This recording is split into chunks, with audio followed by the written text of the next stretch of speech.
Chapter 132, Trump Card. Shikarabe's team in the flank was also attacked by the dead hunters, but unlike Akira who responded in panic, Shikarabe and Kane were able to calmly handle the situation just fine. It was not because they expected someone to control the dead hunters' augmented suits, it was more because of the difference in their ability to handle a sudden turn of events like that. After Shikarabe took care of the dead hunters around him, he went back to the hallway and shot down the dead hunters that might attack Elena's team. Shikarabe had already noticed that those dead hunters were moving around because someone took control of their augmented suit. He had a grim face as he mumbled, "Good grief, this is exactly why you shouldn't buy cheap augmented suits. What a huge pain in the neck." There were many augmented suits that could be accessed from the outside. It was to help it to work in tandem with other equipment like an aiming device so that the augmented suit could help stabilize the aiming. Depending on their users, some augmented suits could be set to be more open to external access. There were many different reasons why they did that. For example, it was so that the other hunters could control and use the dead body as a decoy. Some hunters forced the other hunters to use that kind of augmented suit to make use of the other hunters even when they were badly injured. Of course, normally it did not cause any trouble. After all, an augmented suit that could be easily accessed by anyone would not sell well in the market. That was why most of the augmented suits in the market were equipped with a safety function to protect them from unauthorized access. And as expected, the better the protection, the more expensive the augmented suit would be. While on the other hand, it was very rare for people to try to hack into someone's safety feature. So it was a rather delicate balance. Kane lightly smiled and said, "Well, this is a huge surprise. How did they hack into the dead hunter's augmented suit? But well, this is an old world ruin after all. In front of their eyes, our technology might be nothing but primitive. While on the other hand, these might be augmented suits that use their user's biological signature as a key, so their safety feature is significantly lowered down even when the users get killed. Well, I really can't say for sure." When Shikarabe saw Kane smiling happily, he looked back at her exasperatedly. A young girl in a maid outfit, equipment tailored for CQC, loved fighting, a total oddball. She was a rare kind of person even for Shikarabe. Although he had nothing to complain about her fighting strength, Shikarabe had no plans to associate too much with her if it can be helped. Kane loved fighting too much. Associating with someone like her would dull one's sense of danger. Only battle maniacs could get along with the other battle maniacs. If someone else tried to get along with them, he or she would get killed in no time, or at least, that was what Shikarabe thought. Kane noticed that Shikarabe was looking at her, so she just smiled back and said, "Oh, did I just mesmerize you? Oh my, you're making me blush here. I love strong hunters too, you see. So you're more than welcome if you want to try to hit on me. But I'm a bit busy at the moment, so it would be great if you can save it for later." Shikarabe obviously had given up on trying to fix that misunderstanding.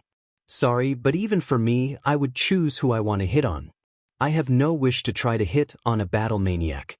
Especially when she's fighting monsters in close range in a maid outfit. This is just because I enjoy punching them directly more than shooting at them, you see. There are a lot of cases where I can't bring rifles with me during my job. You look pretty strong yourself, want to do some light duels some other time." Shikarabe's face twitched. He bet that Kane would not stop only with light duels. "No thanks. That's just too bad." Kane honestly felt bummed by Shikarabe's answer. Togami and Reina were evacuated to a safe hallway. When the dead hunters started to move, Togami and Reina reacted late, thus forcing Shikarabe and Kane to help them. After that, they were escorted to a safe place and they were warned not to go out so as not to get in the way of the battle. Reina checked her surroundings and peeked out. Kane, who noticed that, immediately warned her. "Milady, get back, it's dangerous out here. If Milady gets injured, Insan would slice me, you know? Is this some kind of harassment? If it is, that's so cruel." Shikarabe shouted at Togami. "Togami, don't just stand there. Get her back in the hallway. It's your job in the first place to keep your eyes on your surroundings. And don't let her get out from there. I put you there to guard her, you know. Or is it that you don't know what's the meaning of guarding someone?" Togami grabbed Reina's shoulder and shoved her back. When Reina was pulled back, she could also feel that it was out of her patheticness. Thus, she instinctively glared at Togami. Even I want to know what's going on outside too, you know. Reina had a fierce look that she once had in the past, but the moment she saw Togami, her expression completely changed to a troubled face. Togami had a stern expression, but somewhere in his face, there was a trace of weakness. It was as if he was about to cry. He then asked Reina a question. Am I really not good enough? What do you mean by that? Am I really that bad to the point that my escort target would just ignore me to check the situation themselves? Am I really that useless? Togami's expression was asking Reina to deny it. When Reina saw that, it reminded her of herself. Reina responded back with a whisper. That's not it. Is that so? Then please step back.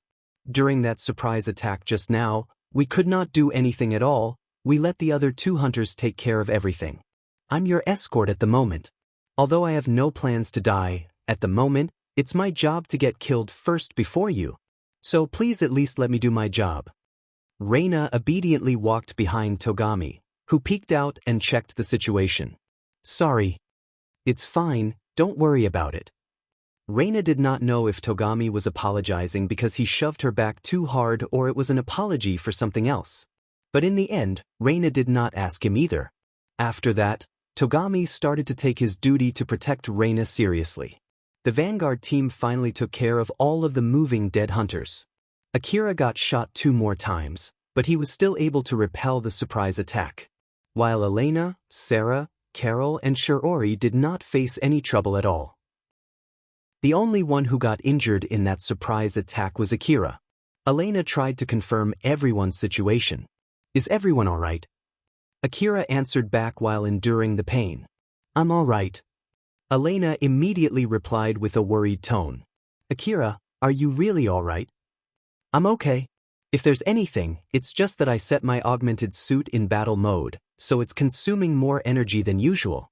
I'm not so sure if my energy reserve is okay.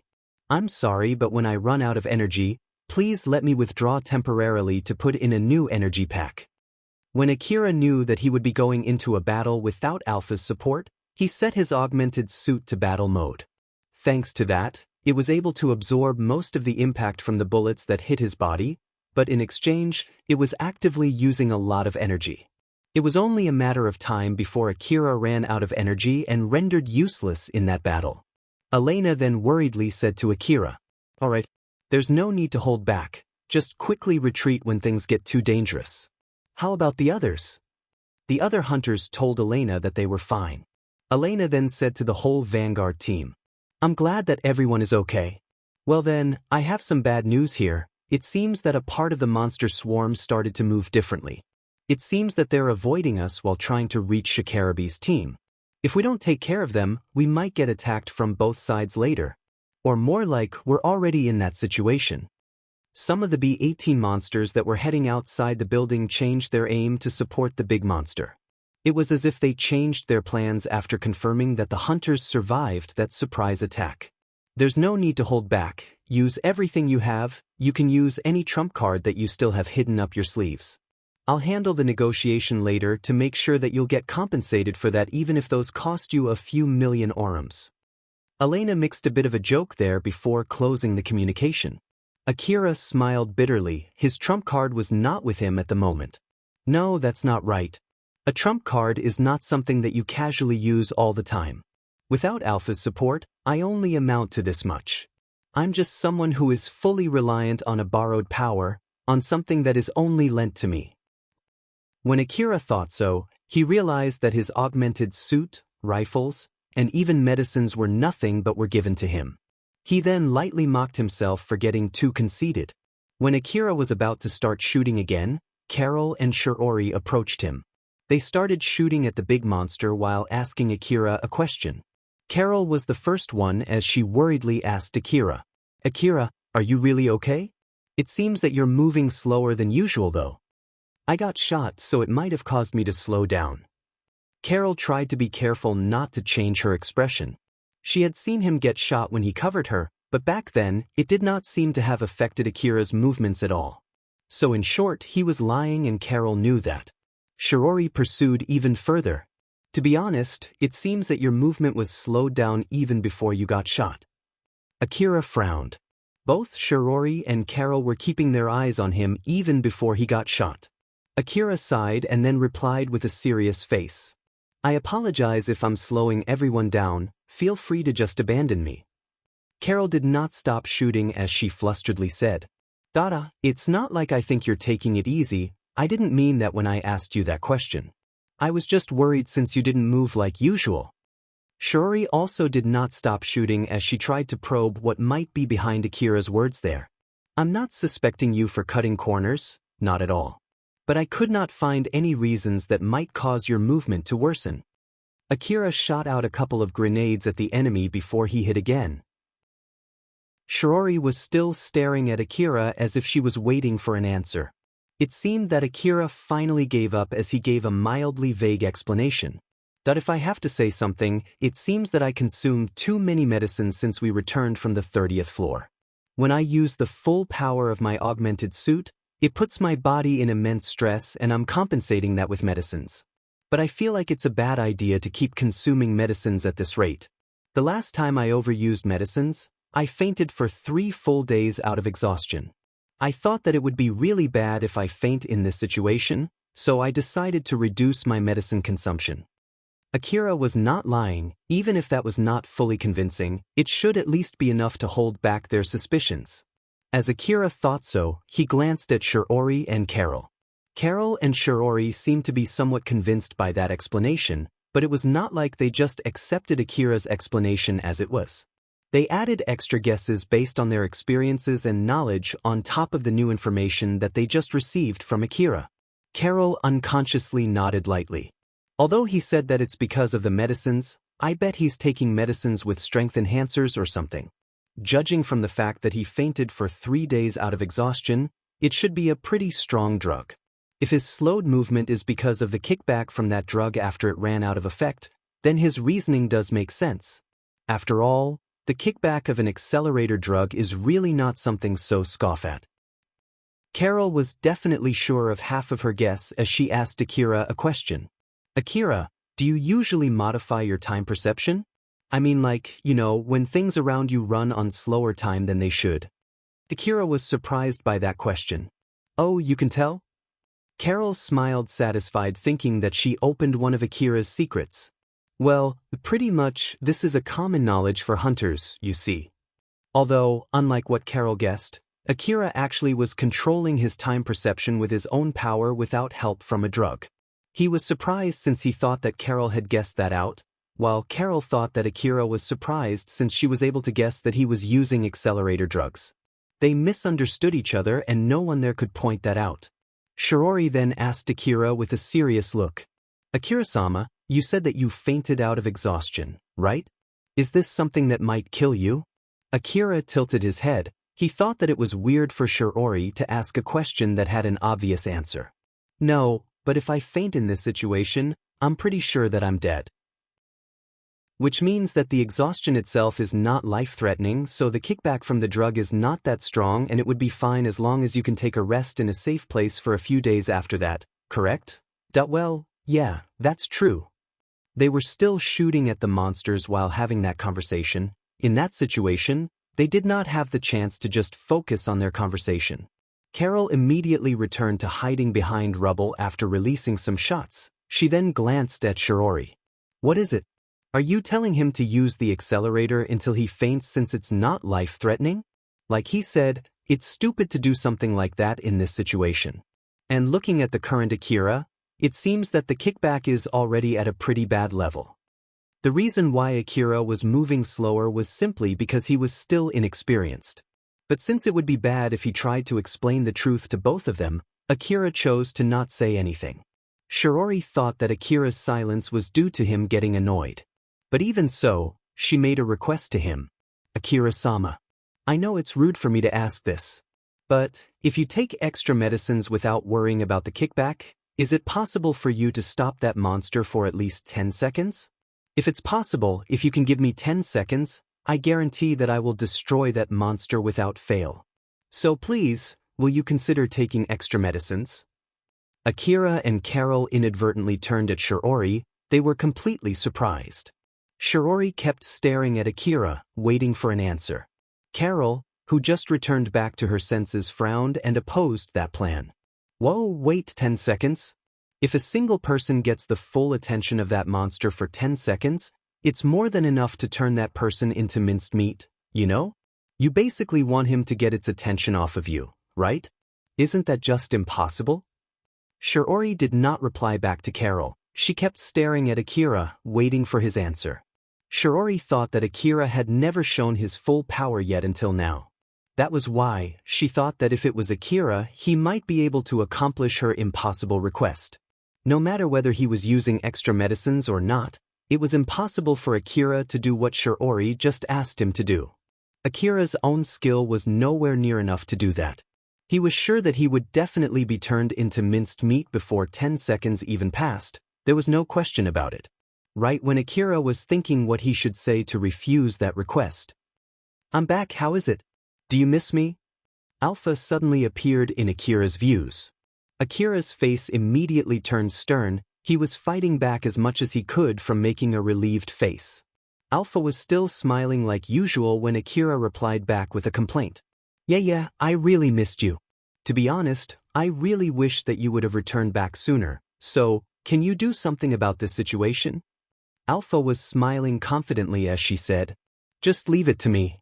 Akira regained his composure after he heard Alpha's reassuring reply. His mental state was freed from excessive anxiety as it returned back to its optimal state for fighting. His stern face relaxed for a bit and he started explaining to Alpha. "I see. So, Shiori asked me to be a decoy and buy her 10 seconds though. If I can do that, it seems she will take care of that thing. Honestly speaking, I really want to get out from here as soon as possible, so, 10 seconds, can we do it? As long as you have me, rather than being a decoy for 10 seconds, it's better to just kill it yourself though. Ask her to reduce the length. It's much more dangerous to keep its attention on you without killing it for an extended time without any good reason." Akira then asked Shiori, "Can you make it 5 seconds less?" 5 seconds, huh? When Shiori asked for 10 seconds, she was expecting that Akira would try to make a compromise before eventually accepting her request, but 5 seconds was a lot to ask. 5 seconds? That might be the limit of how far Akira-sama could go. I guess it would be meaningless to ask more than that, huh? Shiori earnestly bowed to Akira. "Very well, 5 seconds, I'll be counting on you, Akira-sama." Carol looked at Akira with a flabbergasted expression. "Akira, are you being serious here? It's still really dangerous even if it's just for 5 seconds, you know? That 5 seconds is long enough to get yourself killed out there." "Yeah, but as I said before, if this situation continues, my augmented suit will eventually run out of energy. If this will end the battle, I can at least do that much. Without my augmented suit, I'm the same as dead in this situation anyway." Seeing how Akira seemed to have suddenly regained his confidence, Carol found that rather suspicious, but she then smiled and said, "All right then, I'll give you some support too, be careful." Yeah. Akira, Carol, and Shiori repositioned themselves. Akira was hiding behind a pile of rubble away from Shiori and Carol. He had his CWH anti-material rifle in one hand and his A4WM automatic grenade launcher in the other. He was standing with his left leg on the ground and his right leg against the big rubble in front of him. That rubble was big enough to completely block Akira's view. But for the current Akira, that did not matter at all. He was still able to see the big monster behind that rubble just fine. Akira then said to Alpha, "All right then, let's do this. This will put your body under immense stress. Are you sure you're ready?" "Yeah, if it's enough to kill that thing, I can give you my resolve as much as you want. It's my responsibility after all." Just like he said, Akira had a resolved look on his face. Alpha returned that resolved look with a happy smile. Akira needed to keep that big monster occupied for 5 seconds. In normal situations, that was a very short span of time, but in the middle of a battlefield where bullets were flying all over the places and one might get killed out of the blue, 5 seconds was long. So in order to survive those 5 seconds, Akira gathered all of his focus and compressed his time perception as much as he could. Inside that distorted world where everything around him was running a beat slower than him, Alpha was the only one who was still moving around normally. Well then, let's start. With that signal from Alpha, Akira pushed the rubble in front of him with his right leg and made it fall forward toward the direction of the big monster. Alpha controlled Akira's augmented suit to increase its output to its maximum, ignoring the stress that it put on its user. The big rubble fell over and slid on the floor with a very loud sound. Akira's right leg that pushed the rubble and his left leg that supported that force against the floor were put under immense stress. Akira could clearly feel the bones inside both of his legs cracking. Of course, the medicines that were still active inside his body immediately started fixing those cracks, but Akira did not wait for them to completely heal his bones, as he immediately started running as if he was chasing for the sliding rubble in front of him. Since the augmented suit hardened and acted like an exoskeleton to support Akira's both legs, it was able to absorb the impact from the ground so as not to disturb the healing on the cracks of both his legs. Thanks to that, Akira was able to run even with broken legs. All the machine guns on that big monster turned as much as they could to aim toward the incoming rubble. The impact of the bullet storm that swallowed the sliding rubble was enough to stop that rubble from slipping further.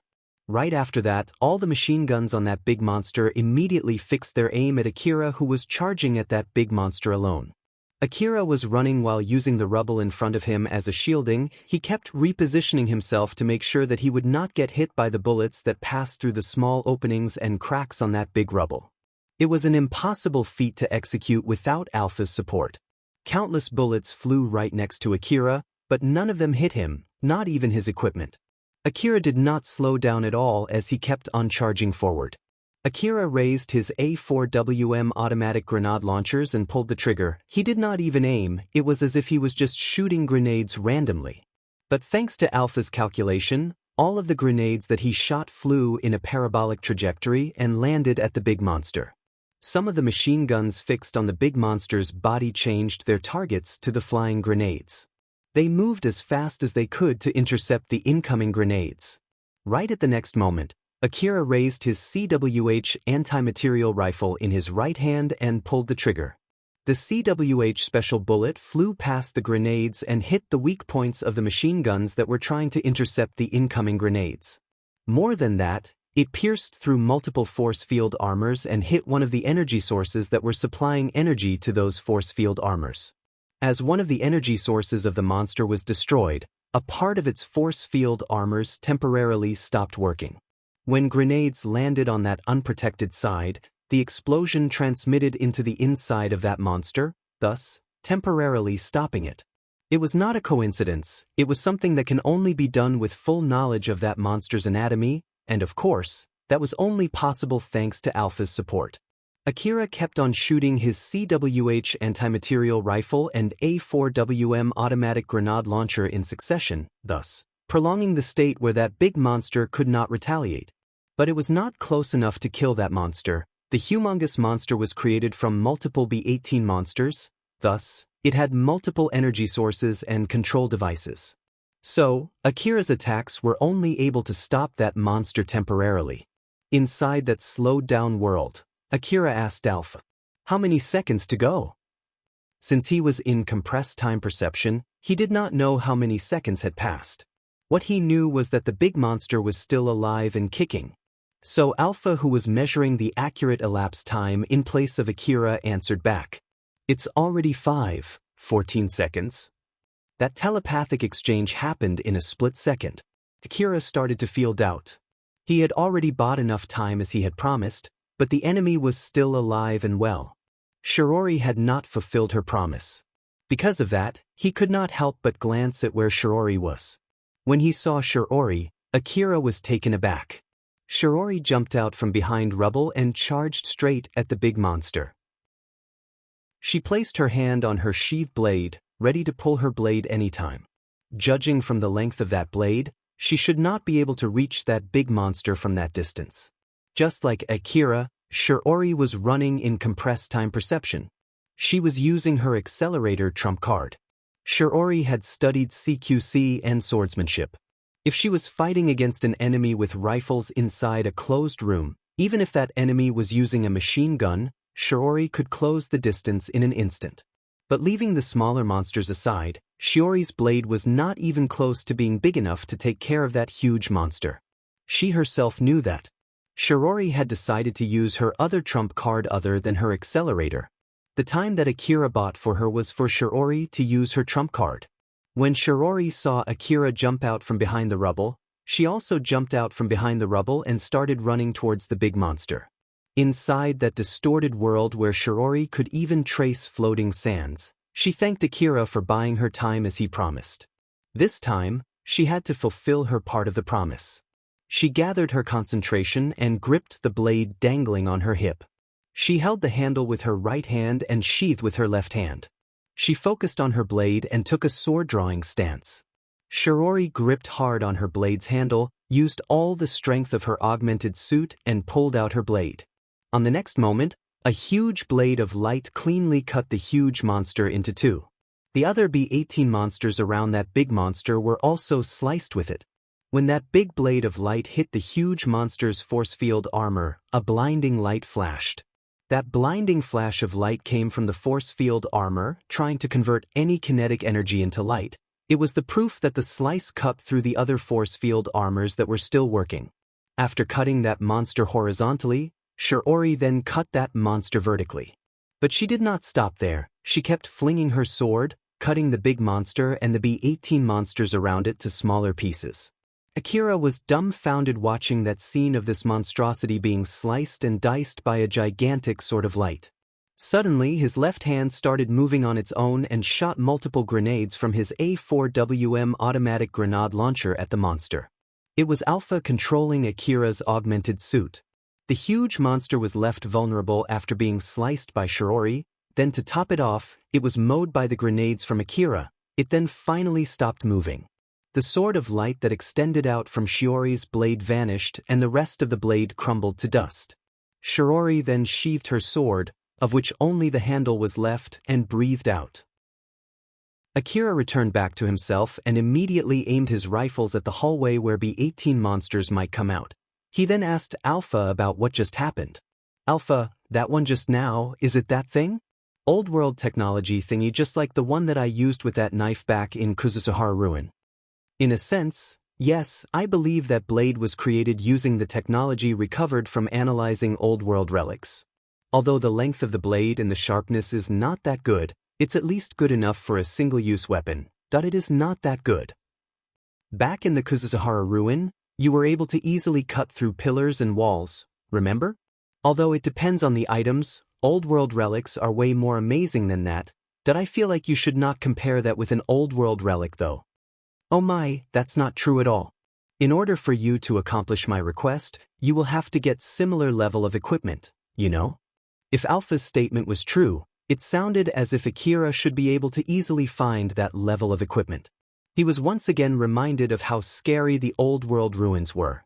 The other hunters watched what happened with wide eyes, but they quickly returned back to reality and started moving again.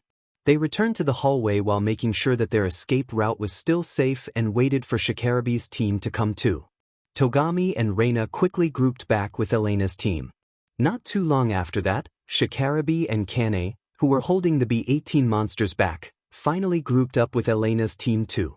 Although the other hunters also saw that flash of light and had some questions about it, they just shelved it for now and prioritized more on escaping the building. After confirming that everyone was all right, they immediately headed to the building's entrance, hoping that the situation outside would be better than what they faced just now. Chapter 133, Extra Trouble. When Elena's team was fighting in the first-floor atrium of the Saranthal building, Kurosawa, Katsuya, and the other hunters outside the Saranthal building were fighting the B-18 monsters flowing out from that building. Although their fight was nowhere easy, they were somehow able to maintain the upper hand. The B-18 monsters were relatively strong monsters. Compared to the usual monsters roaming in the Mihazono ruin, they could be considered as powerful monsters. Even a single B-18 monster could wreak havoc, but even so, the stream of B-18 monsters coming out from the Saranthal building did not seem to be going to stop anytime soon. Normal hunters would have died by now. Kurosawa and his men could handle the fight just fine. They had properly prepared themselves and had taken enough distance from the building while giving up trying to secure the building. Because of that, even if they took it easy, the B-18 monsters would not be able to push them back. Kurosawa and his men maintained that situation where there was basically very low danger to their lives. Katsuya and his men were also fighting back the B-18 monsters while hiding behind the portable walls lent by Kurosawa and his men. But in contrast to Kurosawa and his men who were not hard-pressed fighting the monsters, Katsuya and his men seemed to be having a hard time.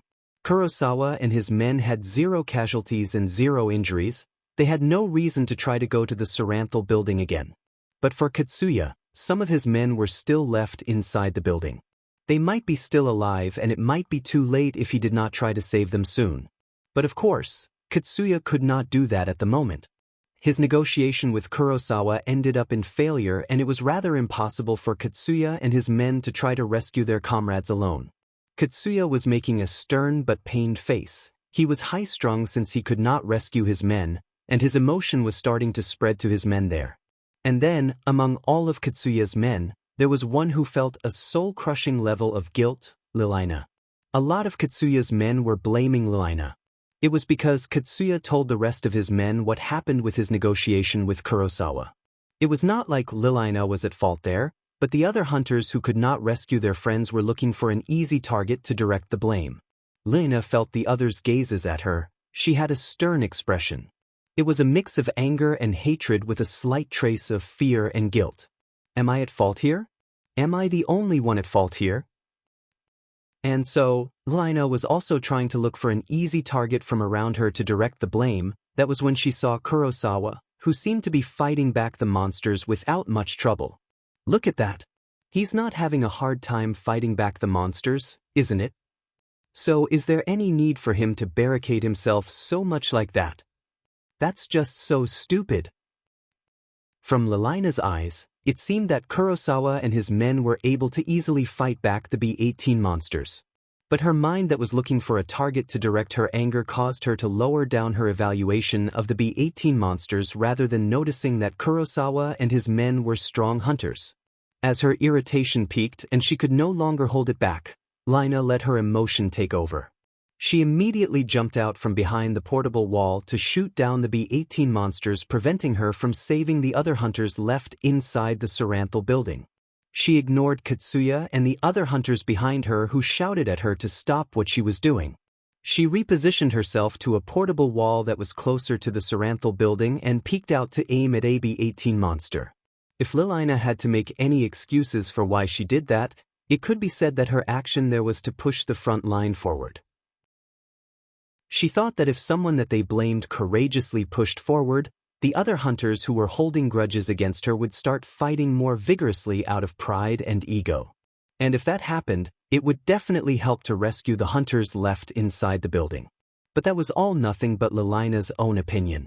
Lilaina was doing pretty well. She had shot down multiple B-18 monsters on her own. The B-18 monsters there immediately focused their firepower on the one person who just left the enemy's formation. Lilaina had no way to evade it.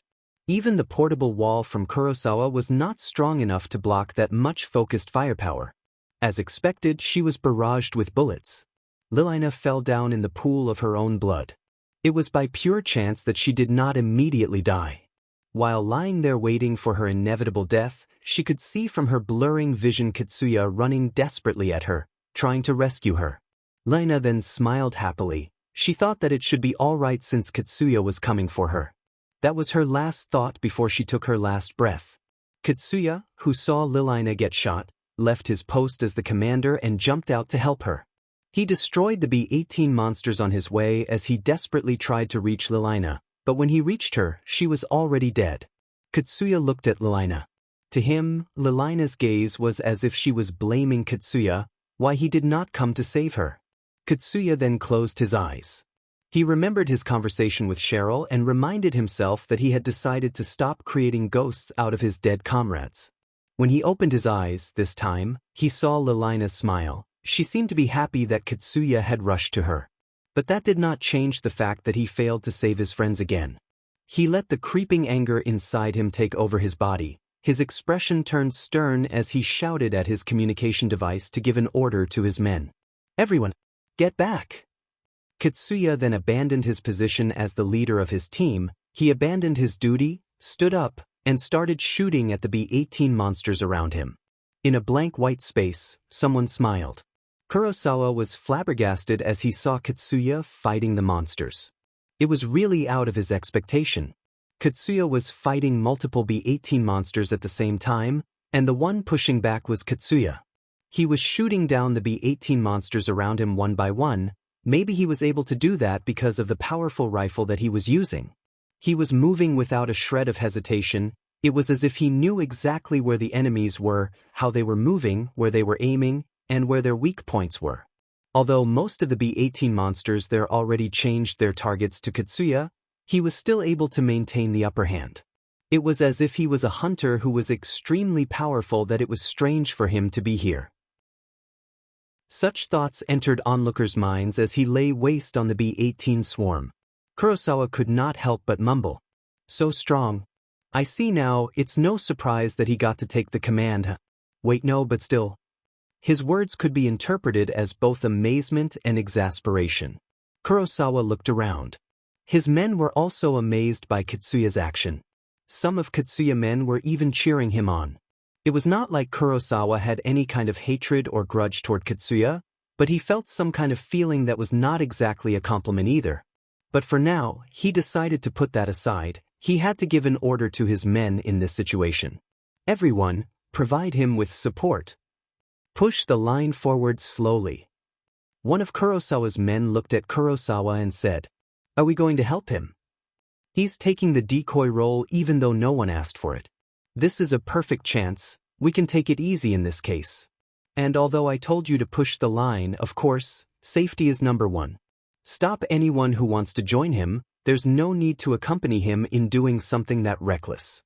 "Why, see. Roger that." Kurosawa's men started to make their moves. Kurosawa watched his men pushing forward. It seemed that his worry was proven untrue, so he sighed in relief before continuing to shout commands. Kurosawa and his men slowly but surely pushed the front line forward. The number of B-18 monsters around the Saranthal building was obviously decreasing. And when he finished most of the B-18 monsters in the area, a flash of blinding light came out from the building's entrance. It was when Shirori cut down the huge monster. Kurosawa looked towards the Saranthal building's entrance and noticed Elena's team come running out from inside.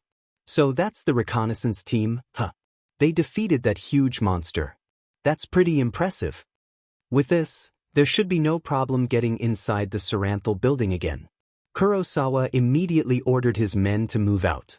Elena's team that just came out from the inside of the building was so surprised when they saw the situation outside, but even so, they did not stop running. Elena was running in the front, leading the team while checking for enemies with her information-gathering device. They kept their guards up while running through a huge field filled with B-18 wreckages. Unlike the inside of the building, Elena's information-gathering device was working well. So in order to not get ambushed like last time, Elena carefully checked the surrounding area for any signals. And when she found a signal, she immediately warned the other members of her team. "A signal from the right, keep your eyes out for any enemies." Akira immediately turned his focus toward the position that Elena sent where that signal came from. There were dead hunters there, all of them were using augmented suits. Akira had a bad feeling about what would happen. "Alpha, can you tell if they can still move?" "No idea. One thing for sure, those hunters just died recently and their augmented suits still have enough energy to move. So possibility-wise, it's not zero. Do you have any idea how and why?" "I can make multiple guesses. Someone might be somehow controlling them, or maybe the software in their augmented suits was modified to move on their own. But as long as you don't get caught in a surprise attack, you should have no problem defeating them. Due to the various limitations on their signal speed, local storage size, and other limitations, they should not be able to do any complex movements. After all, you were able to defeat them all alone before, right?" "Well, yeah." The moving augmented suits that Akira fought inside the Saranthal building were not that dangerous. It was just that he was caught by surprise. If those dead hunters were as strong as him with Alpha's support, he would have been dead by now. Since Akira did not have those limitations, he thought that it was because he could connect to the old world domain. Although he still had some questions and doubts about it, he decided to save that for later. But that was when Akira's bad luck came up again. As the result of a complicated chain of events and Akira's bad luck, one of the hunters who was using a modified augmented suit stood up. As if it had received an order to simply stand up and shoot any nearby enemies, it immediately aimed its rifle toward the nearest hunter, and that nearest hunter was Akira. Akira calmly pulled up his CWH anti-material rifle, aimed it at the augmented suit's control device clearly indicated with the help from Alpha, and pulled the trigger. Bullet flew and opened a huge hole in that dead hunter as well as destroying the control device of the augmented suit. That dead hunter then fell down to the ground and completely stopped moving. Katsuya, who saw that by pure coincidence, shouted, "Lilina!" That dead hunter was Lilina. Katsuya ran toward Akira. For Katsuya, who did not know what was going on, it seemed as if Akira just finished Lilina, who was actually still alive. Akira was about to shift his aim to Katsuya by pure reflex, but Alpha stopped him through his augmented suit. Akira frowned and asked, "Alpha?"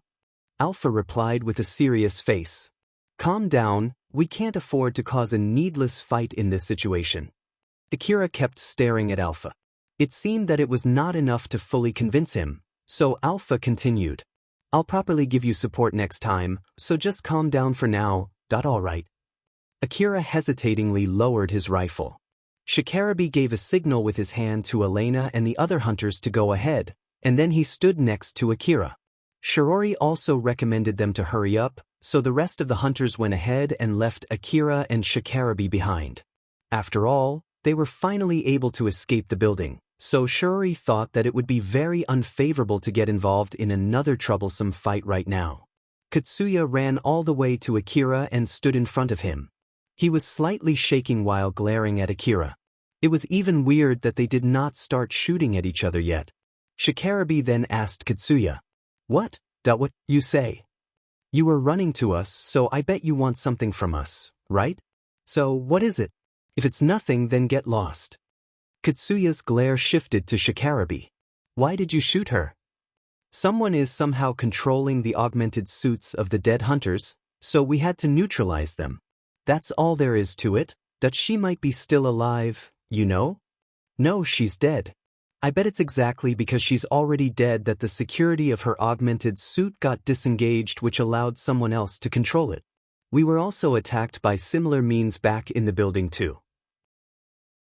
I bet some of the monsters that came out from the Saranthal building modified her augmented suit or something. Do you really think that I'll just shut up and accept that explanation?"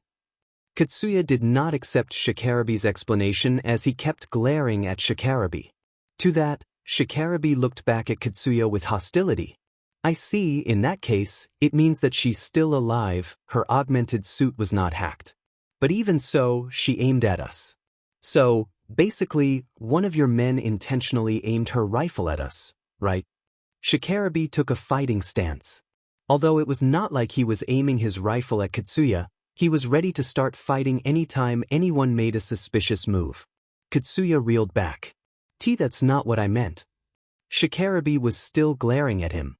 "So then what's your explanation? Go on." Katsuya could not answer back. Akira and Shikarabe just stood there against Katsuya in silence. No one said anything. That was when Kurosawa, Yamaina, and Eri approached them. They quickly noticed the tense mood and frowned since they did not know what was going on except for the fact that they were on the brink of fighting each other.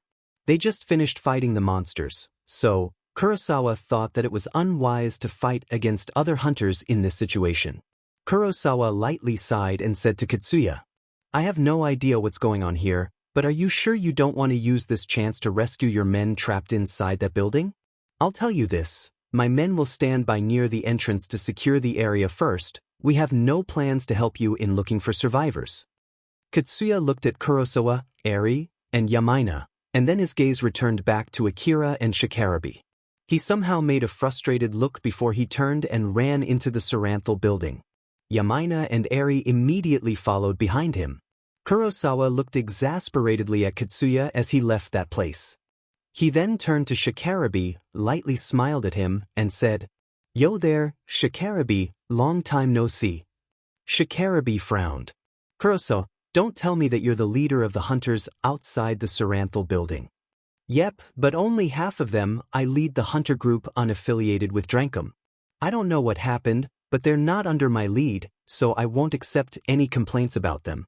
"Well, putting that aside, as the leader of the next team that will go there, can you give me any information that you have to share?" Shikarabe sighed as if he was relieved. He then calmly replied, "Sure. Kira, I'll stay here. Tell that to Elena and the other hunters too.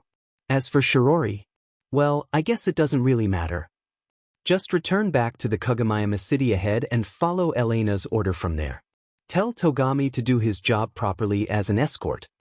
"All right." Akira lightly nodded and went to catch up with Elena. Kurosawa kept watching Akira, who was leaving that place, as he said to Shikarabe, "So that's the Akira that you told me. Is he as strong as that Katsuya?" "No idea, he might as well be." "I see, there are so many strong young hunters lately that it's rather scary. Well, leaving that aside, it's rare to see you picking a fight with someone that quickly." Shikarabe frowned again. "Is that so? I think that was normal though." No. The usual you would not take a fighting stance so quickly." "Well, I guess that doesn't really matter now. So, what happened inside that building?" "Well, all kind of things." Kurosawa smiled wryly. "I have no idea what happened, but that must have been rough for you too, huh?" "Yeah, you can say that again." Shikarabe sounded really tired when he said that. Elena and the other hunters were waiting for Akira near where they parked their vehicles. After they grouped up with Akira and listened to his explanation, they headed back to Kagami City. Shirori, Reina, and Kane were in Shikarabe's vehicle with Togami driving. When they left Miyazono Ruin, they finally lowered their tension. Although they were still in the middle of the wasteland, it was much safer than Miyazono Ruin. Akira was resting in the driver's assistant seat. He asked Carol to drive in place of him. Both his body and mind were already at the limit. He wanted to get back to his home as soon as possible, take a good bath, and sleep like a dead log on his bed. Carol glanced at Akira and smiled bitterly. It seemed that it would be useless trying to seduce Akira in that situation. She also refrained from striking a conversation to let him take a rest. As for Carol, she still had enough energy. After all, her body was enhanced with nanomachines. Akira completely lowered his guard as he was resting his body and mind. After a short break, he regained his physical and psychical strength, and it gave him the leeway to start thinking about something else. He then remembered all that happened inside the Saranthal building. "Alpha. As I thought, it still bugs me though. Where were you when you left me? And what were you doing?" Alpha smiled. "Oh my, that would need you to listen to a 30 minutes long explanation of the TOS though. Are you sure you want to know?" Akira's face twitched. "No, I don't think I can stand that. But still, can you at least give me something? Or is it something that you can't tell at all without that TOS?" Alpha frowned. She seemed a bit troubled. "Well, let's see. If I have to take out the only things that I can tell you, I was trying to fix the source that lowered the sensitivity of information-gathering devices inside the Saranthal building." Akira was a bit surprised. He sounded dissatisfied with her answer as he asked, "Was that something so important that you have to temporarily take off your support?" "There are many factors to consider when you decide on your priority. If I was able to do that, you'll have an easier time fighting the monsters and you'll have a better chance to escape that building in one piece. Especially for Elena, who focuses more on detecting enemies and looking for their weak points in order to have the upper hand in a fight. Sarah will also receive some benefits from that too. So basically, I decided that after thinking about the whole team too, you see. Of course, it's also because I believed that you should be able to handle the situation just fine by yourself." "I see, well, you're not wrong there." It seemed that Akira finally accepted Alpha's explanation. Alpha then continued. "Although, like I said before, if you had wanted to just abandon everyone else and prioritize on escaping that building yourself, then I would have stayed with you back there. So, do you prefer that?" "No. As I thought, I couldn't do something like that in that situation." Alpha's face changed to a serious expression. Akira, this is a good chance, so I'll tell you this. If you don't want to get other hunters in trouble when you lose my support, you should refrain from working with other hunters. I've warned you before too that I might lose connection with you inside an old world ruin. Elena and the other hunters must be thinking that your usual performance is the one when you have my support. In case if you suddenly can't live up to their expectation, it might lead to a fatal mistake. So if you don't want something like that to happen, you should refuse their invitation from the beginning. Akira seemed conflicted, a lot of feelings were mixed inside his head. Alpha then continued with a gentle voice. Well, I won't tell you to force yourself, this is not compulsory. In the end, you're the one to decide. But at least keep this in mind, okay? I'm sure you know this all too well, no one can tell what might happen inside an old world ruin, but you're right. Alpha smiled. Well, of course, if you're strong enough that basically there's almost no effect even if you lose my support, then you wouldn't need to worry about that. Akira smiled bitterly, he then decided to move on and said, That's true. I need to get stronger in order to do that request from you too. Yup, I'll be counting on you. Alpha smiled back when she said that, but behind that smile, she was thinking about something else. During this request, Alpha actually kept less secret than usual from Akira so that Carol would be able to easily poke around for information from him. And if it was possible, Alpha wanted to use that reason so that Akira would be more careful around Carol and somehow put some distance from Elena and the other hunters too. But unfortunately, Carol never tried to poke in too far. So if Alpha tried to warn Akira using that reason, it might be counter-effective and Akira might get suspicious of Alpha instead. No one could tell how much it would affect Akira, so she just hoped that Akira would put some thought into it as she planned for the future. Soon, they were able to return safely to Kagomayama City. After they stepped off from their vehicles, they grouped up again. Elena was exhausted as she spoke. Well, good work out there everyone. A lot of things happened back there. And with this party is dissolved. I'm also thinking of stopping any plans to go to Mihazono Ruin after this. To be more precise, I want to take care of the negotiations ahead. Well, I still have some negotiations left to do after all.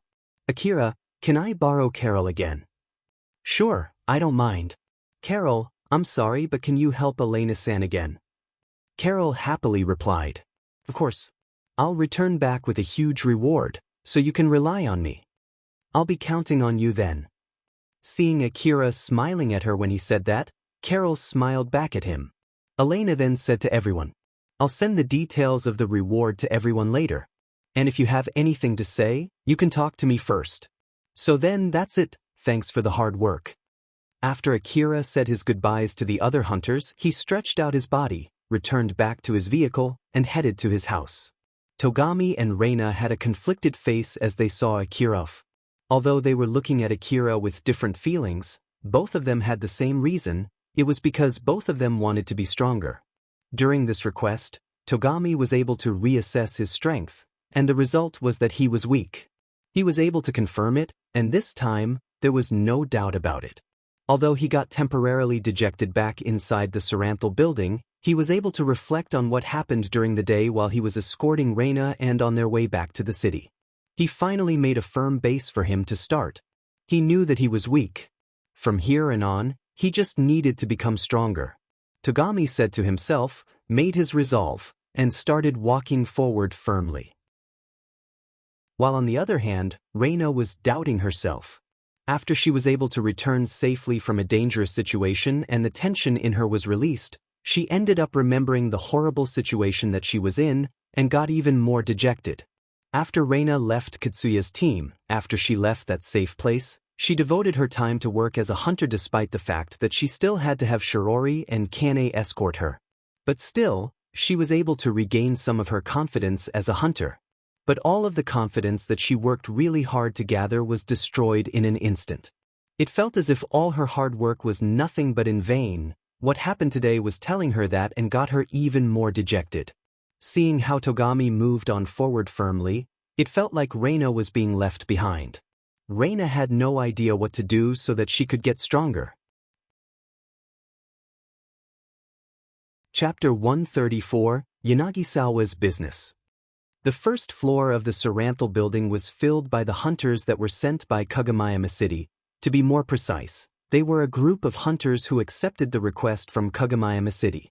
They also sealed the way to go to the upper floors and to the basement. Something was still blocking the hunters from making connections from inside the building.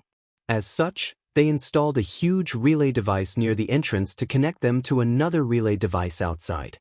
The first floor of the Saranthal building was reinforced so much that it looked like a forward base. That was where Yanagisawa and his men made an appearance.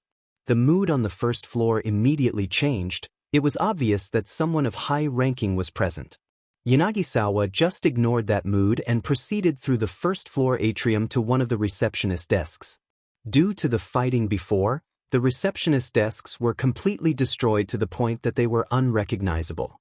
Yanagisawa started speaking while facing empty space. "I want to ask for permission to enter the facility." Nothing happened. Yanagisawa's men tilted their heads while checking up Yanagisawa's expression. Yanagisawa then once again said, "I want to ask for permission to enter the facility. The rule states that even when it's inactive, I should still be able to apply for a visitor permit.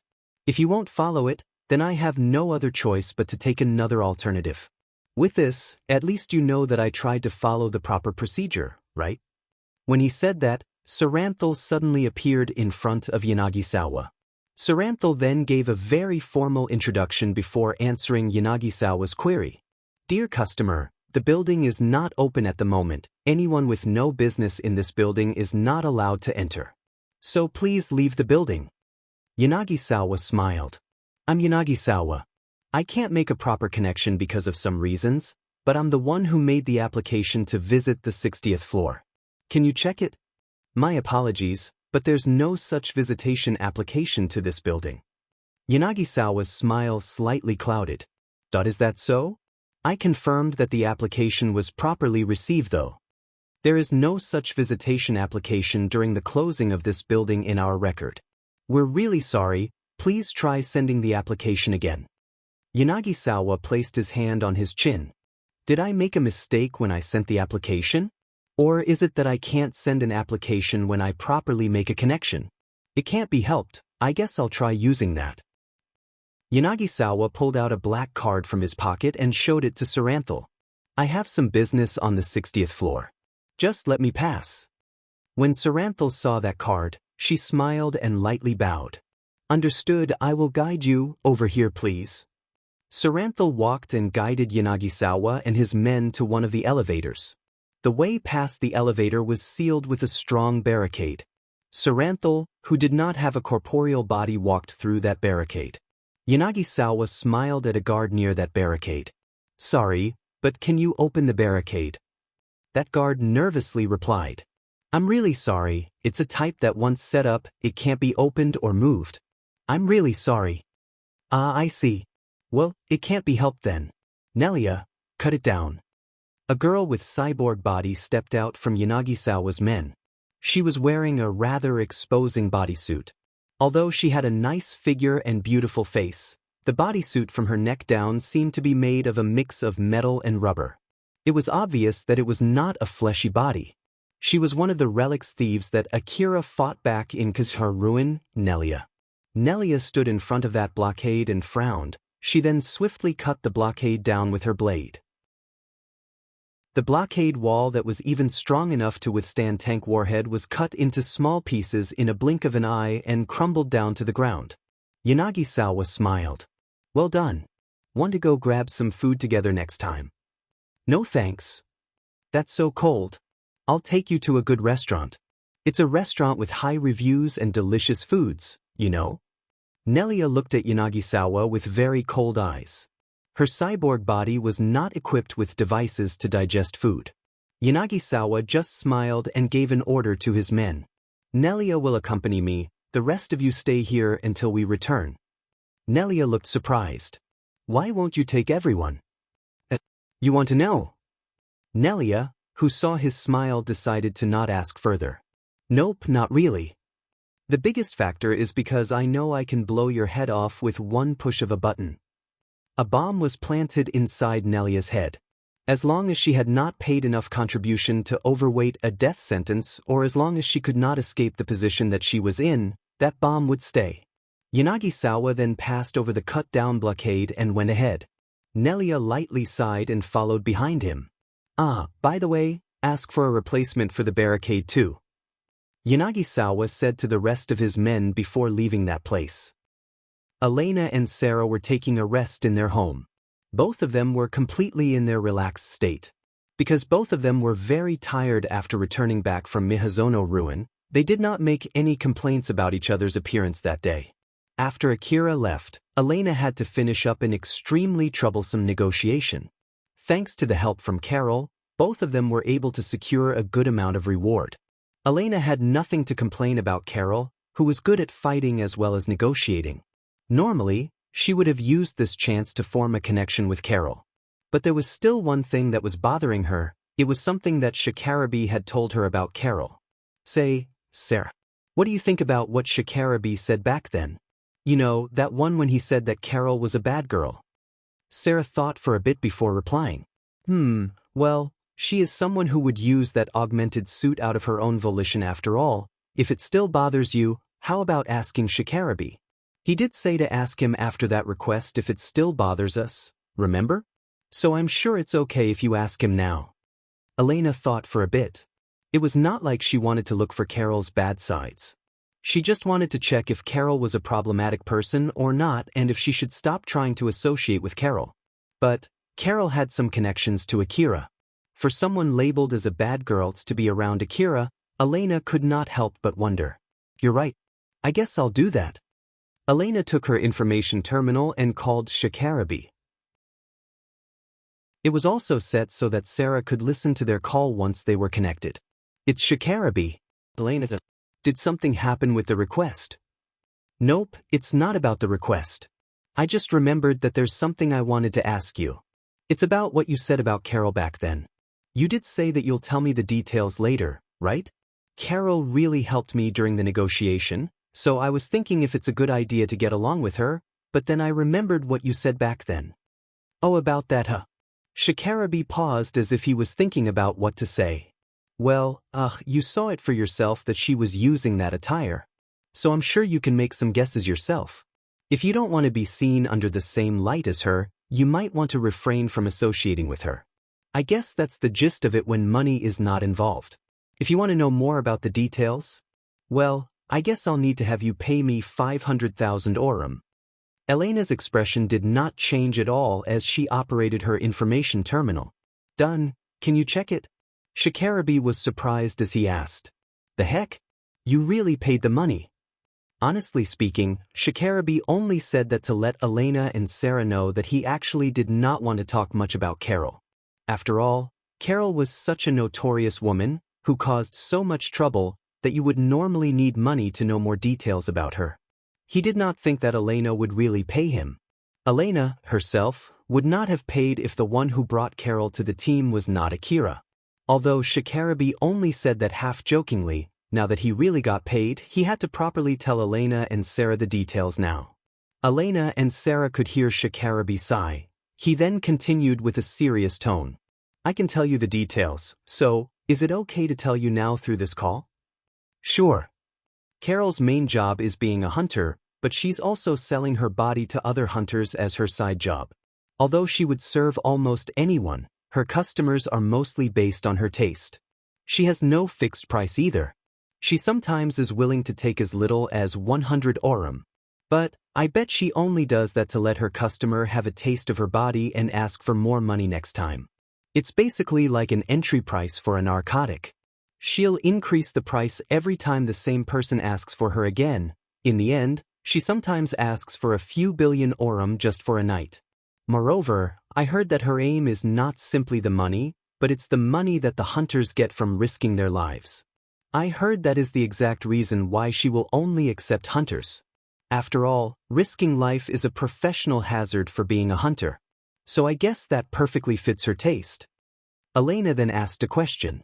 "Well, at least I get it that she's a problematic person, but was there any need for me to pay 500,000 orum for that information?"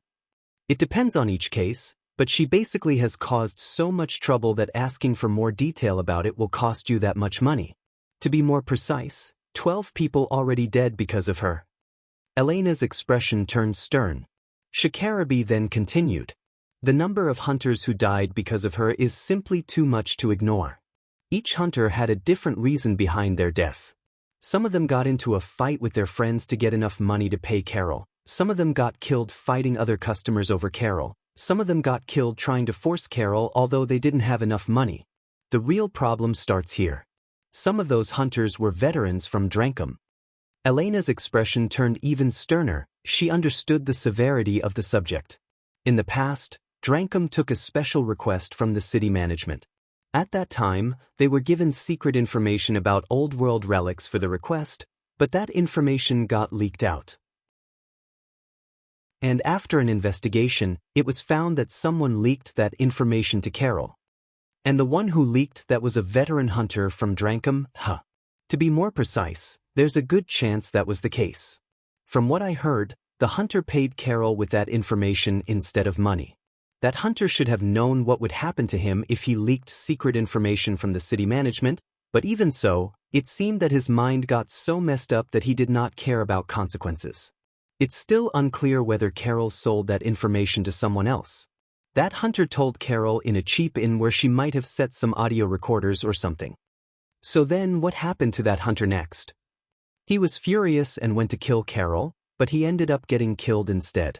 By the way, I was the one who killed him. At that time, I accepted a request from Carol to be her bodyguard. I don't know if Carol had known that Hunter was coming to kill her beforehand or not. But one thing for sure, Drankum did not leak that information to the public. Nonetheless, Drankum still took the responsibility for the information leak. Elena and Sarah were listening to Shikarabi with stern faces. From what they heard, it seemed that Carol was far more problematic than both of them had thought. The 12 dead people are also the number that came up after an investigation. In reality, there might be even more people who got killed. Well, basically, a lot of people get killed just by associating with her. So with all of this info, I have no other choice but to see her as a problematic girl. But putting that aside, Carol is indeed a skilled hunter. I heard that she's making profits out of information that she received from the other hunters in place of money. Depending on the subject, she can also gather information about old world ruins through negotiations. So depending on how you get along with her, it might be really profitable. But if you slip up, you might get yourself in big trouble. Shikarabi then changed his serious tone to a more relaxed one. I guess that's the gist of it. I believe that I gave you enough information for what you paid for. I won't take any complaints, okay? Elena replied with a serious tone. Don't worry, that's good enough. I see. Do invite me again if you get any profitable requests, okay? Later then. Shikarabi then ended the call. Elena and Sarah looked at each other. Both of them had an expression saying that they were worrying for someone. Shikarabi was drinking together with Kurosawa in a pub.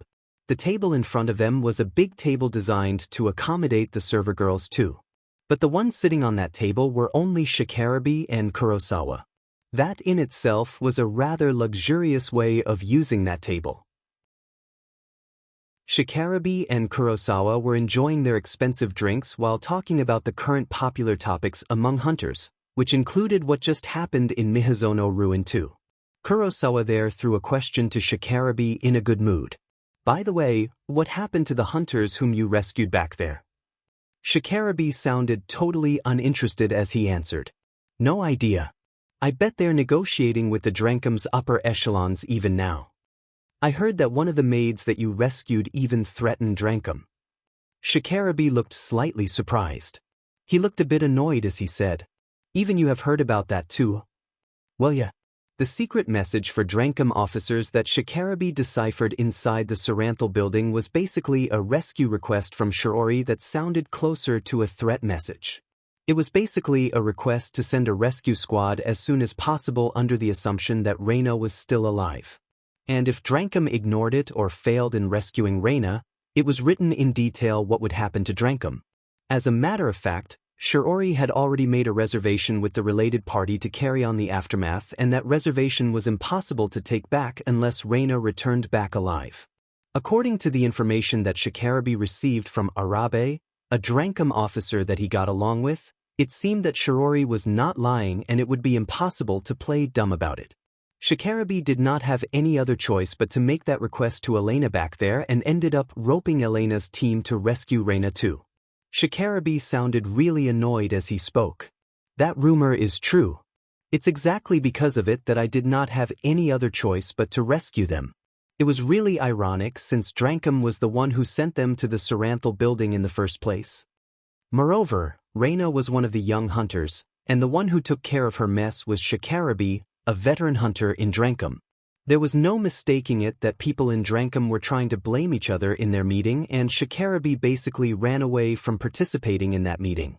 Although it gave Arabe a headache, Shikarabe had no plans to help him out. Shikarabe's face turned stern as he said, "I know that there must be a special reason why they are in Drankum, but I never thought that they're this troublesome. I always thought of them as a rich girl dreaming to be a hunter and her bodyguard until now." Kurosawa lightly laughed. "They even brought along a bodyguard in their hunter job. So isn't it obvious from the first glance that they're troublesome people? I did think that there must be a special reason for that. It's just that I never thought they have enough power to threaten Drankum, you know. Do you think that people who normally have that much influence would be frequenting the wasteland?" "Nope." "Exactly." Kurosawa remembered when Shikarabe escaped the Saranthal building with the other hunters. "Well, if they're just simple beautiful maids, I have no complaints at all though." Shikarabe smiled as if he was poking fun at Kurosawa. "If you're really that interested, you can just go to the 3rd floor and ask one of the girls to wear that outfit though." It might be because of the alcohol that Kurosawa replied back with something unexpected. No, you don't get it. It's also important to have the air around them saying that it's their real job. Just a simple costume won't be enough. What the heck are you expecting from them? They're even strong enough to kick and cut down mechanical monsters, you know. The heck? So basically, when we were inside the Saranthal building, you see. Shikarabe and Kurosawa continued enjoying their time in that pub while getting drunk. Then Kurosawa, who was still more or less rather sober, checked how drunk Shikarabe was. And when the timing was right, he asked Shikarabe a question. "By the way, about that boy who you told me, that Katsuya?" Shikarabe immediately frowned. "Can you just stop? You'll ruin the mood." "Come on, don't say that. I saw him back then, he is indeed a strong hunter. It's no surprise that he got appointed to be the leader, and I can understand why you told me that he at least has the talent. But his commanding skill is rather questionable. I won't say that the has no talent there, but at least he's not as good as you said he was." But then Shikarabe mockingly said, "I don't remember ever recognizing his commanding skill, although I admit that he's a talented hunter. Of course, a hunter also needs to be able to work in a team, but in the end, it's usually just a motley crew of several hunters. I don't consider the ability to command such a group of hunters as an essential skill." Well, I know it's weird for me to say this since I'm the one who brought this up, but that's kinda true. Right? It's true that Katsuya is a talented hunter, I admit that. But that's his individual skill as a hunter. Even if he can be a powerful hunter, that does not mean he can take command of a group of hunters. Kurosawa lightly frowned. Then, why was he the leader of that Drankum group? Shikarabe sighed. It was as if he was trying to convey his feelings about that subject by doing that. He then made a conflicted face as he said, "It's basically the result of the things happening in Drankum." Shikarabe began talking about what was going on in Drankum as well as his own guesses while drinking the alcohol. In the beginning, Drankum only dealt with stuff regarding its members' activities as hunters. But as it grew bigger and bigger, it started to turn into a company seeking profit, even to the point that making profit was one of the main aims of the whole gang at the moment. The gang started to pay wages to its hunters. In exchange for bringing profit to the gang with their hunter activities, the hunters were paid back with money. That in itself was not a bad thing, but some veterans in Drankum did not like that change. The hunter activities that the Drankum hunters could do were limited for the sake of the growth and profit for the whole gang. The officers started to amass more power to the point that their request could be taken as a compulsory order. As such, more and more hunters started to have a problem with the changes. The gang also started taking a cut from the rewards that its members received for all kinds of reasons. That cut then would be used for the sake of the whole gang. Eventually, some people started to feel that they did not get enough benefit from the gang compared to the amount of money that they paid to the gang. The biggest advantage of weapons lent by Drankum to its hunter was that the members could get their hands on powerful weapons with a relatively small amount of money, but at the same time, it also forced them to be dependent on the gang. If they went against the order of the Drankum officers and got themselves kicked out from the gang, they might have no other choice but to go to the wasteland unarmed. Thus, they would have to obey the orders from the higher officers even if they did not want to. The rivalrous factions inside the Drankum, other than the one between the veteran hunters and the young hunters, was the infighting between those who knew the old Drankum and those who did not. One of the reasons why Katsuya was assigned to command the Drankum group was to pull him into the management's side. For officers who were not originally hunters like Mizuha, it was a perfect chance to put a spotlight on Katsuya, who was one of the examples of the success of their newly proposed plan, and they could almost definitely use this chance to push their agenda even further. And at the moment, the new faction was more prominent within Drankum. Mizuha's renewal plan with Katsuya as its spearhead had a good reception from the people in the inner wall, thus they received a lot of support from the city management side.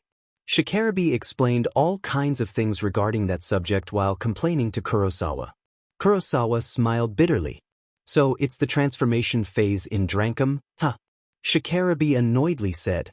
If you just sweep everything under the rug saying that it's because the gang is in the process of change, it will never end, you know. Kurosawa just smiled bitterly at Shikarabe, who let out a big sigh. Shikarabe then made a serious face as he said to Kurosawa. So, what's your aim this time? My aim? I thought that you invited me here to gather up information about what's happening inside Drankum. And since you're willing to listen to me complaining, instead of paying it back with money, I gave you more information than I would usually do. But it doesn't seem that it's your aim, so, what exactly do you want to know? Kurosawa smiled wryly. It seemed that Shikarabe had completely read his intention. Then he also made a serious face and said, There's something that's bothering me, you see. So I want to know your opinion about it. Oh, what is it about? Back then when you were still fighting inside the Saranthal building, well, I'll skip the beginning, but basically, I saw Katsuya fighting against the monsters. So, at that time, I felt something strange, something felt weird. I can't really explain it, but it's basically this different feeling that you get when you listen to a formal description of something compared to when you listen to a fiery description of the same exact thing. I felt like the other hunters also got a little bit excited back then, enough to even make me worry if the other hunters would jump out and follow Katsuya. Thankfully, no one did that, but still, it's still bothering me even now. So, do you have any guess about that? No, I have no guess at all. Why do you ask me? You were the one who took care of him, right? Did you ever have the same feeling too? Shikarabe tried to dig through his memories. But he could not remember anything that resembled what Kurosawa was saying. So he lightly shook his head and said, Sorry, but nope. I see. Kurosawa seemed a bit disappointed. It made Shikarabe even more curious. Are you really that bothered by it? Yeah. I got myself excited when I saw it. For the sake of holding the command, I always train myself to stay calm and rational. It's just like how you train your intuition. Honestly speaking, I'm pretty confident in my skill to stay calm, but that confidence is wavering from what happened today, you see. So I was thinking if someone with a good intuition like you have some kind of guess why that happened. This time, Shikarabe was the one who seemed dejected. Intuition? What's wrong? Honestly, recently my confidence in my intuition is also wavering, you see. Shikarabe then continued talking with Kurosawa while sipping his drink. The whole of the 60th floor of the Saranthal building was a single room. The wall, floor, and ceiling of that room were all white. Yanagisawa stood in the middle of that room.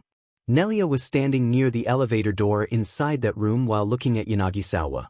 She was ordered to just stay there and she could not move anything below her neck. Yanagisawa held the highest command over her cyborg body, so without his command, she would not be able to even lift her finger. Nelia looked around the white room while glancing at Yanagisawa from time to time. She was making a guess of what kind of room it was while killing time. This room might be a special room to be used for augmented reality. I bet those people who can connect to the old world domain can see all kinds of things inside this room. The reason why he brought me along is to protect him during close-range combat, so basically, he didn't know what he was going to find in this room. This place is some kind of old-world facility and he has some kind of business to take care of here. He's also the reason why the city management sent people to secure this building. I really have no idea what's going on here, but I really want to know. Nelia continued thinking about the situation that she was in while lamenting about it at the same time. Yanagisawa brought with him a device to help him connect to the old world domain. He could see a beautiful girl standing in front of him.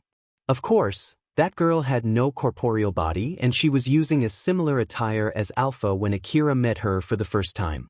Yanagisawa frowned. "Why are you naked?"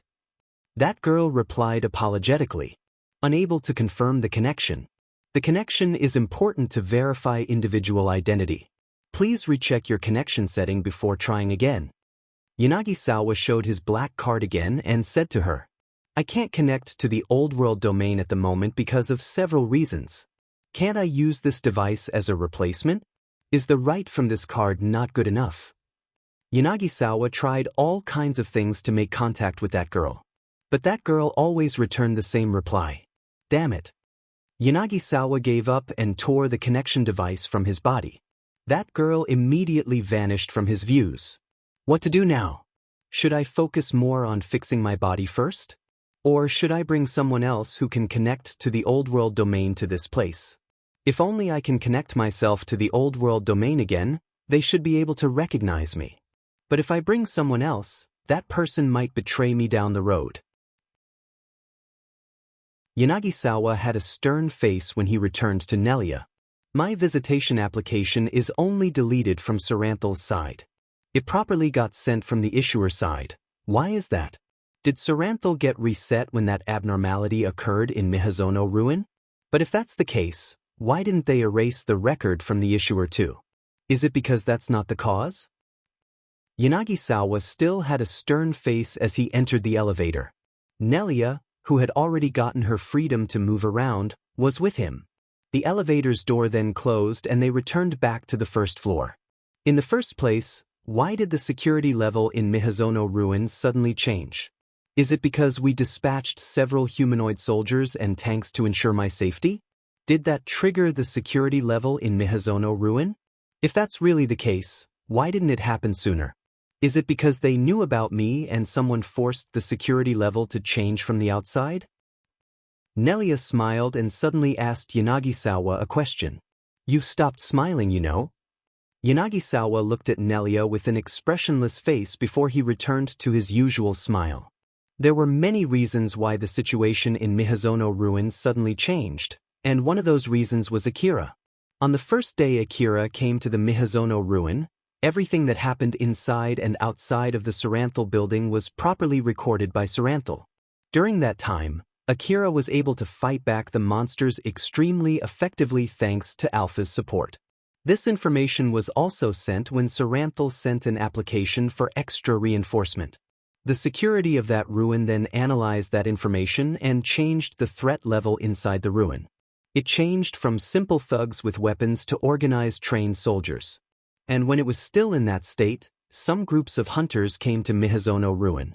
The rest was just a domino effect. That group of hunters who arrived in the Mihazono Ruin was assumed to be invading the ruin, so the ruin security sent drones to drive them off. But in response to that, the hunters sent tanks and humanoid soldiers.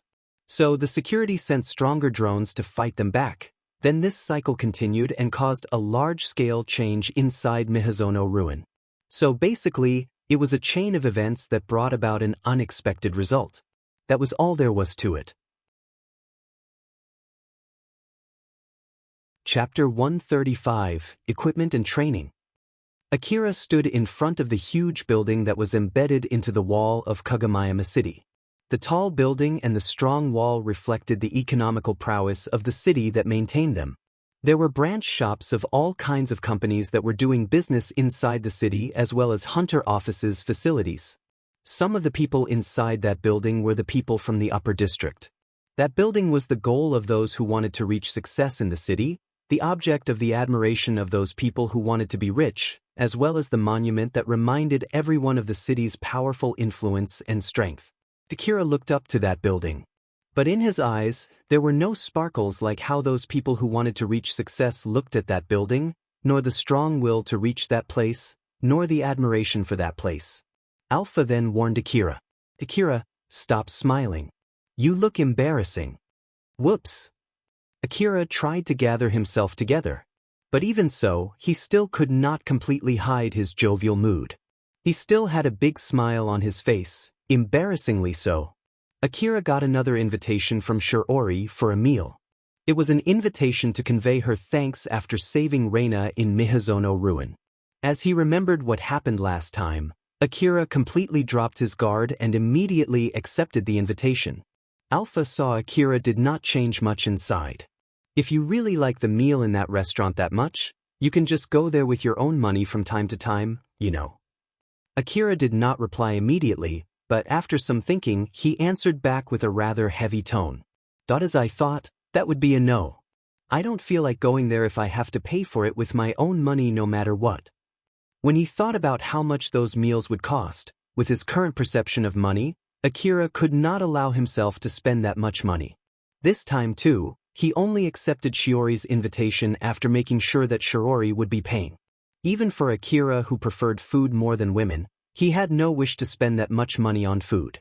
In reality, the current Akira would be able to easily pay that much money if he reduced his expenditure on his expendables and equipment.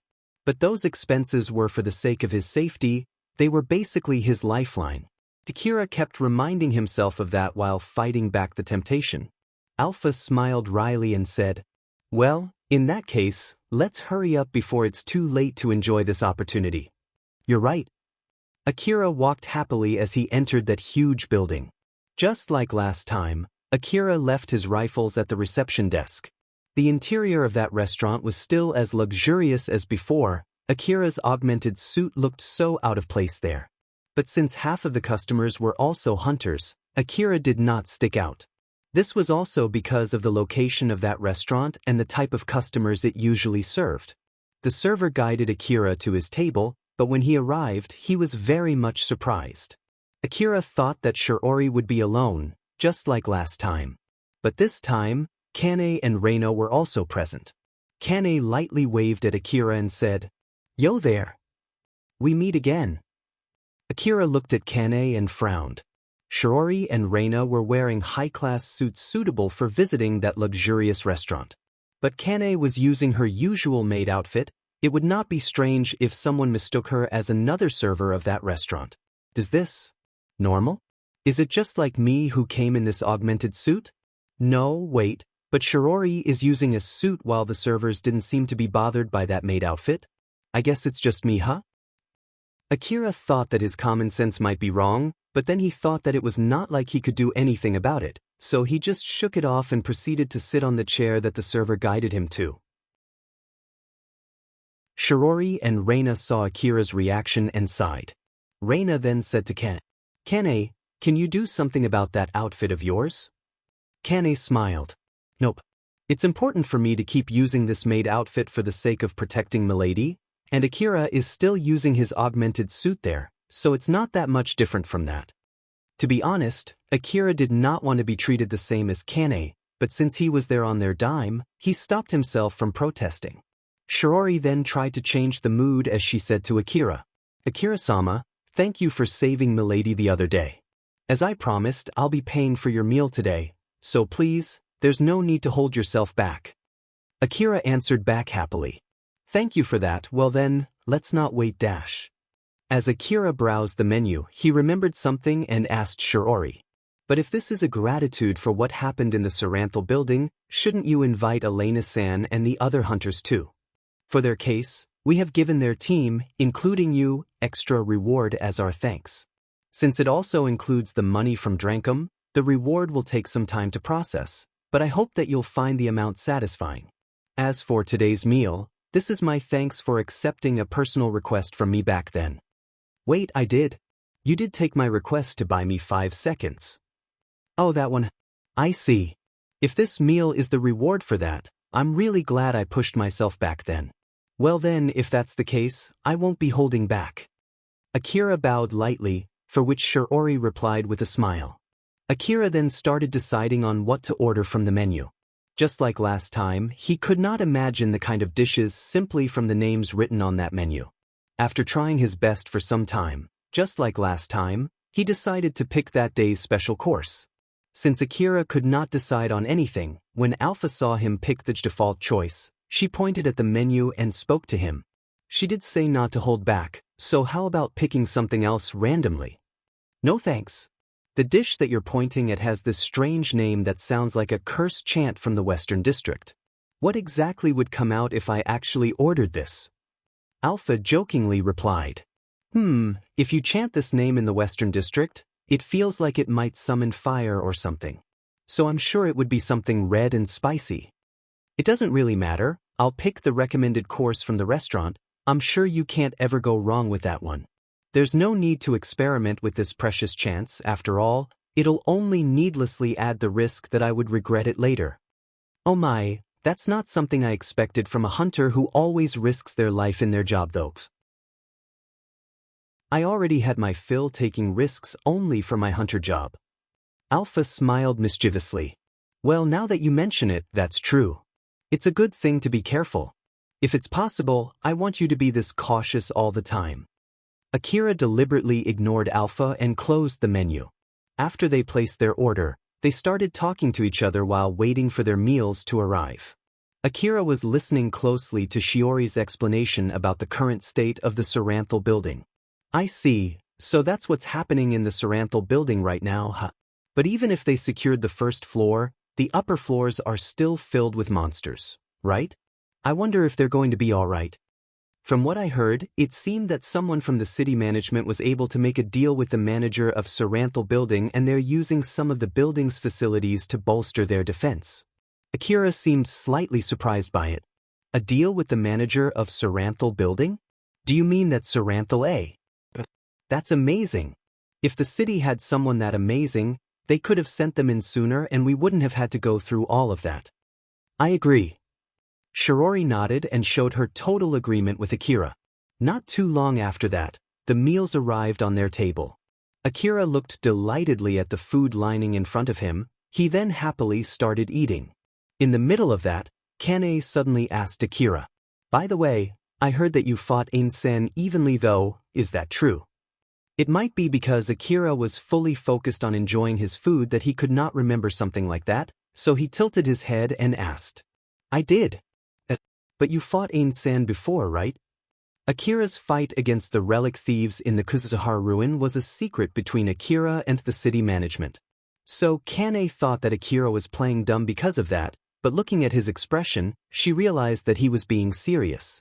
So she then asked in a roundabout way as not to infringe on that secrecy. "I'm talking about that thing in that place, you know?" No, I remember that I fought Shiori, but I don't think I fought evenly." "Is that so? But Ain-san said so though." "I bet it's just the difference in our opinion.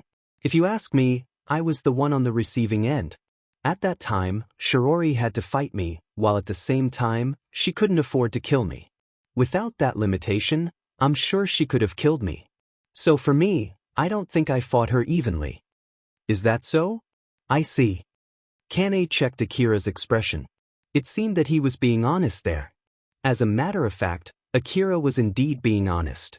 This is pretty amazing if he's trying to play dumb here.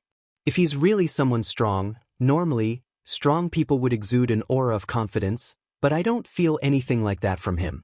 So is it like it's really because he's not that strong? Akira did not give off an aura that Shiori and people who were as strong as her usually gave off. And he himself also said that he was not that strong. Kane then glanced at Shiori, who was eating her meal with a composed expression. It seemed that she was not bothered by what Akira just said. Judging from how she was reacting, it seemed that Shiori agreed with him. Kane then thought that Akira might be really someone not that strong and lost interest in him. If he was just another strong young hunter, there were many other young hunters like him in the Eastern District, so it did not interest Kane at all. Kane then lightly said to Akira with the tone that she usually used when talking to people who were stronger than average but not by much. Well, but even so, you were able to fight against Ain-san and it's pretty impressive for someone of your age. So I think you can be more confident, you know? Yep, you're pretty strong. Kane, who had lost interest in Akira, was about to end their conversation there, but Reina, who had not lost her interest, continued the conversation. What should I do to become that strong? Reina was asking with a serious tone. It sounded as if she was desperate. The other three turned their attention towards Reina. Akira seemed to be at loss on what to say, Kane was a bit surprised, and Shirori looked rather worried. She somehow had a bad feeling about what would happen next. Shirori then tried to be considerate as she said to Reina, "Milady, as I said, something like that is only attainable with hard work and dash." "I'm sorry, Shirori. I'm not asking you, I'm asking Akira. My apologies." It seemed that Reina would not listen to her no matter what she said, so Shirori apologized for rudely interjecting and did not say anything more. Reina, Shirori, and Kane turned their attention to Akira, who was rather confused by that heavy mood emanating from Reina and Shirori. But since it seemed that he had no other choice but to answer that question, he tried to think of an answer on his own. Well, if you're not asking about what's the meaning of strength or what is inner strength or anything philosophical like that, and if you're referring to simple fighting power, I would say equipment and training. If I have to pick one, it would be equipment. Kane seemed to disagree with Akira's answer. Well, wait, so you're on that side. Are you one of those stupid people who believe that they can be strong as long as they have powerful equipment? Akira flinched a bit. It seemed that Kane hit the bull's eye. In his own opinion, he who had alpha support was basically the dream of those stupid people who put emphasis on equipment. In reality, Akira had gone through a lot of training and multiple near-death experiences, which actually boosted his skill. But judging from the difference between when he had alpha support and when he did not have it, plus how Akira evaluated himself lowly, Akira could not bring himself to deny what Kane just said to him. So instead, he tried to make some excuses. I won't go that far, but if I have to pick between training and equipment, I do think that equipment is more important. I know that this is a rather extreme comparison, but I'm just saying that it's faster if you buy a rifle to fight monsters than to train for 100 years to kill monsters with bare hands. Kane's expression turned to a smile. No, Akira boy, you can't put too much trust on rifles. As in matter of fact, even when we already have rifles and tanks now, people are still polishing martial arts, right? If you get yourself an augmented suit designed for close combat, you should be able to fight monsters just fine. There are actually more hunters than you think out there who don't use rifles to fight monsters, or at least, there are enough of them for corporations to make equipments for. In my opinion, I would rather shoot them from afar with a rifle than getting close to fight them. In the first place, when you bring up that talk about augmented suits designed for close combat, it already means that equipment is more important, right? Akira boy, equipment alone is not enough. It's also important for you to train yourself and get yourself familiar with those equipments.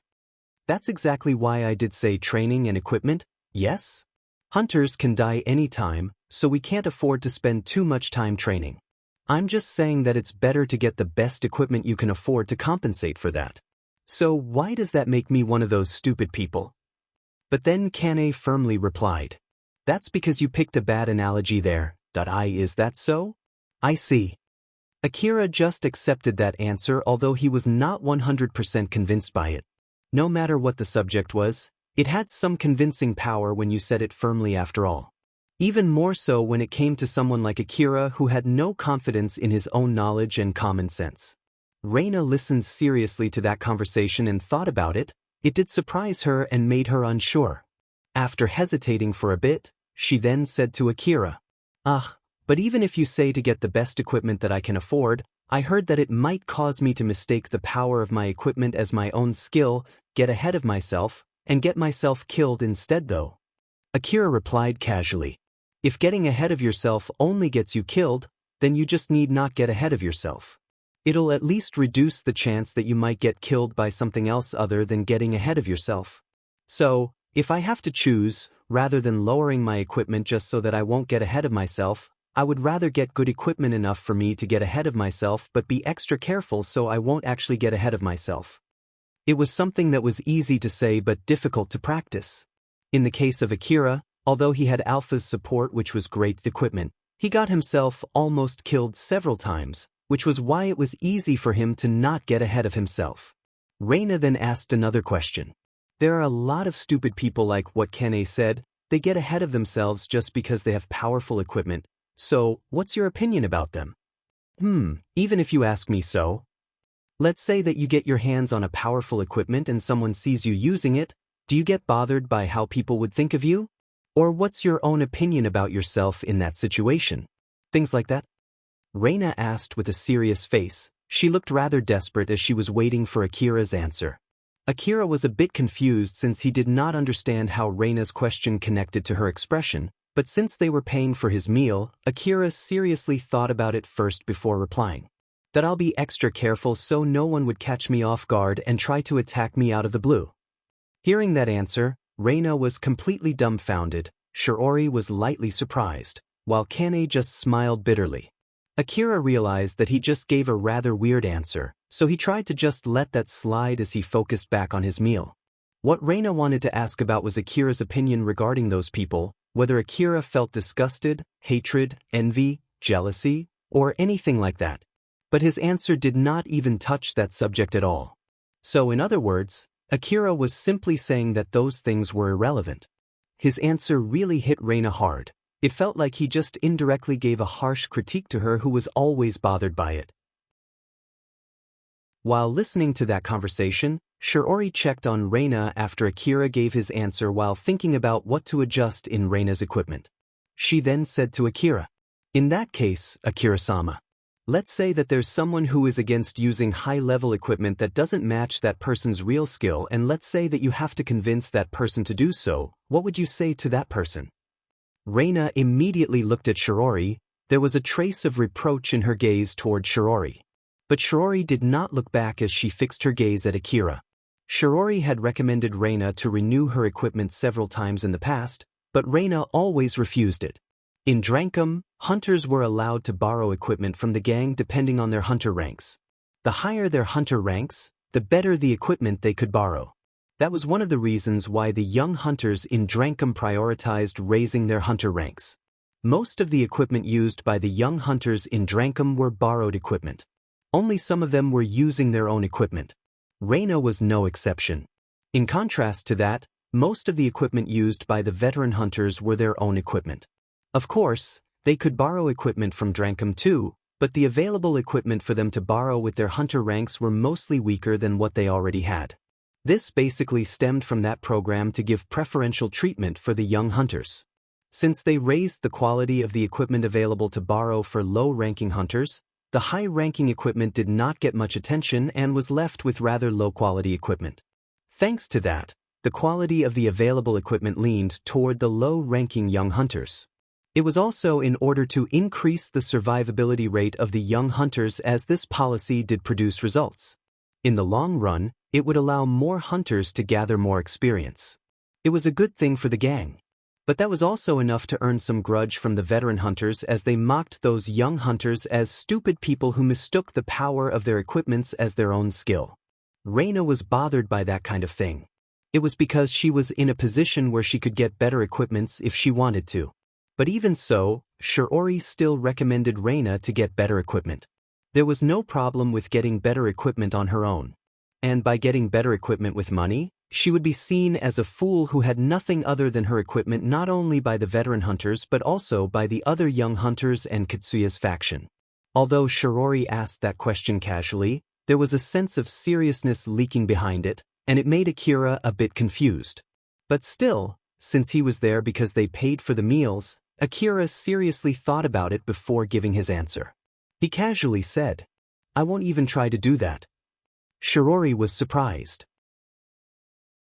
It's not about whether you'll try or not, it's more about what would you say to that person if you have to try to convince that person.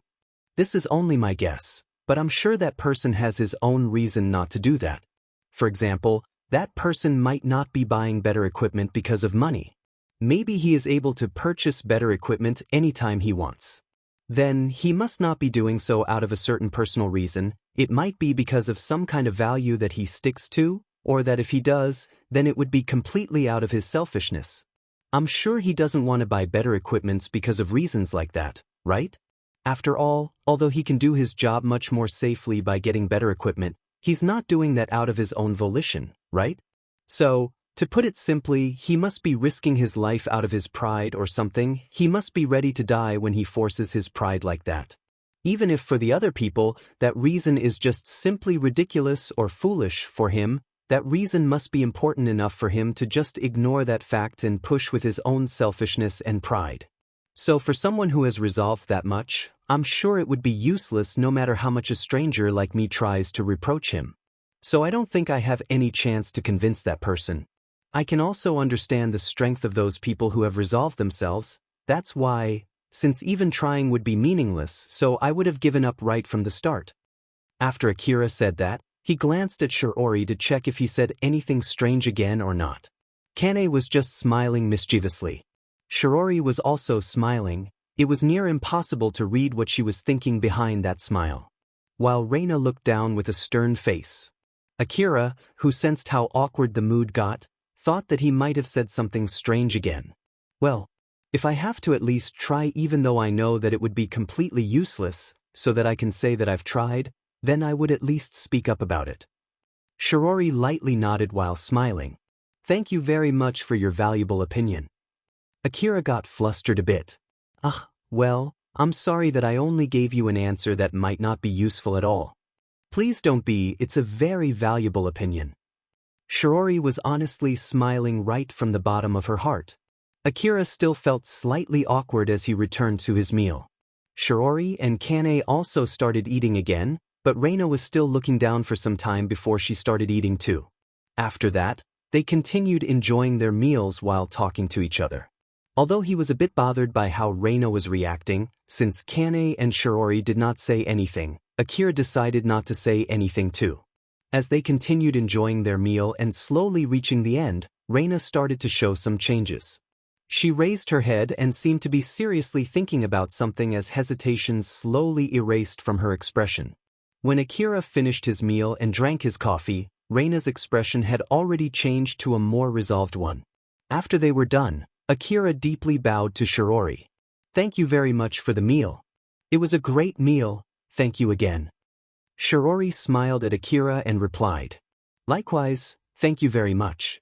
If the chance presents itself again, I hope that you would accept my invitation. Akira smiled bitterly. Of course. But if it's possible, I hope it won't be after doing something as risky as this the next time. I can't agree more. Shiori was smiling happily when she said that. Akira then left that building and stretched out his body. Well, that was really great. I sure want to go to that restaurant again. I wonder how long will it be for the next time though. Seeing how Akira sounded a bit sad, Alpha smiled at him and said, You can go to that restaurant with your own money next time, you know? Stop it, don't try to tempt me like that. I might really end up going there with my own money if you do that. It would be troublesome for me if you don't grow up to be a powerful hunter who thinks that amount of money is nothing but a spare change, you know. Although I think it'll take some time until you can do that, let's be patient and keep giving our best, okay? I know, so please wait patiently for me until I can be that strong. Akira replied with an uppity tone. He then walked back home while chatting with Alpha. While on the other hand, Reina, Shiori, and Kane were still inside the restaurant. They were sitting at their table. The plates and coffee cups were already cleaned off. They were just sitting in their respective seats while waiting. Kane looked rather bored. Shiori waited silently without saying anything. Both of them were waiting for Reina to finish reorganizing her feelings. After listening to Akira's answer, she asked herself some questions and came up with a conclusion. Akira did say that I'm risking my life only out of my selfishness, that I must have a reason that I think is important enough to do so, and that he won't even try to convince me since I must have resolved myself. But that's not true, I don't have that kind of resolve. That's why, It's just out of my selfishness, nothing more. It's out of my vain pride. I endangered myself as well as Shirori and Kane because of something like that. I'll be able to do better if I get better equipment. I didn't even notice that although it was something so simple that those stupid hunters always say. Reina then looked at Kane and Shirori. She made her resolve and said, Shirori, Kane, I'm really sorry about everything until now. Reina then asked Shirori with a serious face. Shirori, I know that I've always refused it, but can you please help me renew my equipment? If it's possible, I want to get the best equipment available. I don't mind what others might say of me. Shirori smiled happily. Of course, you can count on me, milady. With seriousness still on her face, Reina turned to Kane and said, Kane, I'll be counting on you to protect me. Kane was smiling like usual. Sure, that's my job in the first place after all. Reina then continued. And also, if I may, I want both of you to train me so that I'll become skilled enough to use the equipment that I'll be using from here on, and so that others will not think that I'm fully reliant on my equipment. Kane gave a challenging smile. Milady, are you sure you want to do that? It'll be hard training, you know. I've decided to do it. Reina's resolve was obvious from her tone. So Kane smiled back at her and said, Oh, that's great then. It seems that Milady will finally graduate from being a total amateur. I had a lot of thoughts about it when Milady decided to challenge a dangerous place without proper skill and equipment and was fully relying on Milady's bodyguard. But this time, Milady will finally be able to start as a proper beginner. Shirori then joined in. She had a serious expression as she said, Well then, in that case, first I'll remove all the scheduled training in Drankum. From here, Milady will be training with both of us. Since it won't be an easy training, I hope that Milady is ready. And also, Kane. Watch your mouth. Shirori glared at Kane, but Kane just glanced at her and ignored it. Reina thought of what lied in front of her and repeated her questions and answers inside her head. What should I do to become stronger? It's simple, I just need to decide to be strong and put real effort into becoming stronger. I wasn't even doing that until now, but this time, I'll properly become stronger. Reina made her resolve to attain strength with her own effort.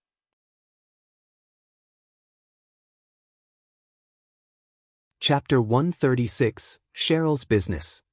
Akira was standing inside a white space. Every time he got such a dream, he felt that he had seen a similar dream before as well, but he always forgot about it when he woke up, together with everything that happened inside that dream. Akira's consciousness was still hazy as he saw two alphas talking to each other. The alpha near Akira sounded a bit annoyed when she said, Couldn't you at least do something about it? The alpha further away from Akira casually replied, Unlike you, I don't have the proper permission. That's why I can't do much external interference to guide his action. To be honest, since you have the proper permission, I was hoping that you would have done something about it from your side.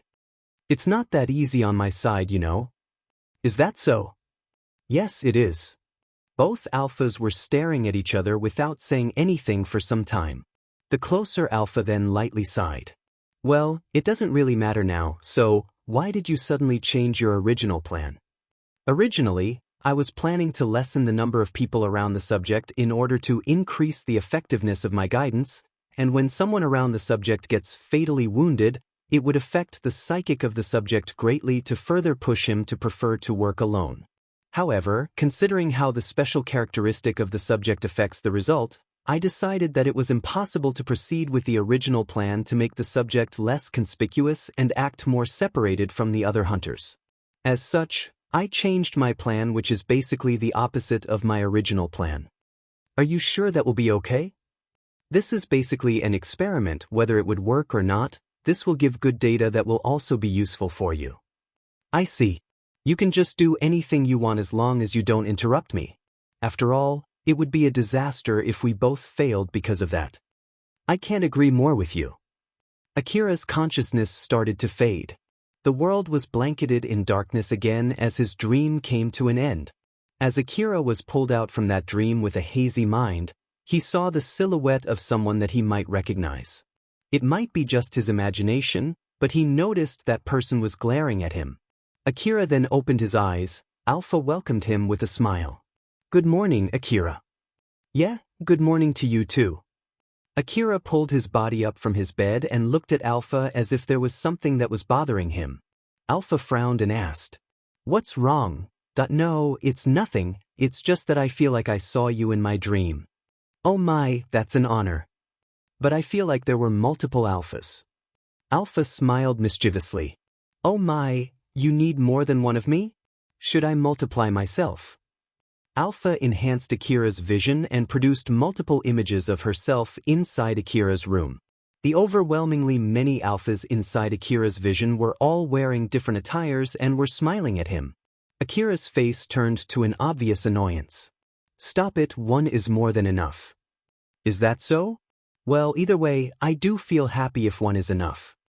Akira's vision returned back to normal. He looked obviously unhappy with what Alpha did there, but Alpha just ignored it as she was smiling like usual. After what happened, Akira completely forgot the thing that was bothering him just now. 3 hunters were walking in the slum of Kagomayama City. Although their equipment varied from each other, they did not look weird together. They did not look like former hunters, and they did not look exceptionally strong either. They looked like one of those common hunters in the Eastern District. They were Colbert, Hazawa, and Ravin. After they grabbed their respective equipment, they headed to the slum city instead of the wasteland. Ravin looked rather confused and asked Colbert a question. "So, still how long exactly do I need to roam around this area?" Colbert replied, "Just calm down. There are steps to take for this kind of thing, you can't just rush it. I only accompanied you here because you asked me, you know? I'm here to help you handle those pain-in-the-neck negotiations for you. So if things go well, you'll have to treat me tonight, you hear me?" Ravin seemed a bit overwhelmed by that response. All right, I get it already. But can you at least tell me where are we going to or what are we actually looking for? If things go well, I'll treat you to anything you want, whether it's food, or beer, or girls. But just so you know, I don't have the money to treat you if my request and your plan don't go well. I'm sure you at least know that much. So I'm really counting on you, okay? Colbert just laughed. Yeah, I know. Even for me, I actually don't want to go to someone that I know is a debt collector. But of course, it's a completely different case if the time has come. Colbert's smile was also saying that there would not be any mercy when the time came. Ravin's face twitched. Hazawa, who listened to that, sounded a bit confused as he threw a question to Ravin. Wait, isn't it that 400,000 Orum debt that Katsuragi guy already took over from you? So Colbert has nothing to do with it anymore, right? In the first place, if it's only 400,000 Orum, you should be able to earn that much money in no time, so you still haven't repaid that, huh? But Ravin hesitantly replied. It's 4 million Orum. Huh, I borrowed 2 million Orum from the company where Colbert is working. Hazawa looked at Ravin with both exasperation and amazement.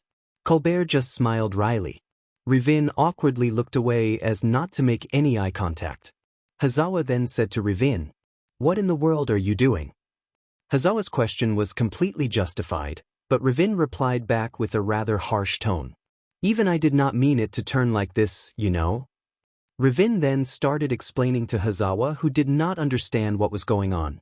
When Katsuragi took over that 400,000 Orum debt from him, Ravin thought that he did check the content of the contract. The content of the contract seemed to be fine. It had a low interest and no deadline stated. Ravin thought that there must be some kind of string that was attached to it, but after checking the content closely, he did not find anything like that.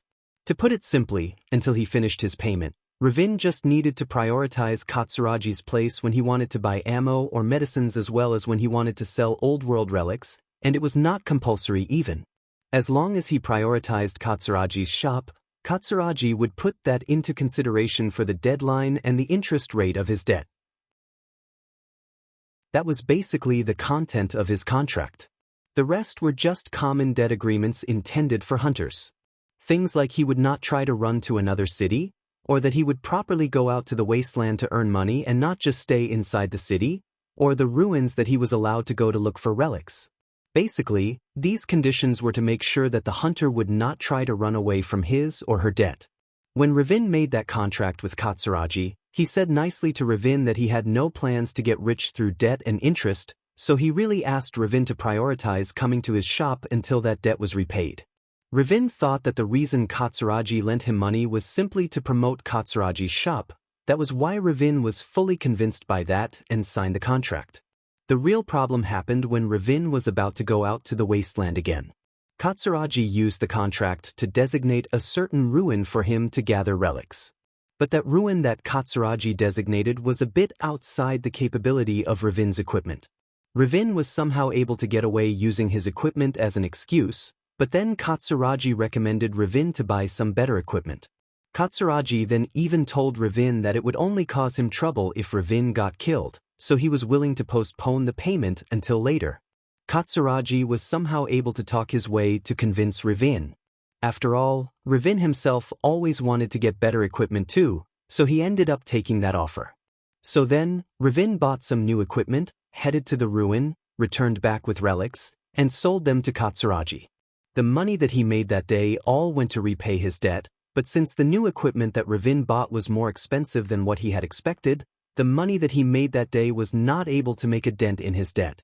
The cycle continued as Ravin bought medicines and ammo from Katsuragi, went to the ruin that Katsuragi designated, and sold the relics that he gathered to Katsuragi.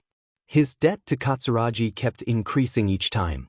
The ruins that Katsuragi designated were ruins that the current Ravin could not explore without buying better equipment and a lot of ammo, while at the same time, as long as he had the equipment that Katsuragi recommended, it was almost guaranteed that he would be able to return back alive.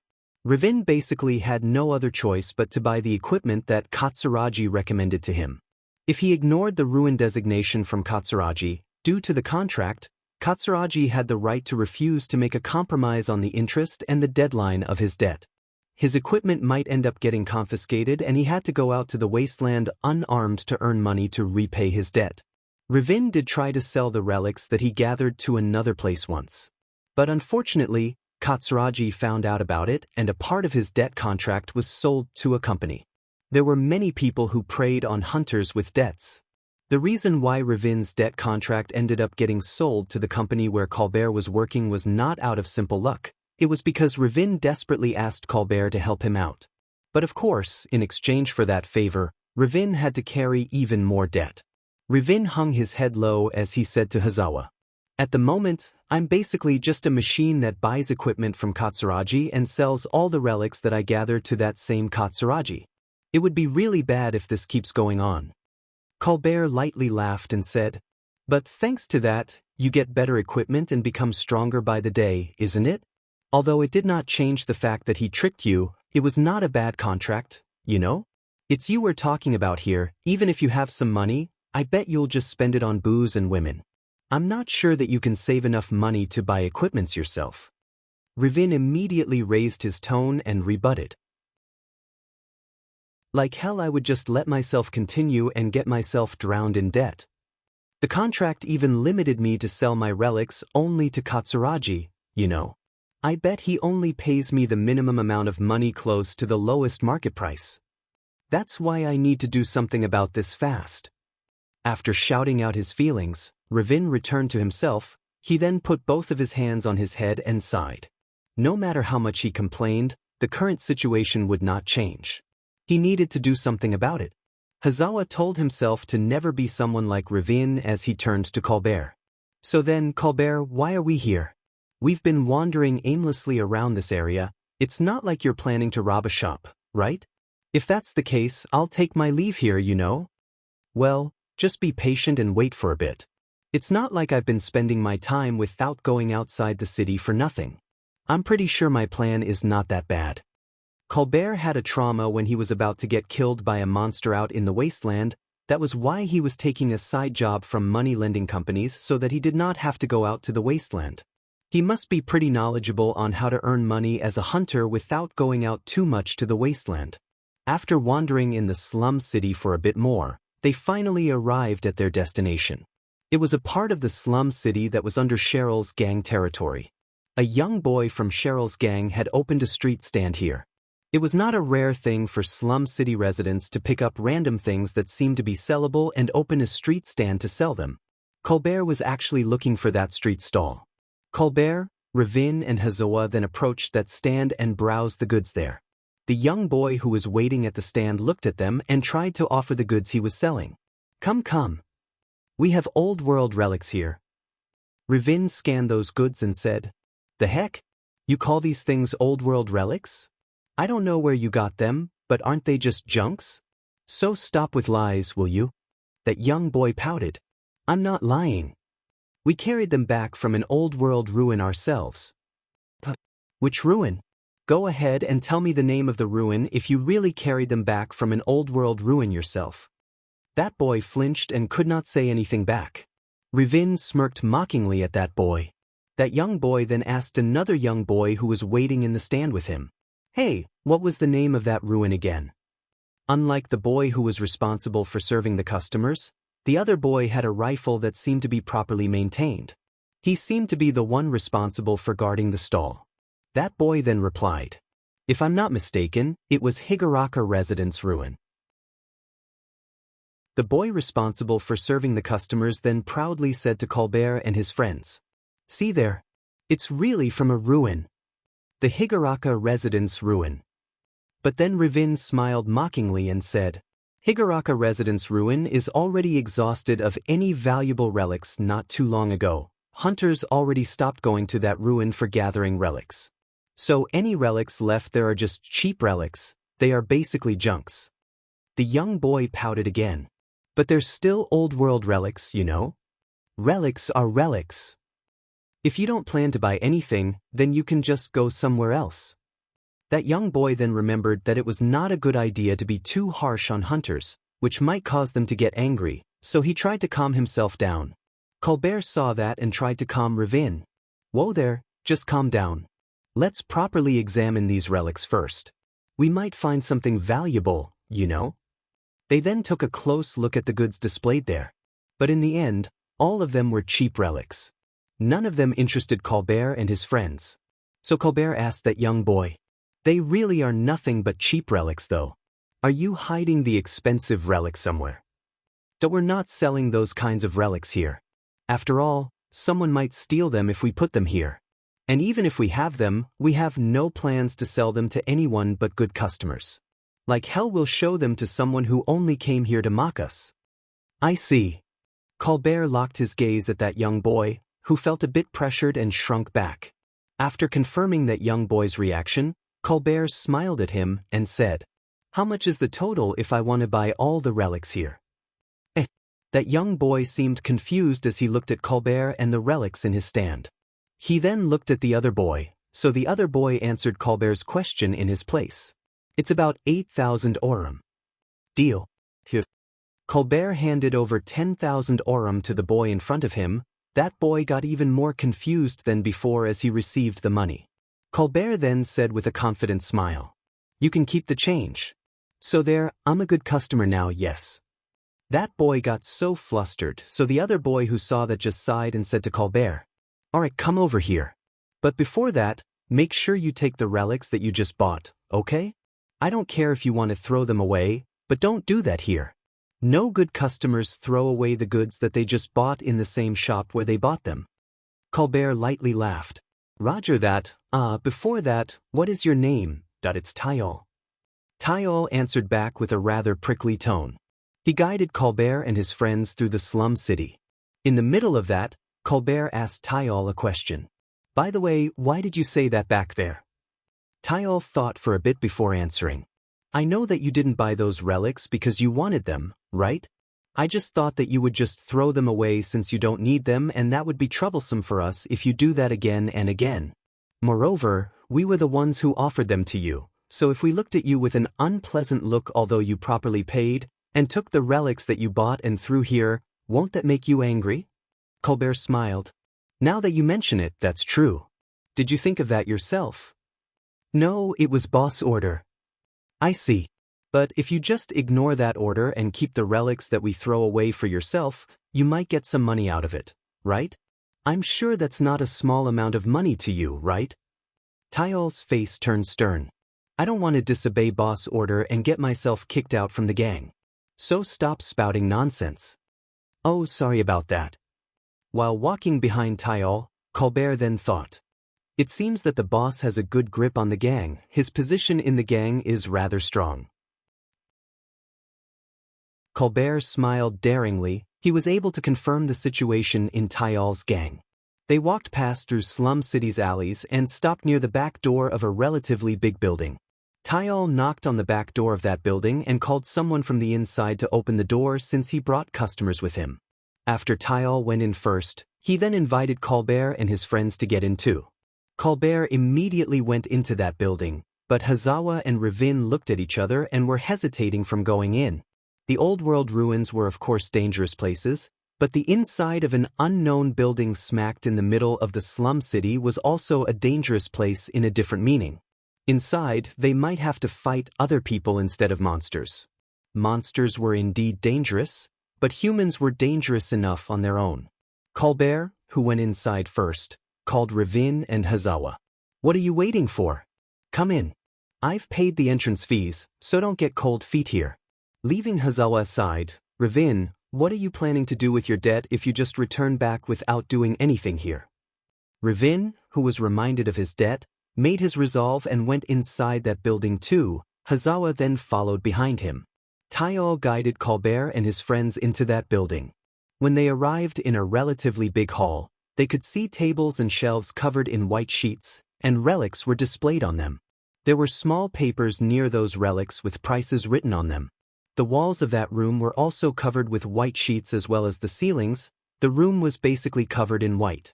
Cheryl was standing in the middle of that room. She was wearing the dress that she received from Akira and got refitted later.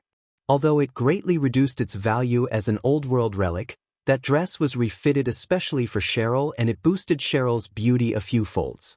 Even some who did not know much about fashion could easily recognize that it was an expensive dress and Cheryl looked perfect in it, which was rare for anyone in the slum city. No one would question it if Cheryl introduced herself as someone from the inner wall. Ravin and Hazawa were so surprised when they saw that young girl who was exuding a sense of high class. Cheryl then stepped forward gracefully and welcomed them. Welcome, and thank you for visiting us. Colbert and his friends were charmed by Cheryl's smile, which increased her beauty even more. Although Colbert did not notice, Cheryl was not alone. Akira was there too. He was hiding behind the white sheet that was hanging down from the ceiling. Cheryl was the one who asked Akira to watch as a guard. Akira was keeping his eyes on Cheryl, who was welcoming the customers, and Colbert and his friends who were charmed by her. Although Colbert was still able to more or less maintain his calmness, that was not the case for Hazawa and Ravin. As Cheryl proceeded to interact with them, Ravin and Hazawa became more and more attracted to her. Akira was a bit scared by that as he kept on observing the situation. Akira remembered what happened back then in Higuraka Residence Ruin and asked Alpha a question. If I'm not mistaken, something similar also happened back in Higuraka Residence Ruin, right? Indeed. It was a hunter by the name of Deal. Right? He somehow got attracted to Cheryl and started blurting out information without realizing it, and he did not stop until Cheryl stopped him first. She's making full use of her ability to steer the conversation and give other kinds of signals with her expressions and body language. The way she speaks and the way she behaves are all calculated. I believe that she's also checking how her conversing partner reacts to her and adapts to that. Cheryl is a beautiful girl and she is wearing a dress that elevates her image even more. Although she's doing this because it's her business, I'm sure it's not like she has any bad intentions. She's definitely slowly but surely drawing people in. After listening to that explanation, Akira then asked further. By the way, just to be safe, does she do that to me too? Am I already charmed by Cheryl or something? From the outside, Akira's action might be interpreted as such. He voluntarily became a supporter of Cheryl's gang and he paid a lot of money for her dress. So Akira doubted if he was already charmed by Cheryl and always tried to keep her mood without even noticing it. Alpha just smiled and replied, "Don't worry. It's true that you've done a lot for Cheryl, but most of the time it's out of your whim or because of your own interest. Or at least, to me, it's not like you're trying hard to make Cheryl happy or anything like that." To be more precise, it was the opposite. Cheryl was the one trying hard to keep Akira in a good mood. The difference in Cheryl and Akira's social skills, as well as Akira's chronic antisocial tendency, caused Cheryl's advances to mostly end in vain. Akira sounded relieved as he said, "I see." But then Alpha suddenly smiled bewitchingly. "By the way, just to let you know, I'm also doing my best to entice you here too, you know? That's why, if you want me to do anything, just tell me anytime, okay? I can freely change my attire and body. If image only is enough for you, I can basically entertain you as much as you want. That's sure, thanks." Akira looked away from Alpha's gaze as if he was trying to hide his embarrassment. Colbert and his friends were browsing the relics displayed in that room. Unlike the relics displayed in the street stall, the relics in that white room were indeed expensive relics. Colbert looked at the price written in the price tag and thought, according to his experience, they were priced a little bit higher than the usual market price. Colbert then mumbled loudly as if he was letting Cheryl hear it. "That they're not that bad, but the price is just a bit too high." Cheryl's smile did not waver at all as she replied, "As I explained before, they're just the initial price. I'm completely open for any bargain. Although, please direct all the bargain you want to make only to me." "I see, so you're one of those people who write the price that you personally want to sell. Well, but it's okay, I have nothing to complain for now." The relics displayed there were actually relics that Cheryl received from another place. They were entrusted to her. The selling method was close to an auction. If the customer did not want to buy the relic with the written price, then he or she could just offer his or her own price. And if the supplier accepted that, then the deal would be made, and if it was not accepted, then the relics would still be left with their original price. So the customers could only either wait until the price was lowered or give up buying that particular relic. In reality, Cheryl was just acting as if she had a lot of suppliers when her real suppliers were actually just Akira and Katsuragi. Both of them just left their relics to Cheryl and let her do whatever she wanted to do to sell them. The relics were basically composed of the relics that Akira did not sell to Katsuragi and some relics that she borrowed from Katsuragi to improve the look of the place. The price written on their price tags were basically the same price that Katsuragi would put if he sold them in his shop. Although some of the relics were borrowed from Katsuragi, Katsuragi himself would still get some profit if someone bought them at the written price. While for Akira, he did not want to get involved in deciding the price at all. The better the price that Cheryl could get, the more money she would receive and the more money she could repay to Akira. Thus, Cheryl was trying her best to increase the prices of the relics that she was selling. The reason why Cheryl was doing an auction-like sale was simply because she did not know the market price of the relics. Although she did some research visiting some places, she was still a complete beginner in deciding the price. So she thought that if she made it like an auction, the price would eventually gravitate to the right price. Colbert then asked Cheryl as if he was trying to investigate something. "But still, as I thought, they're more expensive than the usual market price. Won't it be like no one would buy them at this price?" Cheryl replied casually with her usual smile. "That might as well be true. The suppliers might have no wish to sell them in the first place. They might have left it in this place as a temporary warehouse since the people who left them in our care can't exactly keep them or sell them in a legitimate exchange center. For example, those people with a huge debt who are closely monitored by their lenders and are in the middle of looking for another place to sell their relics. So if the relics are sold at that price, it would be a good thing for them, and if the relics don't sell at all, then it would be fine for them too, and if someone actually tries to bargain with the price, it might give them good data to bring up for their negotiation with the normal exchange centers." Cheryl locked her gaze at Colbert while smiling and tried to probe for his reaction. Colbert felt like Cheryl was peering directly into his inner heart, but he was able to somehow maintain his calm. Cheryl was still smiling as she continued.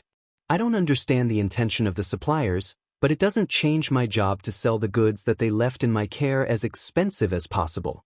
If I try to lower the price, we would have to pay for the difference ourselves. Since that's the situation that I'm in, I can't give you a discount even if you try to ask me, you know. That's really unfortunate." Colbert smiled wryly as he replied back half-jokingly. Chapter 137, Reselling Relics. Ravin and Hazawa were looking in Colbert's direction. Their gazes indicated that they had something they wanted to say. Colbert noticed that, so he asked Cheryl to give him some space for a bit. Would it be okay if you leave us for a bit? There are a lot of things that we need to talk about, you see, like the budget and stuff. Of course, please do call me if you need anything. Cheryl excused herself and left them alone. Hazawa and Ravin then came to Colbert. Ravin had a rather conflicted face as he said, "Say, your plan, it is basically buying and reselling relics? Are you planning to buy relics here and sell them somewhere else at a better price?" Well, to put it simply, you've been working as a hunter for a long time, so I'm sure, unlike those amateurs, you can discern which relics are valuable relics, right? Ravin seemed worried as he said, "Even if you say so, it's not like I have the money, you know? And I don't know where to resell them either. In the first place, I'm contracted to sell all the relics that I have to Katsuragi. Although that guy is also the one who forces me to keep buying stuff from him." Colbert was still smiling like usual. "Don't worry, I have a plan for that. Your contract only forces you to sell the relics that you gathered from the old world ruin to Katsuragi. So it doesn't include the relics that you buy from another place." Is that really how it works? Yeah. There were precedents in the hunter office. So it's okay. And also, I know that you don't have that much money. So just buy cheap relics. Don't aim for those technological and mechanical relics that the hunter office usually looks for. The price of those kinds of relics changes with the trend after all. Moreover, there are usually many hidden gems out there. Some relics that are only worth 100 aurum and look like junk from a glance can earn you 1 million aurum in a specialized shop if you're lucky. So, we're basically aiming for those hidden gems. You can think of this as a small gamble. Although it depends on your luck. If your ability to discern valuable relics is real, you should have good odds here. So it basically depends on your ability as a hunter, that I see, so it's a gamble that depends on my ability as a hunter, huh? And also, if my information is correct, this shop just opened recently, so they might be selling the relics with a discount to attract customers. There's also a chance that they don't have a strict evaluation to decide the prices of the relics since they are inexperienced to do that yet. They might also sell some relics at a low price on purpose to show their customers that they might find some hidden gems in this place. It's true that it's still a gamble, but I think we have good odds in this gamble. Hazawa, who was listening next to Ravin, nodded. It seemed that he was convinced by Colbert's explanation. He then said, "I see, if we're lucky, Ravin might be able to pay his debt in one go." After listening to what Hazawa just said, Ravin started checking the relics there seriously. Colbert, who saw that, just smiled bitterly. "Well, I did pay the entrance money for you, so at least buy one thing before we leave this place. It would be meaningless if we go to a relic selling store after this if we don't have any relics to sell." "Yeah, I know," Ravin replied with a serious tone without looking back at Colbert and Hazawa. He had his eyes fixed on the prices of the relics lined up on the white sheets in front of him. He seemed to be rather desperate. Colbert and Hazawa looked at each other and smiled bitterly before joining Ravin in looking for good relics. They eventually decided on the relics that they wanted to buy and spent about 1 million aurum. Half of it was paid with Colbert's money. Ravin only picked some relics that cost him 100,000 aurum in total. The one that Hazawa picked was a box of trump cards. The cards were still inside the sealed container. Although it was an old-world ruin, it seemed unscathed. Its original selling price was 10,000 aurum, a rather expensive price even for an old-world relic like that one. The only reason why Hazawa bought it was because he did not want to leave that place without buying anything, but at the same time, he did not want to spend too much money there, and it would be stupid if the price of the relic that he bought there was less than the entrance fee. Colbert then asked Cheryl, "Is it okay if we pay through our Hunter ID?" Cheryl smiled and replied, "We do accept Hunter ID too. Other than that, we also accept cash, cards, and money transfer. So, are you sure that you're going to pay with Hunter ID?" "Yes." "Very well. Please let me borrow your Hunter ID then." Colbert handed over his Hunter ID. Cheryl received it, used a terminal to read Colbert's Hunter ID, and operated the terminal to complete the transaction. After that, She politely returned Colbert's hunter ID. Colbert checked his own information terminal and checked his account to see if the payment properly went through. After confirming that there was no problem, he smiled lightly since he confirmed that he got the information he was looking for, but his expression immediately returned back to normal. After they finished buying their relics, they then left that room. Tyol was waiting for them outside the room. He then guided Colbert and his friends back to the back door of that building. Not too long after they left that building, Tyol asked them a question. "Let me ask you one more time, is there really any need for me to guide you back all the way to the main street?" Colbert answered that question. "Nah, it's fine. Wait, on second thought, please do." "All right." All of them then headed back to the main street. Hazawa found that reply a bit weird, so he questioned Colbert. "It's not like there's any need for him to guide us back, no? Although we're in the back alley of the slum city, I'm pretty sure none of them are stupid enough to attack a group of 3 hunters, you know. It's fine, isn't it? It's a good thing to accept others' goodwill. It would be really bad if we get lost here after all. Not to mention, the other 2 hunters in our group were even hesitating to go inside that big building." Colbert was poking fun at Hazawa and Ravin. Hazawa tried to defend himself. "I was just being careful, you see. I'm someone who is really careful when it comes to something like that. Just so you know, I was being careful too, yeah. Oh, of course, I bet you were." Colbert was also keeping his eyes on his surroundings while talking as they walked with Tyol through the alleys of the slum city. He was checking how the people around them looked at Tyol and his group, and how Tyol was reacting to all the attention that was directed at him. From there, Colbert could more or less check how the people around that area saw Cheryl's gang. All of these were valuable information. At the least, the people in that area did not see Tyol or Cheryl's gang as mere children. Some of them did look at Cheryl's gang with contempt, but there was a trace of envy and caution mixed in those gazes. It showed that Cheryl's gang had enough influence for other people to be envious and cautious of them. Tyol and Colbert's group went in different directions once they arrived on the main road.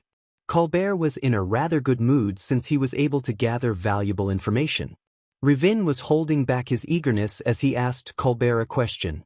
"So then, where to go after this? I bet you already have a plan where to sell these relics, right?" "Yeah, I know just the right place to sell these relics. It's the Curagen." Ravin and Hazawa looked surprised when they heard Colbert's answer. The Curagen was a company that specialized in trading relics. It had multiple branches in the Eastern District. It was also famous as a pawnshop company where hunters with debt problems used to go to pawn their relics.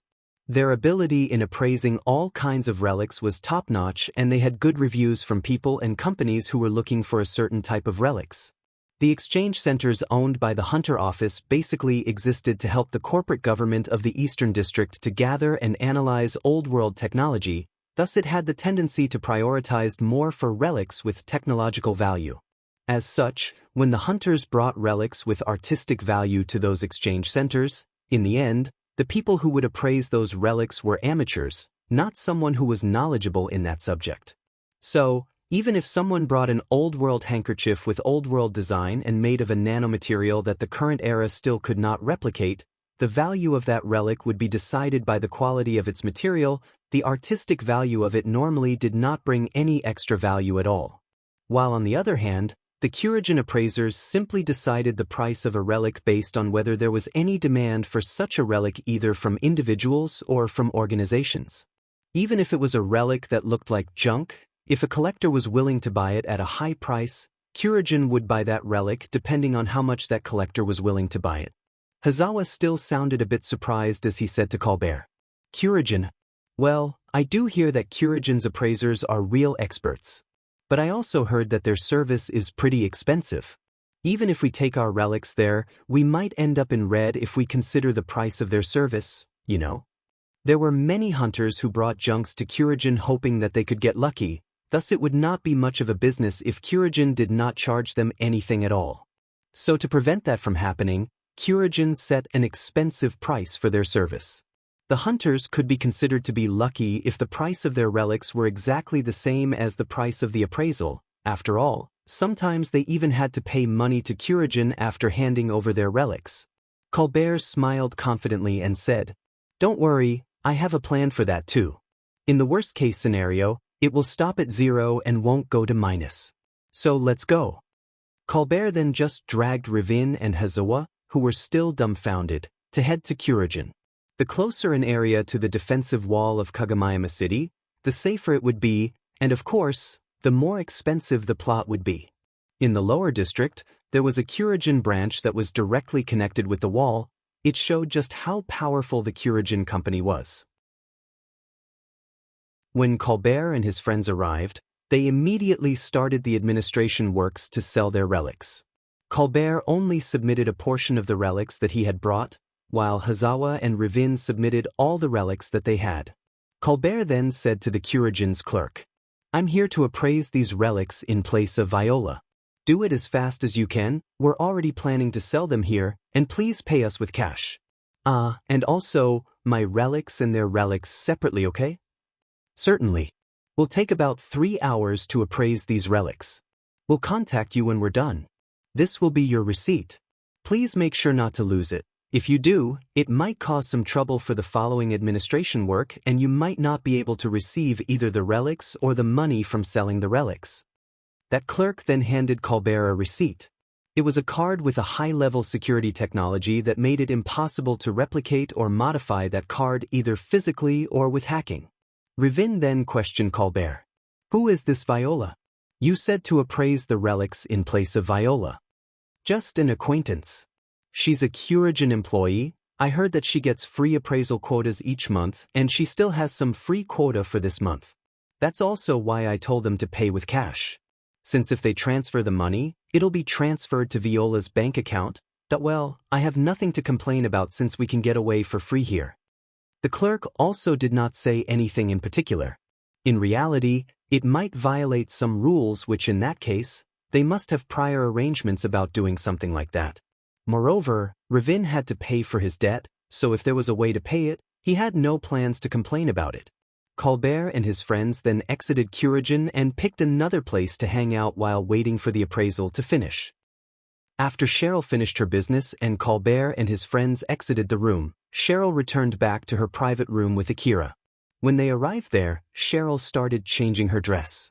She only wore that dress to serve the customers and she wore a different dress when she was not serving customers. She was being careful as to not get too used to that dress and get it dirty. Cheryl had decided to keep that dress dearly so that she would not forget that it was a very expensive dress. Cheryl slowly took off her dress piece by piece. There was no need to rush herself, so she was taking care not to damage the dress. In the middle of that, she stopped and glanced at Akira. Since there was no special partition in Cheryl's private room where she could change her dress privately, she was basically in open view when she was changing her dress. But Akira was sitting on the sofa in that room while being focused on his terminal. She then called Akira.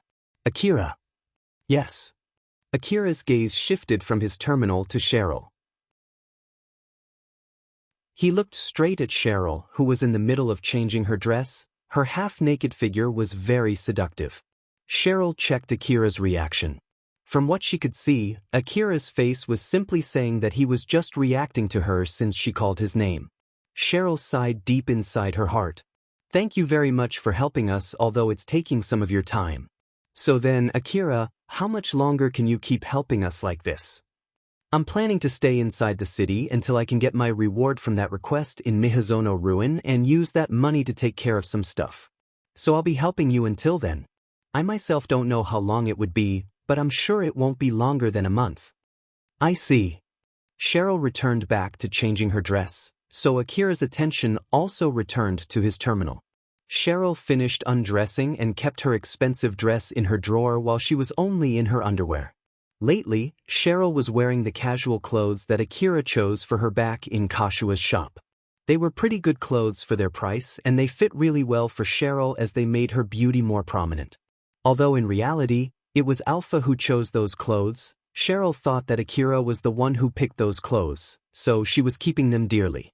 Cheryl grabbed her clothes and stopped again. She then called Akira one more time. "Akira." "Yes." Akira's gaze once again shifted from his terminal to Cheryl. He was looking straight at Cheryl's beautiful figure as she was only in her underwear.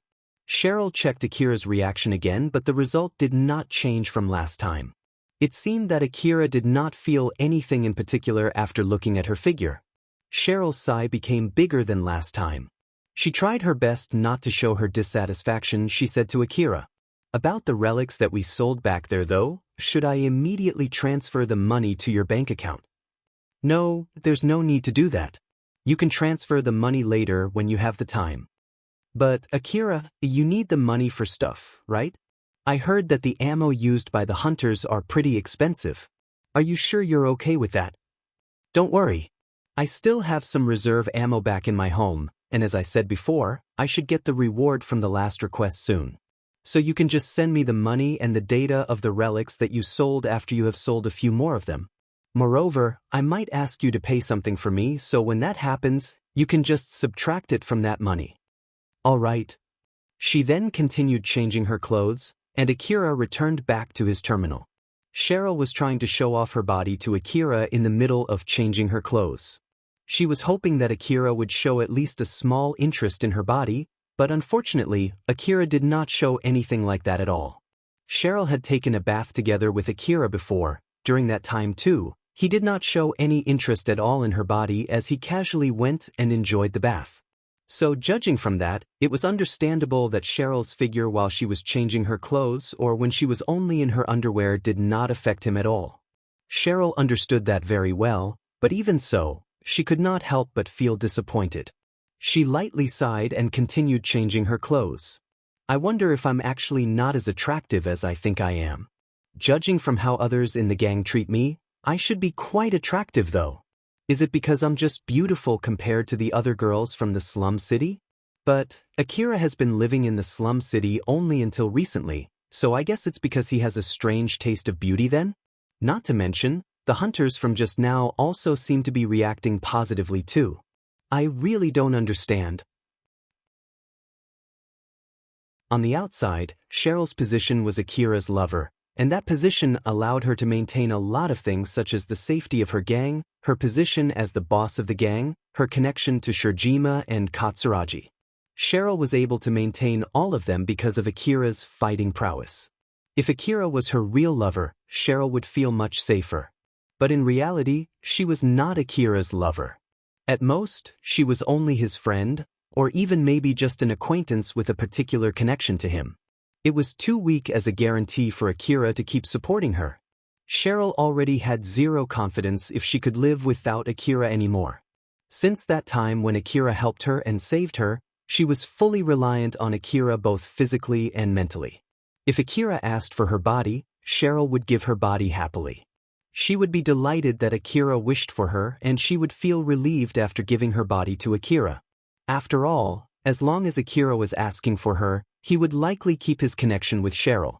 But unfortunately, Akira did not show any interest in her.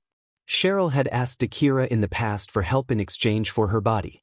But at that time, he only considered how far she could help him fighting monsters and buy him time. He did not see Cheryl as a member of the opposite sex at all.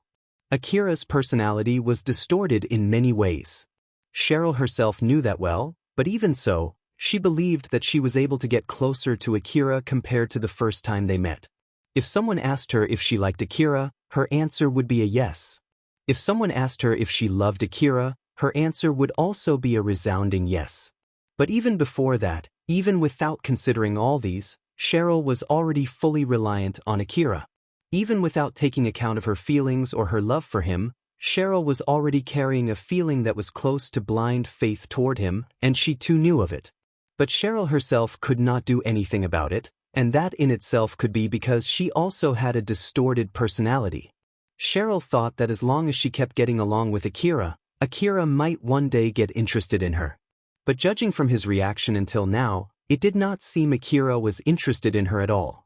Well, at least he's not seeing me as a bait for the monsters anymore, right? He did buy me some clothes after all, so I'm sure that he's also planning to get along with me too. Just calm down, I just need to slowly get closer to him. Cheryl finished changing her clothes. She then sat next to Akira. Akira just glanced at Cheryl when she sat next to him. He did not show any reaction in particular and immediately returned his gaze back to his terminal. Even when Cheryl leaned towards him, Akira did not show complaint at all. He kept his attention to his terminal. As Cheryl leaned towards Akira, she glanced at him and thought, even if I sit next to him, Akira does not show any signs of rejection at all. I'll just keep close to Akira until he feels that it's normal to have me around.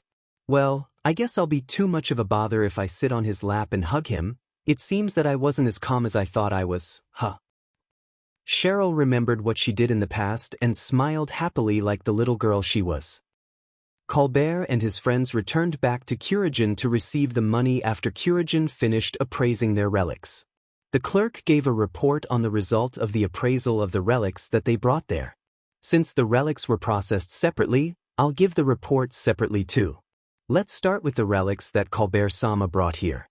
Colbert-sama, unfortunately, the relics that you brought here are not in demand in this branch. The appraisal fee would be free. So what do you want to do with the relics? You might take them back or let us take care of them. I see, you can go ahead and dispose them. Certainly. We'll dispose of them at our discretion. Next is Ravin-sama.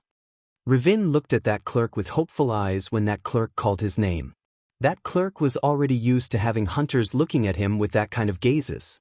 So he was not bothered much by it as he continued. The result from the appraisal, subtracting the fee for the same, is 10,000 orum. That clerk placed a tray with 10,000 orum in front of Ravin. Seeing that, Ravin disappointedly looked down. Colbert smiled bitterly and tried to cheer him up. Don't worry about it, you're just not lucky this time. Ravin did not say anything as he took the money on that tray. The clerk withdrew the tray and continued. Then lastly, Hazawa-sama. After hearing about Ravin's result, Hazawa did not put much hope on the result. But he was flabbergasted when he heard what that clerk said after that. The result from the appraisal, subtracting the fee for the appraisal, it's 1,500,000 orum. Colbert, Ravin, and Hazawa froze up as the clerk placed a tray in front of them.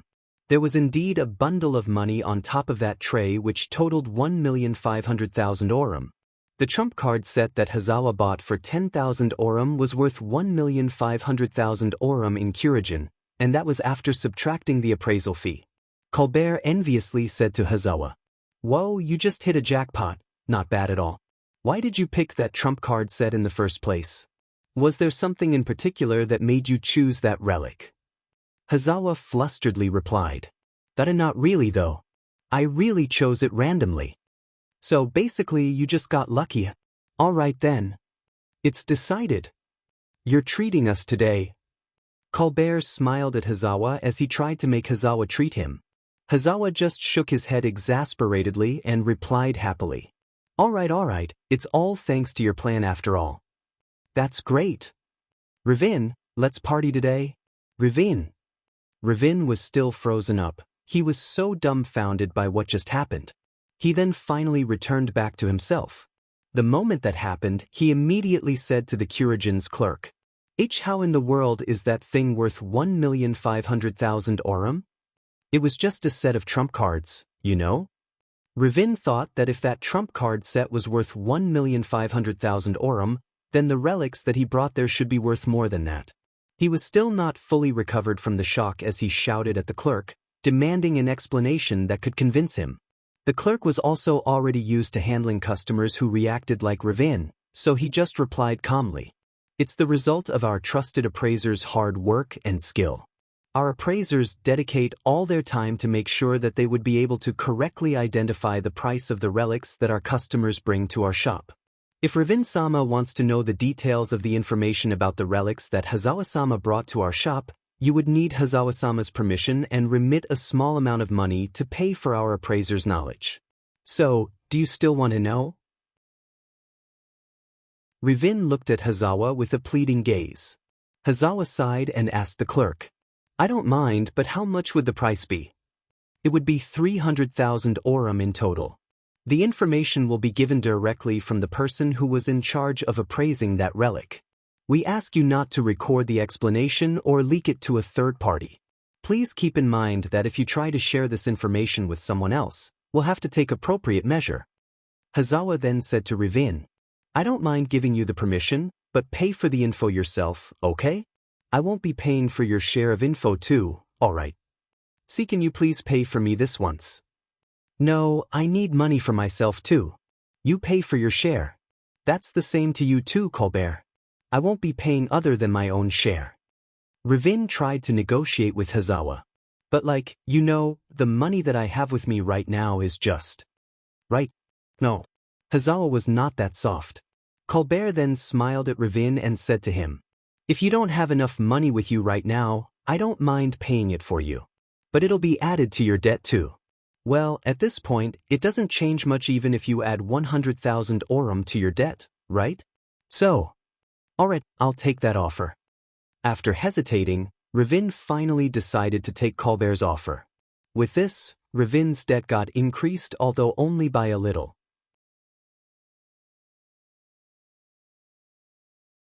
Chapter 138, The Basis of the Appraisal. Colbert, Ravin, and Hazawa were guided to another room. Not too long after that, a Curagen employee came in with a transparent case. The trump card set that Hazawa just sold was kept inside that case. The case itself looked so secure to the point that the trump card set seemed like an expensive article. That employee placed that case above the table and started explaining the details of the appraisal to Colbert, Ravin, and Hazawa. So then, please let me explain the details of the appraisal process. We've brought the relic in question here to help with the explanation, but please bear in mind that the ownership of this relic is already on us. So please don't touch the case. The employee was sitting face to face against the other 3 hunters. Colbert was the one who was the most relaxed among all of them, so he replied to that employee in place of his friends. All right, go ahead. Ravin was listening very closely so as not to miss even a word from that explanation, while Hazawa was listening out of pure interest. There were many hunters who pawned their relics in Curagen only to complain later. So the people who work for Curagen were already used to facing those kinds of hunters. Even if Ravin was staring at him, or even glaring at him, that employee was able to keep his calm as he calmly explained. We have a lot of indicators that we use to decide the value of a relic. There are 2 big reasons why we value this trump highly. First is that the Engazan convention is close, and secondly, this trump card set is a still sealed old world relic. We use these 2 factors to decide the price of this trump card set. That employee continued his explanation. Colbert and his friends were listening closely to it without saying anything. The Engazan city in the Eastern District held a huge-scale gambling event regularly. A lot of people were swayed by the dream of winning the jackpot and decide to join that event to test their luck and skill. People who dreamt for riches, people who got their dreams granted and became rich in one night, people who failed and lost all of their possessions. Engazan was a city filled with dreams, even if some of them were nightmares. Colbert suddenly asked a question to that employee. So basically, they'll use this trump card set for that gambling event, huh? That's also the reason why you need a still sealed set of trump cards, right? But I still don't see how it's valued at 1,500,000 orum. Isn't that just too high no matter how you think about it? That employee nodded and said, that's indeed true if it's only used for gambling with the corporation-issued currencies. But in Engazan gambling event, there are even important individuals and organizations partaking. In the past, some of them even made 100 million chrome as bet, and the big companies even put their relics as bets too. It was common for big companies to fight over old world relics. But fighting over it using force would warrant them to spend more money on the war than what they could get from the relics they were fighting over, while on the other hand, it was not like they could give up just because of that either. So in that situation, in order to reach a conclusion that both sides could accept, they often fought over the ownership of the relics through gambling.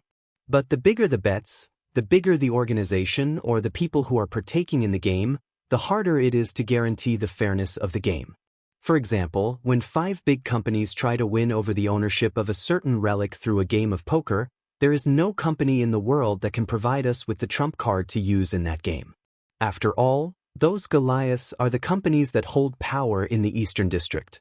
It's fully understandable that they might scrap their hard-earned trust that they've built for years just to produce a single special trump card in order to win that gamble. Of course, there's no end to it if you start questioning other companies, but as long as that possibility is not zero, it's hard for them to trust each other.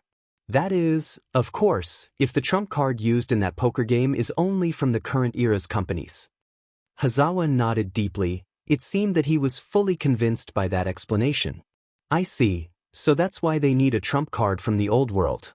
It's true that even the 5 biggest companies in the Eastern District can't reproduce the same old world trump card. I see how it's highly valued now. But then, does that mean this trump card might be used for such gamble? If asked whether it's possible or not, the answer is yes, it might be used for such a gamble. It's really something grand if you think about it. Hazawa just asked a question that came up in his mind out of imagination, and then that employee replied back with an answer that filled Hazawa's mind with more imagination. Although Hazawa was fully convinced by that explanation, that was not the case for Ravin. Wait for a sec, if it might be used for that kind of gamble, doesn't that make 1,500,000 orum pretty low? The employee answered Ravin's question. That is indeed true if this trump card is good enough to be used for that level of a gamble. Which in that case, it might even worth a few billion orum or maybe a few chrome. Then dash. But to ascertain it, we would need more investigations. We need to make sure if it's really an old world relic, if it's really still sealed. We need to check if there's any problem with the article by comparing it in case someone excavated the same article in the past.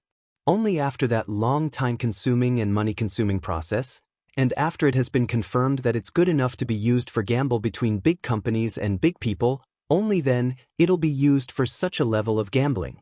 You asked us to do the investigation as fast as possible. As such, we can't do a full investigation. We've appraised the article in a short time per your request, and from that short investigation, we find that it might have the quality to be used in Engazen gambling events. The 1,500,000 orum is basically the price of that possibility. Ravin nodded deeply. I see. That employee then moved on to end his explanation. Are there any other questions? If not, I will end the explanation here. After we close this session, we will not accept any more questions regarding this subject. In case if you want to inquire again later, you'll need approval from Viola-sama as well as pay the information fee. So, if there's no more question, is it okay to end the session here? Colbert, Ravin and Hazawa looked at each other to confirm what the others were thinking. Since it seemed that none of them had any more questions, the employee thought that it should be okay to end the session, so he then lightly bowed and said, Very well then, let me finish my explanation here. Thank you very much for using our service. Colbert, Ravin and Hazawa left that building. Colbert then said to Hazawa and Ravin, All right then, let's hit the pub. Ravin was fidgeting there. He then said, Sorry, but I have something to do. See you around. Ravin only said that and quickly left Hazawa and Colbert. Colbert saw Ravin take off and mumbled, That guy? I bet he's going to the slum again to look for expensive relics. Hazawa sighed exasperatedly. He could understand Ravin's feeling as he spoke. I bet you're right. But it's not like you can easily find that kind of relic again. And even if he does, he doesn't have the money to buy it nor to get it appraised in Curigen. I wonder what he's planning to do about that. No idea. You'll need extra money to be a member of Curigen too. And you'll only get the free monthly quota after bringing enough relics to Curigen. I'm sure that he'll call us when he realizes that. Well, let's just leave him be and go for a drink. It was not like they had the duty to tell Ravin the problems that he might have to face later, so instead, they chose to enjoy the sudden influx of cash that they got that day and headed to the entertainment district. Ravin left on his own volition, and so, Hazawa did not give Ravin a treat. Over the last few days, in order to help Cheryl's gang, Akira always went to visit her base during the day. Akira basically had 2 roles there. First of all, was a bodyguard for Cheryl when she was selling relics, and secondly to help the gang to open stands somewhere inside the gang's territory.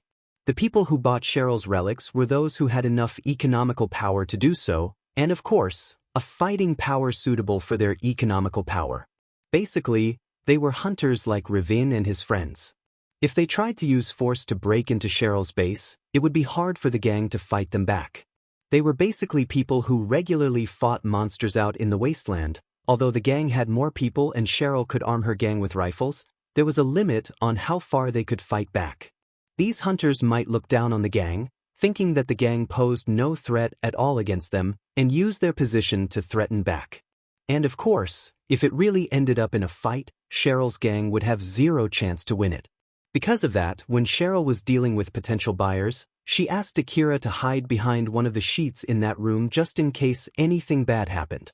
Akira was just another small kid like Cheryl.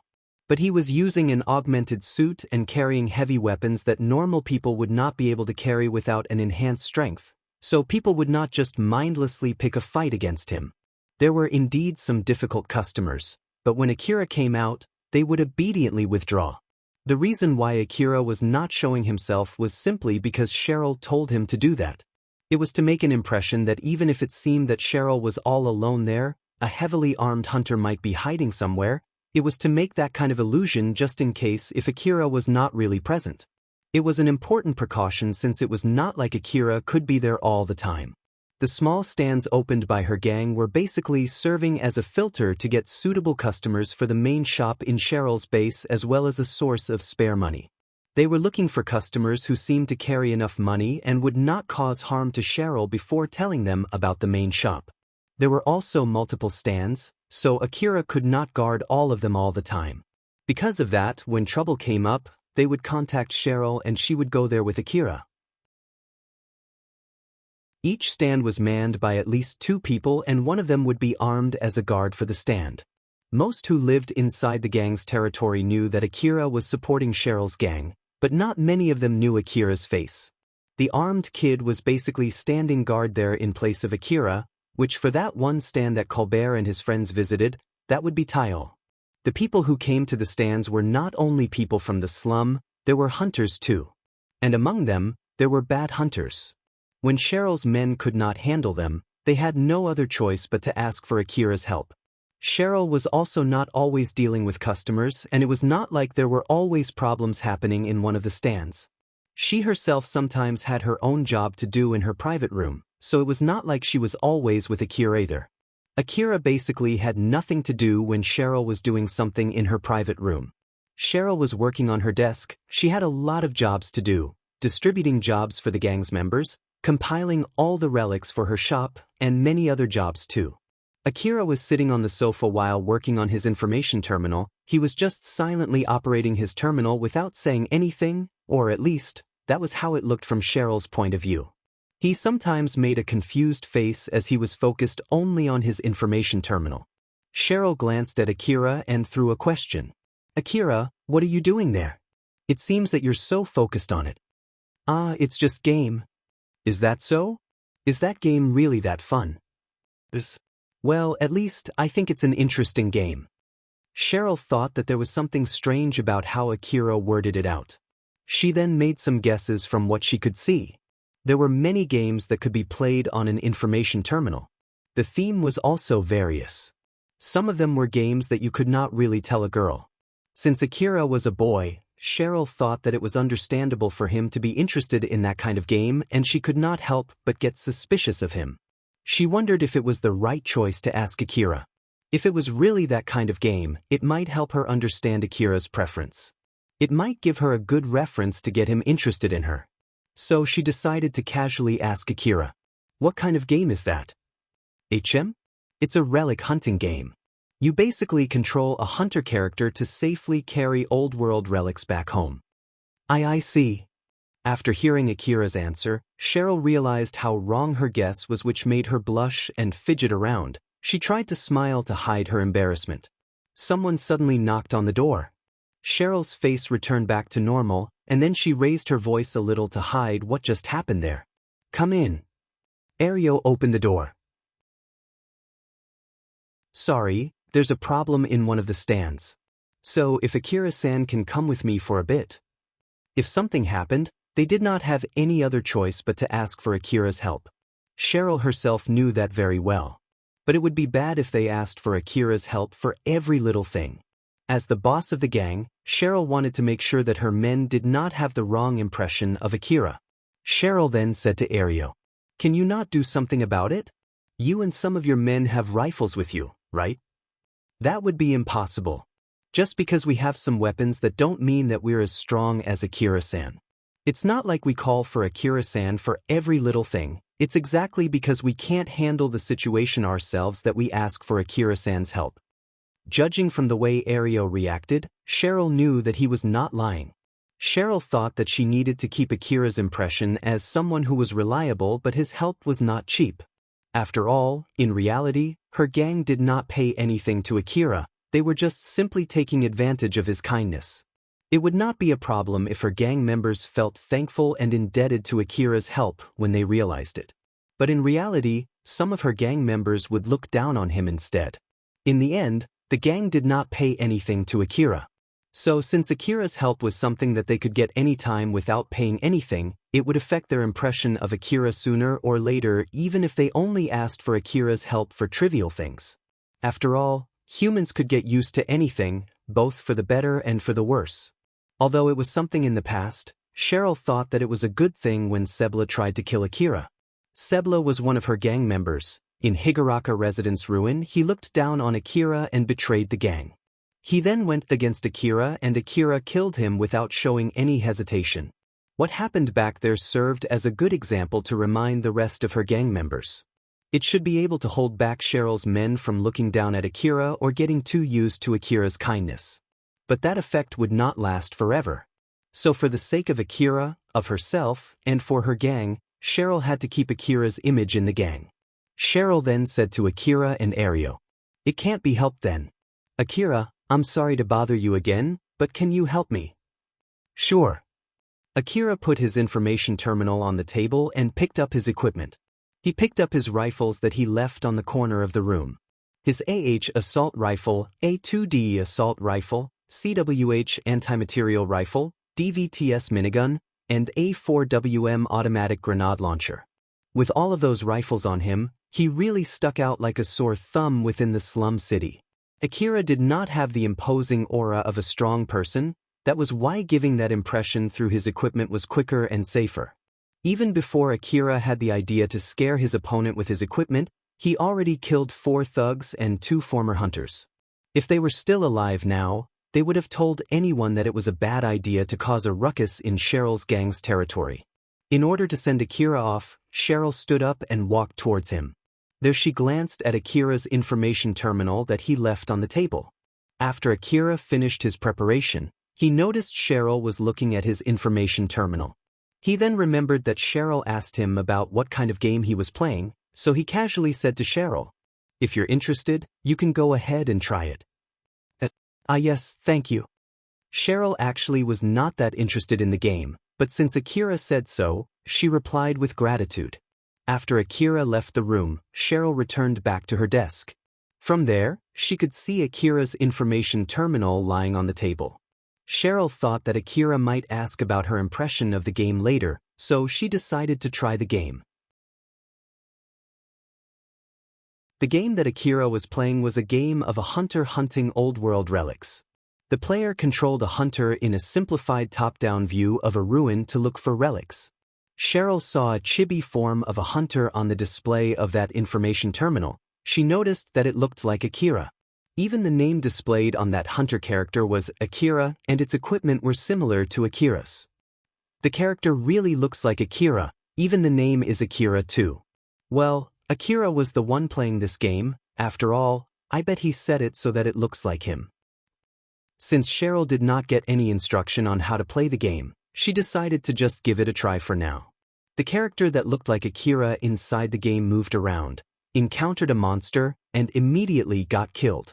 Cheryl tried the game a few more rounds and eventually more or less understood the rules of the game. Alright then, now that I know how to play this game and understand the rules of this game, I can get to play it for real now. The game was basically a top-down simulation game where the player controlled a hunter inside an old-world ruin. The main goal was for the character to look for relics, gather expensive relics, and return back alive. Cheryl renewed her resolve and restarted the game. But again, although she understood how to control the character and the rules of the game, her character immediately got killed again. Cheryl then frowned. Isn't this game a little too hard? Or is it like this level of difficulty is normal? The time in the game stopped when Cheryl did not move the character. Thanks to that, she could take her time thinking of her next move. But even so, the hunter that she controlled quickly got killed again, attacked by either monsters or the other hunters. Since it was only a game, the character that looked like Akira could try again as many times as Cheryl wanted. But of course, in reality, you got only one chance. Thank goodness this is only a game. Or at least that's what I want to say, but this thing is still ticking me off. If Akira got killed, Cheryl and her gang would lose their support and the gang might as well get disbanded. Although it was only in the game, for Akira to not be able to return back alive even after multiple tries made her upset. Cheryl got a little obstinate since it felt like the game was saying that the hunter supporting her gang was so weak. I can understand now why Akira got so invested in this game. I'll definitely clear this game. Cheryl then used all of her skill and brainpower to try clearing that game. Ario guided Akira to the stand where there was trouble. On their way there, Akira asked Alpha a question about the game that he was playing until just now. Alpha, as I thought, isn't the difficulty of that game too high? But Alpha just smiled and refuted his claim. Oh my, but its difficulty level is already lowered compared to the original, you know? If I convert your skill, your ability to shoot, and your equipment to numbers, that's basically the status that you'll get. Not to mention, you have all the time to think about your next move and your movements will not be affected by your mental condition. From that point of view, the character in the game is relatively better than the real you. Well, that's true, but still. Akira understood Alpha's reasoning, but it did not erase his displeasure. Alpha smiled at Akira and tried to cheer him up. You're the one who said that you want to know your skill from another point of view, remember? So, just accept the result and focus more on getting better. Although it's a simplified game of real ruin exploration, it's still good training for you to see the overall situation when you're in a ruin. So just focus on working hard. I know, it's just that it's not that fun when I keep getting myself killed without making any progress. Akira then sighed.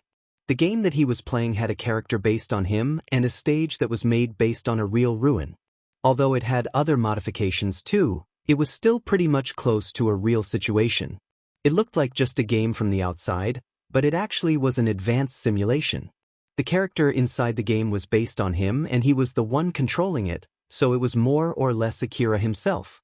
The biggest difference between that character and the real Akira was that the real Akira had Alpha's support.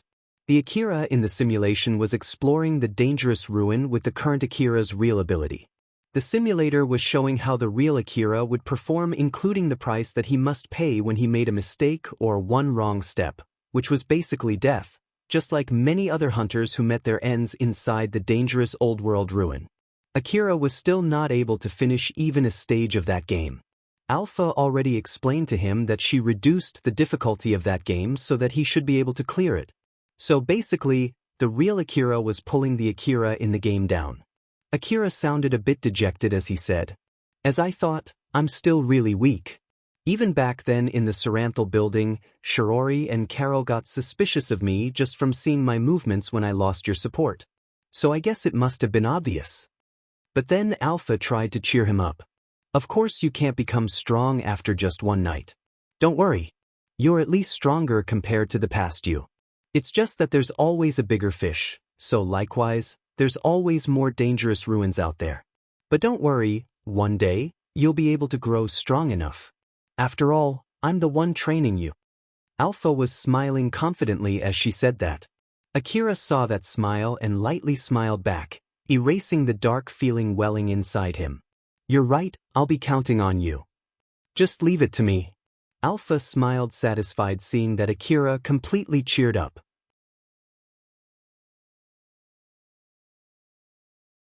Chapter 139, The New Guy and His Doubt. Akira arrived at the stall where there was a problem. Over there, Ravin was quarreling with a young boy. And that young boy was trying to get Ravin to leave. As I said, I can't take you to the main shop. So just give up, will you? It's not like I can do anything about it no matter how much you ask me. It's the decision from the boss. Ravin raised his voice as he said to that boy, I told you that I've gone there once before. I'm someone who has permission to go there. So just take me there. No means no. It would be really bad for me if I go against the boss' wish. Can you at least understand that for me? That young boy was given the duty to filter customers to be brought to the secret shop by Cheryl.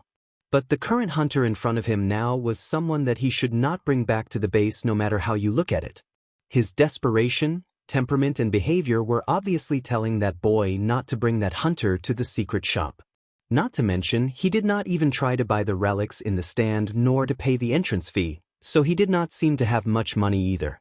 If that boy brought Ravin to the base and then if Ravin caused some trouble back in the base, he would be held responsible for that. In the worst-case scenario, he might get kicked out of the gang.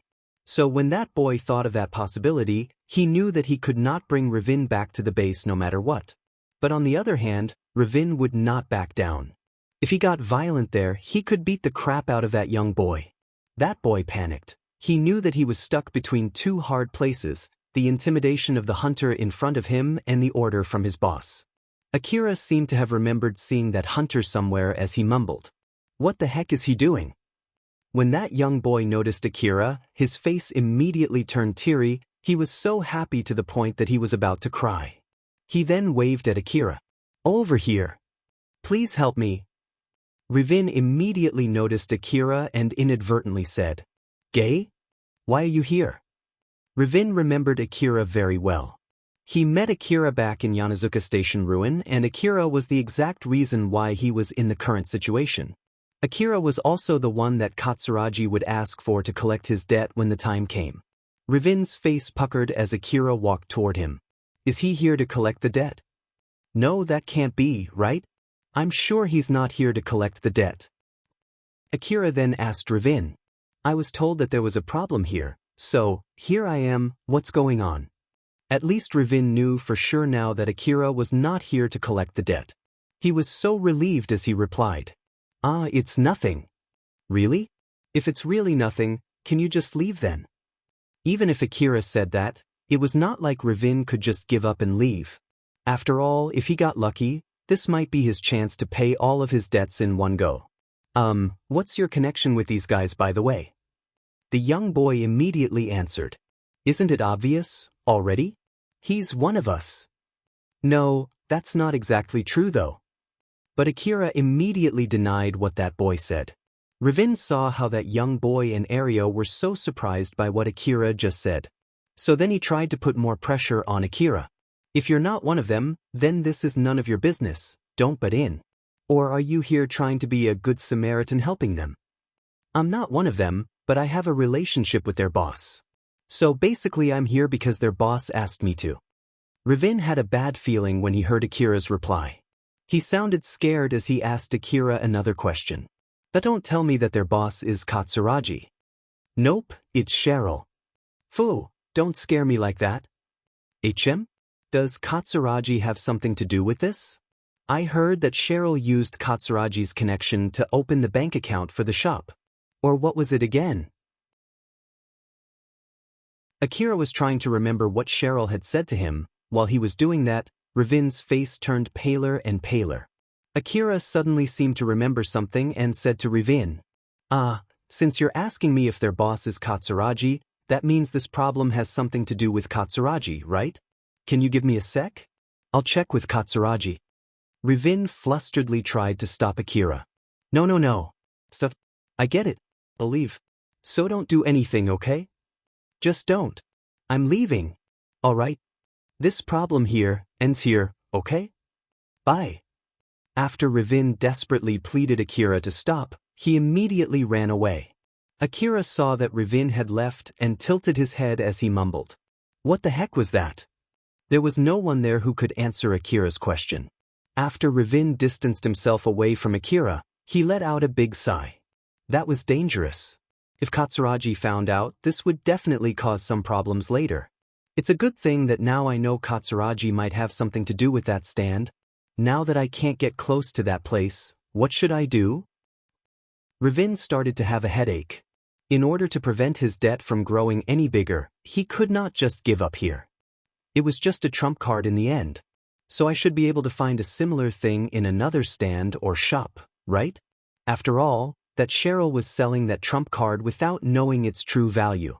If I try to look around, I'm sure I'll find something similar somewhere. And if that story is true, then it doesn't have to be a trump, anything that can be used for gambling should work fine, right? I feel like I should be able to find something good enough somewhere. Ravin picked himself up and planned to use the new information that he got from Kurajin to pay for his debt. Alright then. He decided to look around the shops and stands in the slum for another hidden gem. Not too long after that, a rumor was circulating about a certain man who was visiting stands and shops in the slum city, asking for peculiar things like a trump card set. It was a common happening when a rumor of an unexpectedly expensive relic was found, as just like usual, there were people who got lured by that rumor. Cheryl was playing the game on Akira's information terminal inside her private room. At the moment, she failed all of her trials. When she started to think that it was not because she was not good enough but more because the game was too difficult, Ario returned. Cheryl stopped playing the game and let them in. Ario and Tyal came in. Ario then gave Cheryl his report. The problem in the stand ended without any trouble. The guy who caused the problem seems to know Akira-san, although I don't really understand the detail. Cheryl, who just heard that it seemed there was trouble with Akira's acquaintance, looked at Ario with a serious expression and asked, I see, so it was Akira's acquaintance, huh? Are you sure that there's no problem at all? Yeah. Although he knows Akira-san, it doesn't seem like they are friends. I'm pretty sure it was solved just fine. For some reason, he just left after talking to Akira-san for a bit. Well, that's fine then. It did not seem like Ario was lying at all. So Cheryl could feel safe, at least for now. She actually wanted to ask Akira directly, just to be safe, but she immediately noticed that Akira was not present. Where's Akira? Akira-san just went back home after that. That's why we closed the stand too. We can't do anything if something were to happen without Akira-san around after all. I see, so did Akira really return back home? He left his information terminal here though. Did he forget about it? No, he did remember. He said that it's okay since he has other information terminals. I see, well then. Thanks for the report. You can go ahead and take a rest. Cheryl smiled and thanked Ario and Tyal. Tyal blushed and got flustered for a bit, but his face immediately regained its seriousness as he asked, Boss, there's something that I want to ask, is it okay? What is it? What is your relation with Akira? What do you mean by that?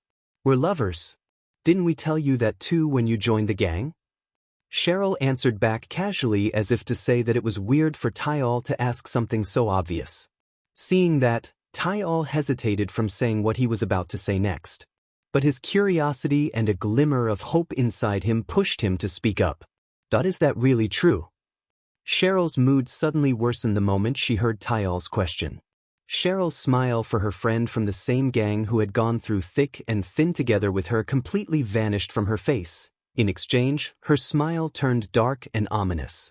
It was obvious that she was looking at Tyal with hostility. She then asked with a cold and low voice, What do you mean by that question? Tyal was taken aback by her sudden change that he could not immediately reply back, but that only caused Cheryl's mood to get even worse. During that silence, Cheryl stared at Tyal with a gaze that the normal Cheryl would never give. She then gave a short order to Ario that was devoid of wish to resolve it peacefully. Ario, your rifle. It was a short and incomplete order, but Ario understood perfectly what Cheryl was talking about. She was telling him to aim his rifle at Tyal. But even for Ario, he hesitated to do something like that to one of his friends who belonged to the same gang.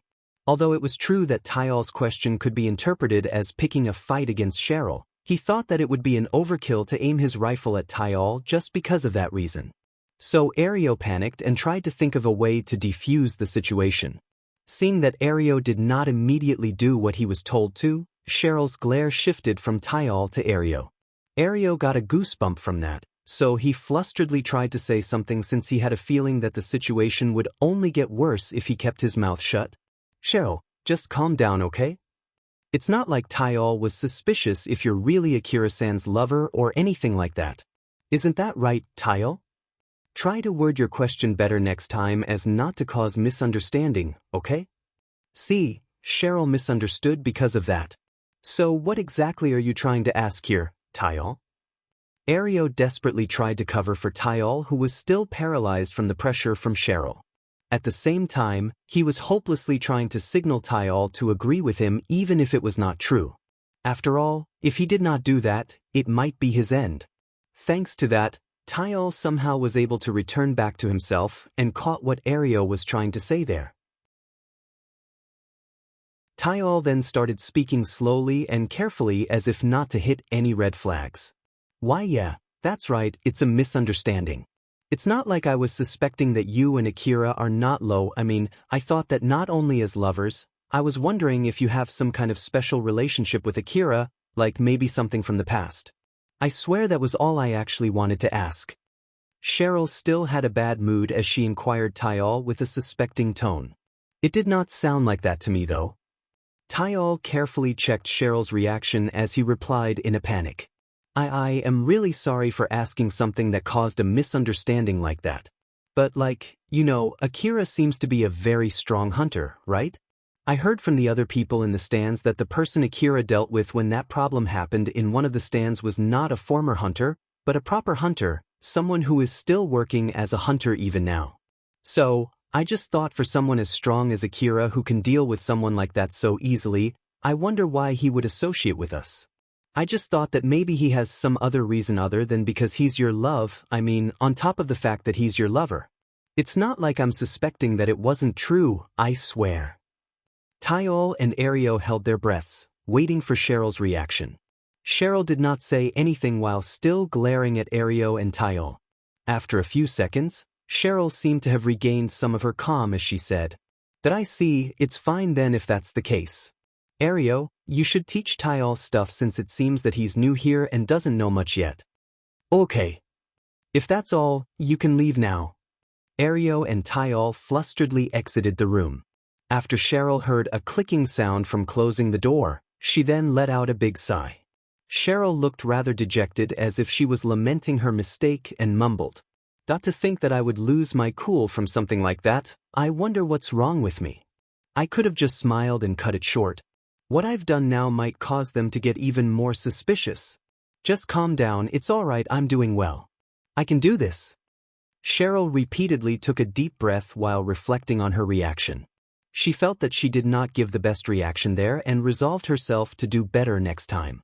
She then thought about what could have caused her to react that extremely.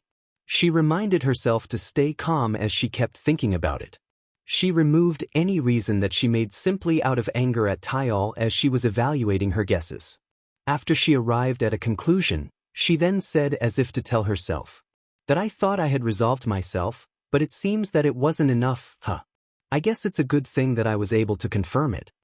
Cheryl put a stop to her thought there and nodded deeply. Although there were many rooms in Cheryl's base, she was the only one with a private room. Those with high positions in the gang like the officers were sharing a room with the other officers that they were close with. The ones with the highest position in that gang after Cheryl was Ario and Alicia. Both of them were officers and a couple. Because of that, they were sharing the same room, albeit it was a small room. While the other gang members were living in the shared spaces inside the gang like in a big hall or in the hallways. It could be inferred how high their position in the gang was from where they slept when it got dark outside. From that point of view, Ario and Alicia's position in the gang was pretty high.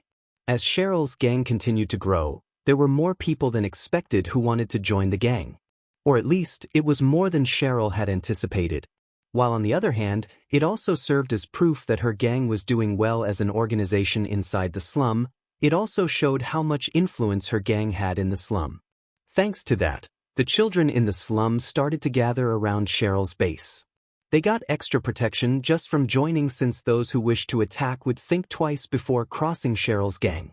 The slum children even had to pay if they wanted to stay in certain places where people were more likely to misidentify them as Cheryl's gang members. Tyal was a new member of the gang. He used his hard-earned money to buy his way into the gang. The only reason why he got special treatment compared to the other new members was simply because he brought in extra money and equipment for the gang. Ario, Alicia and Tyal were inside Ario and Alicia's room. Ario brought Tyal there. Although Alicia was not exactly happy when she saw Ario bringing someone else into their room, she seemed to be okay with it after a short explanation from Ario. Alicia said to Ario with a rather serious expression, "Alright, I'll check on Cheryl later." But still. Alicia looked at Tyal. Her gaze was saying that she was blaming him as she said in a slightly annoyed tone, "Did you really think that it would not anger Cheryl when you asked that question? Good grief, give me a break." Tyal looked really uncomfortable as he apologized. "I'm sorry, I didn't think she would get that angry." Ario then tried to calm Alicia down. Let's just end that here, alright? We are getting a lot of new members too, so it's completely understandable. Then, what are you planning to do if she did not let that slide just because he's a new member? Back then, not only Tyal but you almost get roped in too, right?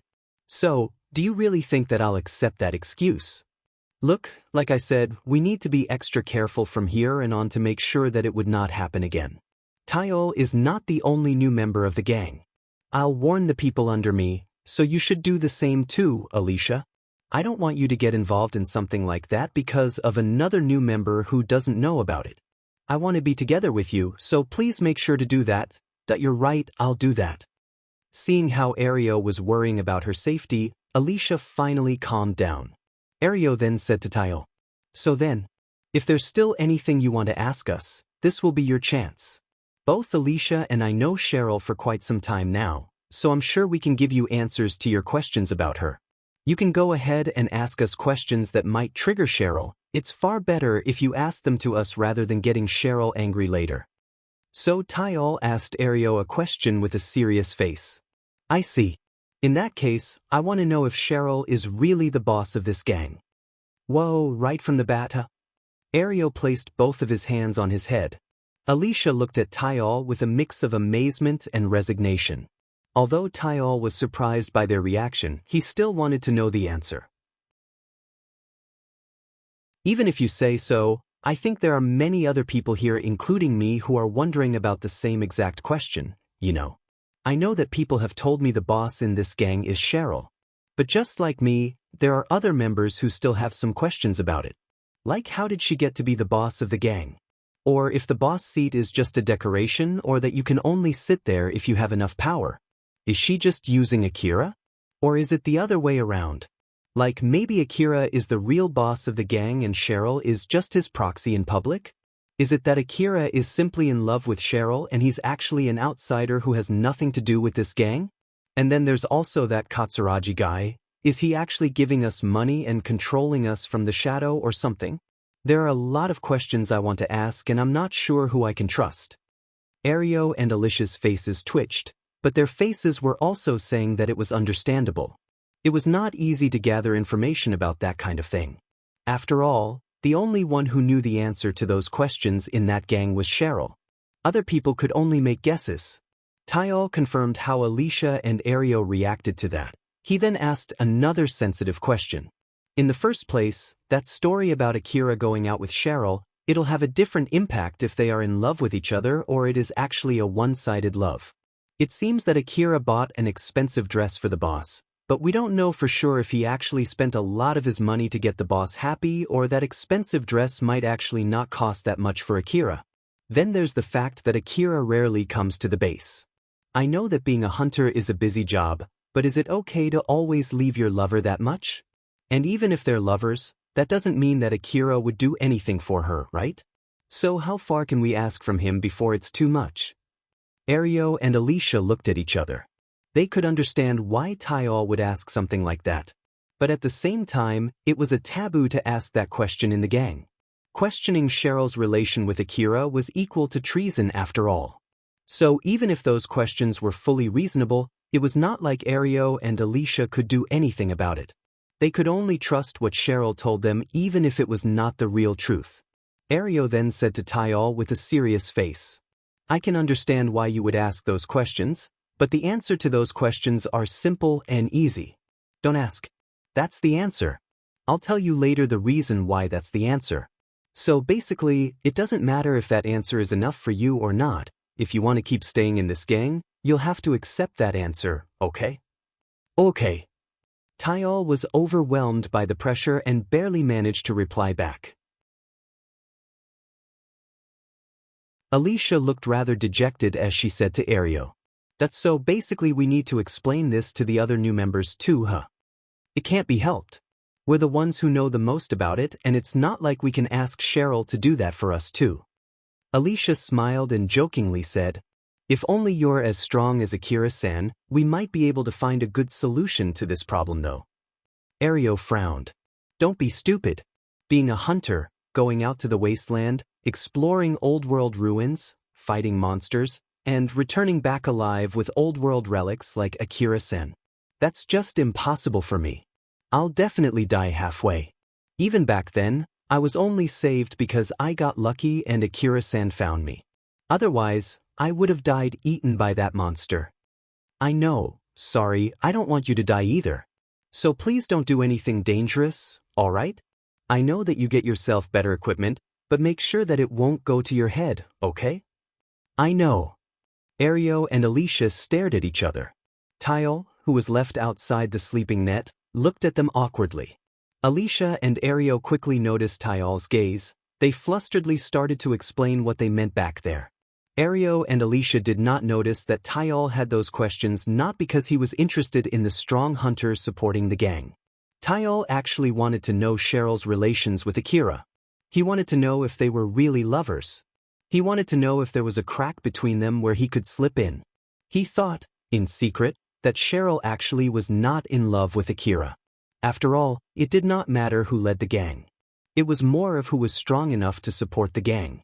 If he could get strong enough to rival Akira, then Cheryl might abandon Akira and try to get closer to him instead. Tayal actually liked Cheryl. It was love at the first sight.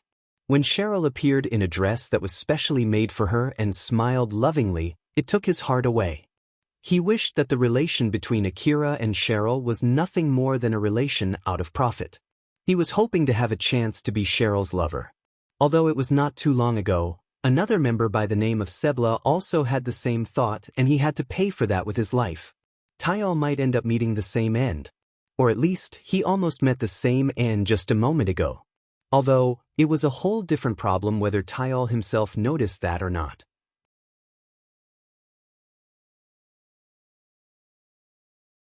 Chapter 140, Suitable Reward.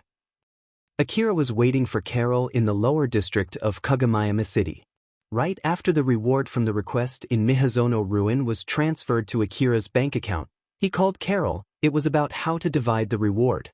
The money that was transferred to Akira's bank account was the reward portion for his team, and since Carol was working in his team, Akira needed to pay her share of the reward. Money was a sensitive thing after all. In order to avoid having to fight Carol, Akira had to properly discuss with her and pay her. Akira actually wanted to finish the discussion on how to divide the reward through the call, but Carol wished to meet directly with him. So, they decided on a time and place to meet. Akira was waiting for Carol in the shopping district near the wall. Most of the areas in the lower district were relatively safe, so people who lived there were mostly peaceful people who could not fight. Of course, there were some guards patrolling the area too, but in order not to arouse any unnecessary ruckus and to give a more peaceful feeling, they were dispatched in civilian attires. Other than those guards, the rest of the people there were peaceful people. But because of that, Akira gathered a lot of attention there. He was donning an augmented suit and carrying H and A2D assault rifles. He was basically a hunter who could jump into a fight any second. If he was carrying DVTS minigun and A4WM automatic grenade launchers too, the guards would definitely escort him out of the area. Alpha smiled and said, "You're really sticking out, aren't you?" "It's not my fault, it's Carol's fault for asking me to meet her in this place."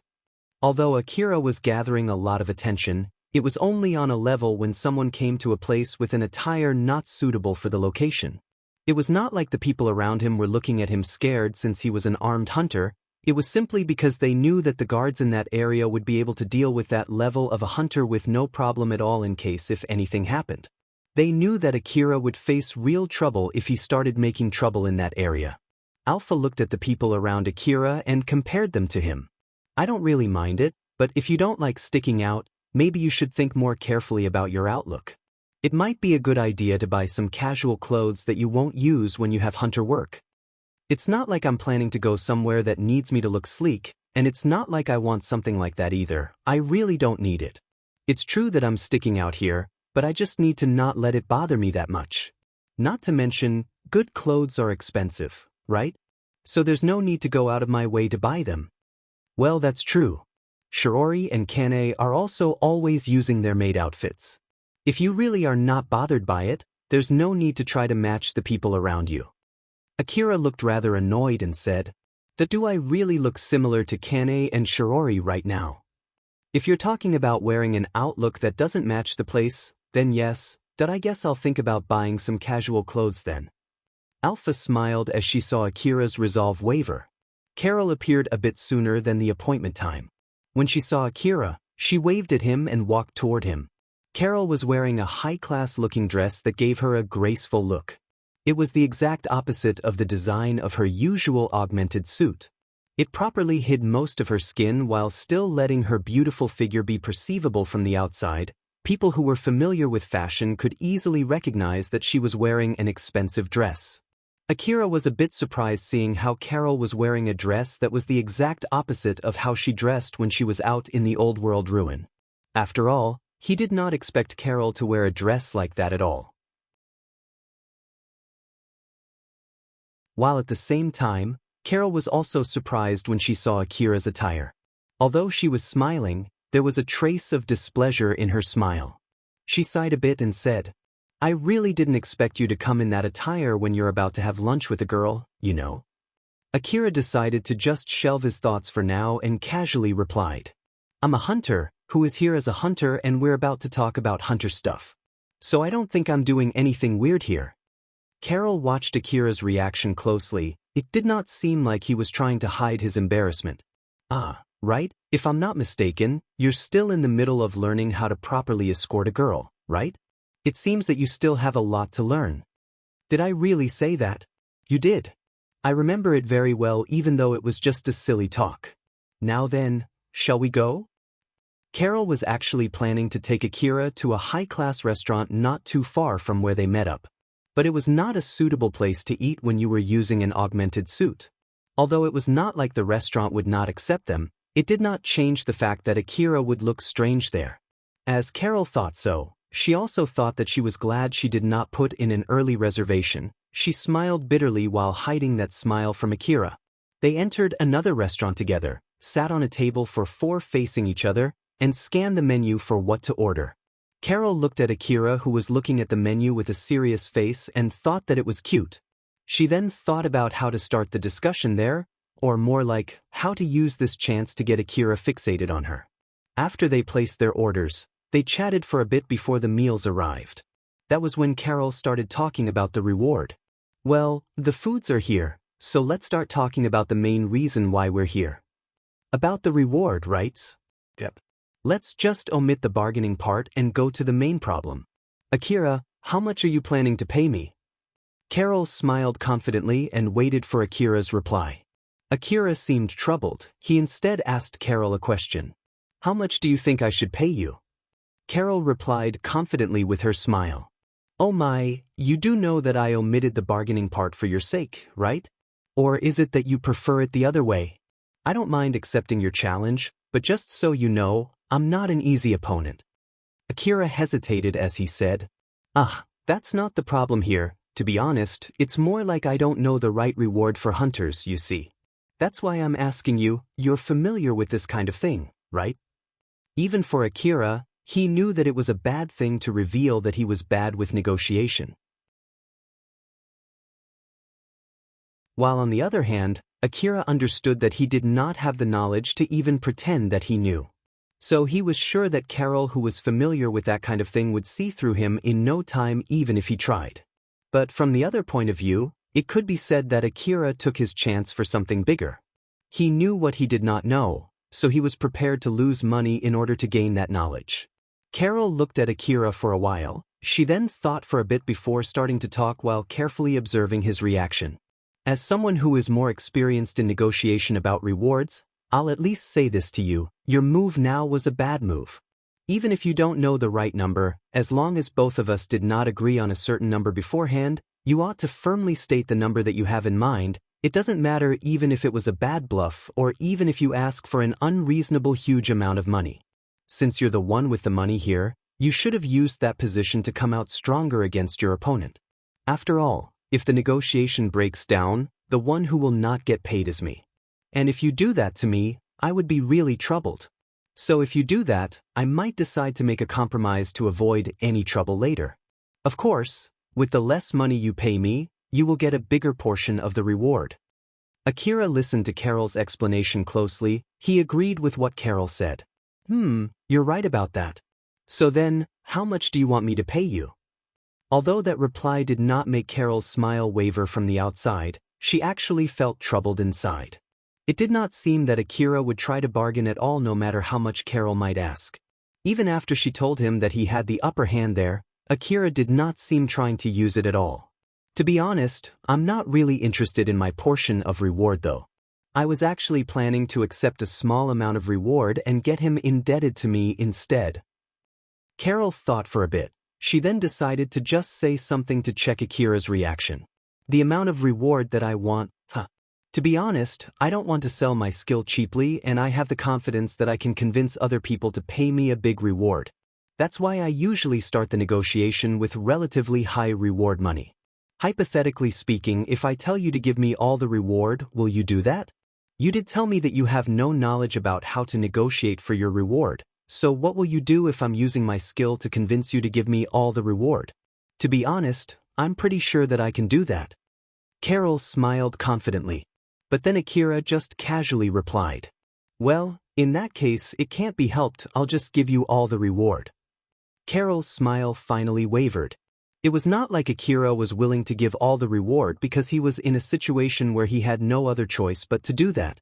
He was willing to do that simply because he had listened to Carol's explanation with his distorted sense of money. Akira went to Miyazono Ruin while bringing Carol with him in order to help Elena and Sarah. Right from the start, his goal was not money. Moreover, Akira was the one who hired Carol, so as the one who hired her, he unconsciously wanted to pay Carol the right amount of reward. Akira thought that Carol was a stronger hunter than him and he roped her to a dangerous place for his own reason, so it was understandable that he had to pay a big amount of reward for her. In the slum city, a one-sided negotiation where someone pointing his rifle at other people demanding everything that person had was a normal occurrence. Akira really did not want to be the one robbed, but he also did not want to be the one who did the robbing. Back then when he was the one on the other side, he wanted to at least be given a chance to negotiate, so he just wanted to remind himself that he was no longer in that situation any longer and there was no need for him to join the other side. But with that being said, Akira did not know the right amount of money to pay Carol. Of course, the suitable amount of money would differ from one person to another. Hunters risked their lives when they went out to the wasteland.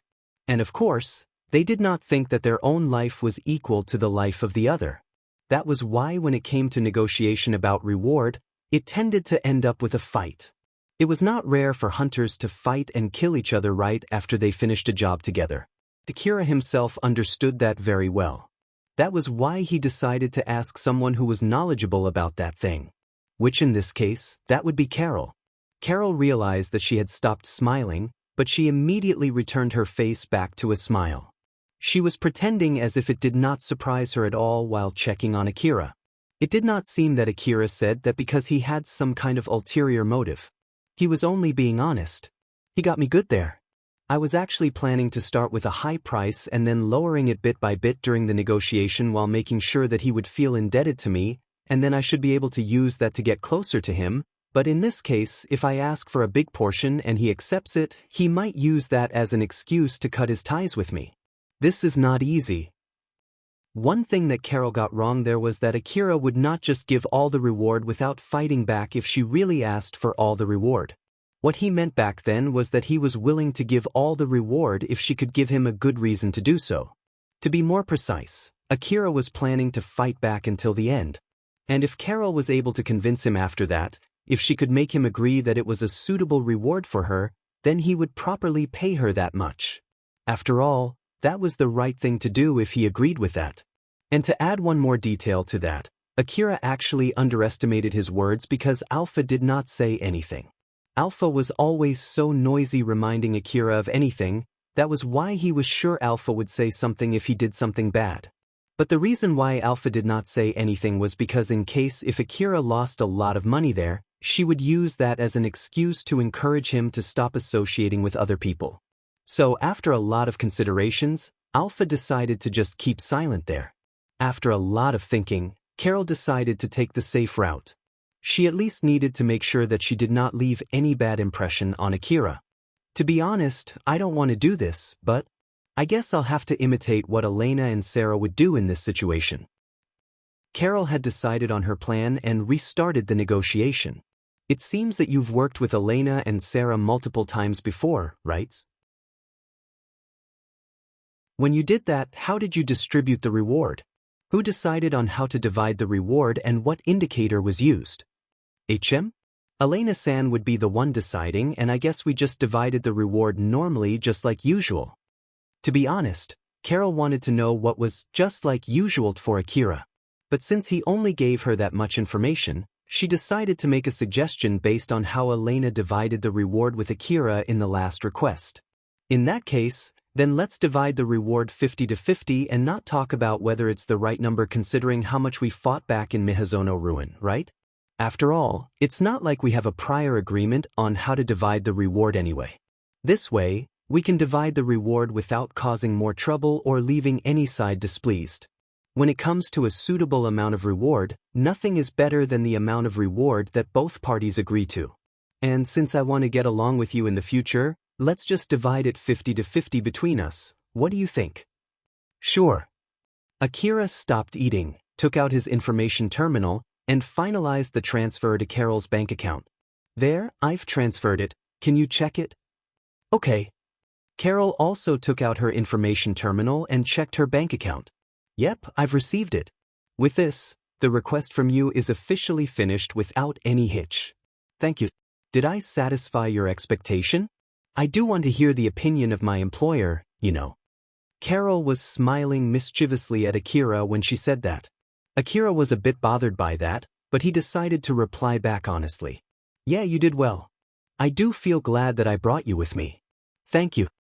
Akira lightly bowed. Carol then replied in a good mood. You're welcome. I'll be looking forward to working with you again. Looking at how Akira reacted, Carol thought that at least she did not fail. It might even be okay to say that she succeeded. And then when she saw him enjoying his delicious-looking meal, she was able to confirm that it was the right choice picking a restaurant as a place to discuss with Akira. If we do the negotiation in a restaurant, he would not leave until he finishes his meal. But if we've done this in a cafe, I bet he would have left the moment we finished the negotiation. Carol's guess was most probably correct. As long as she did not have anything interesting to talk about, Akira would just leave when his business with her was done. Unlike all the other customers that she had met up until now, Akira had no romantic feeling toward her at all. Akira and Carol continued talking to each other while enjoying their meal. Akira was talking without thinking much about what he was saying. In contrast to that, behind her smile, Carol kept thinking about what kind of subject she could bring up that might interest Akira. Carol talked about all kinds of things with Akira. She was paying close attention to how Akira reacted to different topics. They were mostly talking about hunter stuff while touching ordinary daily stuff from time to time. Akira was listening closely to a certain subject that he was super interested in. It was about how to sell old world relics. Oh, so sometimes you can even sell them with that price? Huh. That's amazing. Yep. And with that rumor about a certain relic that you can buy with a few 100,000 aurum and can be sold for a few million aurum circulating around, it seems that some hunters and merchants were looking for the shop that sold that certain relic. A toy old world relic. I wonder what kind of relic is that. I wasn't able to investigate much about that rumor, but it seems that it was sold to Kurajin. Kurajin paid a lot of money to buy that relic, and that relic was previously bought for cheap from another shop. So judging from that information alone, although it's a toy, it's not a mechanical toy. I think it's some kind of a toy with artistic value and it was brought to Kurajin still in a good shape, and there might be some collectors out there who are looking for that kind of old world relic. After all, There are many people out there with certain hobbies who would pay a lot of money for something like that. Carol was talking with Akira about a certain relic deal that jumped into her information network. It was about a certain hunter who scored a very good deal in the lower district of Kagomayama City. It was not a rare occurrence, but since Akira was also a hunter, he might be interested in that kind of talk.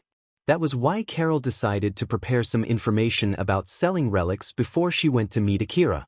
Although it was not a rare thing, it was enough to get Akira's interest. Carol smiled satisfied seeing that Akira showed an interest in that subject. After listening to Carol's story about reselling relics and the businesses around that subject, a question popped inside Akira's head. Do those companies that specialize in buying and selling relics get that much profit? That would depend on the skill of the owner. I heard that you can get quite a lot of profit if you have the necessary connection and money. Is that the case even if you open such a store in the slums? And even if it's a secret shop? Carol was surprised by what she heard. Oh, are you interested in that? If you ask me, with your skill, it's better if you keep working as a hunter instead of opening a shop like that, you know? There were many people in the Eastern District who worked as hunters only in order to get the capital to start a business. It was indeed true that being a hunter was a dangerous job, but it was a good way to raise a lot of money in a short time. Not to mention, if they left as high-ranking hunters, it would be easier for them to gather money for their business. And if their business went bankrupt, they could use their rank to borrow some money to restart their hunter activities again. Because of Carol's personal reason, and because of her distorted way of thinking, she wanted Akira to keep working as a hunter instead of changing occupation to a businessman. After all, she wanted the money that she received from the other people who were using her service to be the money they got from risking their lives, not the money they got from running a business. She did not lie when she said that she rather had Akira continue working as a hunter, but half of the reason that she said there was a lie. Akira himself did not think that he had any talent in running a business, so he just shook his head and said, "Nah, it's not about me, it's about someone that I know in the slum city who started running that kind of business just recently and I'm guarding that place right now." It seems that she spent quite a lot of money on the interior of that shop, so I was just wondering if you can get profit from opening that kind of shop in the middle of the slum. Oh, I see. I heard that you've been living in the slum before. Have you ever heard that kind of rumor when you were living there? Of course I did, but I've never gotten involved in it. I see. In that case, I can teach you a lot of things. After all, I'm pretty knowledgeable about that kind of thing, you know. Carol smiled confidently and started talking in a good mood. There were multiple shops inside Kagomayama City that handled buying and selling relics. Their scales and their specialization also varied greatly. There were many kinds of shops even in the slum city, and most of those shops in the slum were doing secret business. Opening a shop in the slum was not exactly an illegal thing. But it was also true that a lot of shops that were doing questionable business from the hunter office's point of view often had under-the-table deals to make sure they did not get rousted out. To be honest, the hunter office did not like the shops that sold relics since they allowed hunters to gather relics with money instead of from the old world ruin. Hunters could buy relics from such shops and then sell those relics to the hunter office's exchange center. This fact would definitely raise a question in the trustability of the hunter ranking. The hunter ranking was an indicator of the strength of a hunter, and that strength was basically based on hunters' ability to gather relics from dangerous ruin. The reason why the hunter office gave special treatment for the high-ranking hunters was to support the hunters who had the skill to reach that ranking. Hunter office gave special treatment to high-ranking hunters. Many cities in the Eastern District only allowed hunters of a certain ranking or higher to get permission to go inside the inner wall. Moreover, there were several secret information about old world ruins available for high-ranking hunters only. The companies also tended to offer their new equipment cheaply for high-ranking hunters, which doubled as a promotion for those companies. Because of that, some hunters chose to buy relics with their money and took them to the hunter office in order to get a higher ranking than their actual skills. There were hunters who gathered money from trading relics and then used that money to buy relics to bring to the hunter office in order to raise their hunter ranks. Although it was a rather rare thing, Sometimes there were also hunters who did not want to raise their hunter rank for a certain reason. These hunters would sell their relics to the exchange center and shops that did not have any connections with the hunter office. This practice could be interpreted as buying and selling hunter rank. Thus, those shops with good reputations tend to limit the relic trading with the hunters or do a full identity check in order to prevent the hunter office from blacklisting their businesses. But then, if they asked those hunters who used that method to raise their ranks where they got those relics, most of them would reply that they got their relics in the slum. While on the other hand, some companies that were running their business in a relatively unsafe area tend to hire former hunters to bolster their fighting power. The higher the ranking of the hunters they hired, the better their fighting power were and the more protection they offered. Those companies sometimes paid those hunters not with money, but with relics. As for the hunters' side, some of them decided that it was better to get paid with relics rather than with money, so sometimes they made being paid with relics as one of the requirements to employ them. But in the end, the relics that the companies used to pay those hunters were mostly bought from the slum. Merchants in the slum were able to gain an unthinkable amount of money considering where they were conducting their business because of those under-the-table dealings. Akira was listening closely to Carol's explanation. Carol was smiling happily seeing that Akira was interested in her explanation.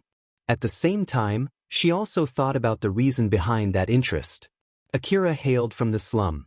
If I have to make a guess, I bet he got lucky, found an expensive relic, and used the money that he got from there to become a hunter. And then he grew so fast as a hunter, which would explain his lack of knowledge. So basically, Akira grew as a hunter so fast that he did not have the chance to learn basic knowledge as a hunter. Which means that he's a very talented person. No wonder Shikarabe got cautious of him. I bet the reason why he's showing so much interest in my explanation is simply because he's hungry for knowledge. I wonder if it's a backlash from living so long in the slum where he couldn't get much information. As for the reason why he shows almost no interest in the opposite sex, I guess he was so desperate just to survive that his mental development is not at that stage yet, huh? Although it was not exactly wrong, her guess was not exactly right either. From her experience seducing a lot of people, Carol was able to see through a small part of Akira's personality. Carol tried to look casual as she asked Akira a question. By the way, Akira, do you have any worry at the moment? Worry? Yep. I'm more experienced than you in all kinds of things. So if you have any worries, I might be able to give you some advice. Carol was smiling at Akira as if she was hiding something behind her smile. By the way, I have a particular worry lately. It's about a certain hunter who prefers food over women. He hardly shows any reaction no matter what I do to seduce him. Do you have any idea what I should do? Akira understood that Carol was teasing him, so he smiled back mischievously and said, Nah, I don't have any good idea at all. I guess your only choice is to wait until he grows a little older. Either that, or just give up on him and aim for someone else. That's no solution at all, you know. So then what about you, Akira? Don't worry, you can share anything. I'll at least give you some advice regardless if it's useful or not. Carol was smiling teasingly as if she was planning to get payback at Akira when she said that. Akira thought for a bit before replying. Worry? If I have to say anything, I'll say my lack of strength and money. Wait, is that included as a worry in the first place? Oh my, I think you got quite a lot of money from the last request, and I also think that you're already pretty strong. Is it still not enough? Even if you say so, I need to buy ammo, I want to get better equipment, and I want to eat good food. I feel like it won't be enough no matter how much money I have. While for my strength, since I had trouble fighting the monsters back in the Miyazono ruin, that alone means that I'm not strong enough yet. Well, I have no other choice but to work hard as a hunter, and there's no easy solution to that. I at least know that much. To be more precise, Akira was relying too much on the easy and effective solution called Alpha's support. As long as Akira knew that, the rest was for him to work hard. Carol smiled confidently and said, In that case, I did invite you to work together with me back then in the Miyazono ruin, right? If you work with me, I'm sure you can get a better look at my fighting skill and negotiation skill, so, what do you think? If you work with me, I think I can teach you many things, you know. I think it's faster than gathering the experience by yourself, yes. Unlike last time, Akira did not reply instantly this time, but in the end he gave the same answer as last time. I'm sorry, but I'll have to refuse. Carol was a bit surprised by that. She sounded so disappointed as she said, "Oh my, I thought I've done well trying to get you to recognize my skill, but I guess it wasn't good enough, huh?" Akira hesitated as he replied, "No, that's not the problem here. Like I said back then, I don't plan much and can be pretty random. I don't think I have the suitable personality to work together with someone else. I'm the one who's asking you to work with me, you know. So I at least will adapt to your schedule. And if we can't work well together even after that, we can just stop working together. So, is it still a no?" "Even if you say so, it's still a no, sorry." Akira thought that he made the mood bad there, but unexpectedly, Carol smiled and said, "I see. Well, it can't be helped then. It's true that working together with the other hunter whom you can't really work together with often ends up with trouble. Not to mention, you might come to hate me too, so I'll stop bugging you about that. But if you ever want to work together with me even if it's only for a short time, I'm open anytime, okay? I know that you sometimes go to the ruin with Elena and Sarah, right? You can invite me too the next time you do that and I'll be more than happy to come along." Akira thought for a bit before replying, "You're right, well, I'll call you again if the chance comes up." Carol smiled happily. "I see, I'll be looking forward to it then." "Yeah." Akira smiled back and gave that short reply. Akira and Carol were talking about a lot of things even after they finished their meals and had ordered refills for their after-meal coffee multiple times. When Akira realized that he had spent way more time than he originally planned, he said his goodbye to Carol and left the restaurant. After Akira left, Carol was still inside the restaurant for some time. She was smiling wryly and mumbled, Akira's reaction there was not bad, but I wasn't able to make any appointment when to meet next either. I guess I relied too much on my seduction skill lately that my speechcraft skill has gotten dull." Carol was not always using her body to seduce her customer, she sometimes used other skills too. One of them was to get friendly with her customer, which included bringing subjects about some common interests, talking about each other's worries, asking about each other's opinions, listening closely to what her talking partner was asking and giving an answer that the other was expecting, and eventually getting so close to the point that the other person became reliant on her. Seducing was just one of the methods that she could use to reach that goal. Carol sometimes also used that to lead her partner to a better state. She encouraged them to be more positive about their lives, to be more confident, to cheer them up, to get them to enjoy their lives more and support them.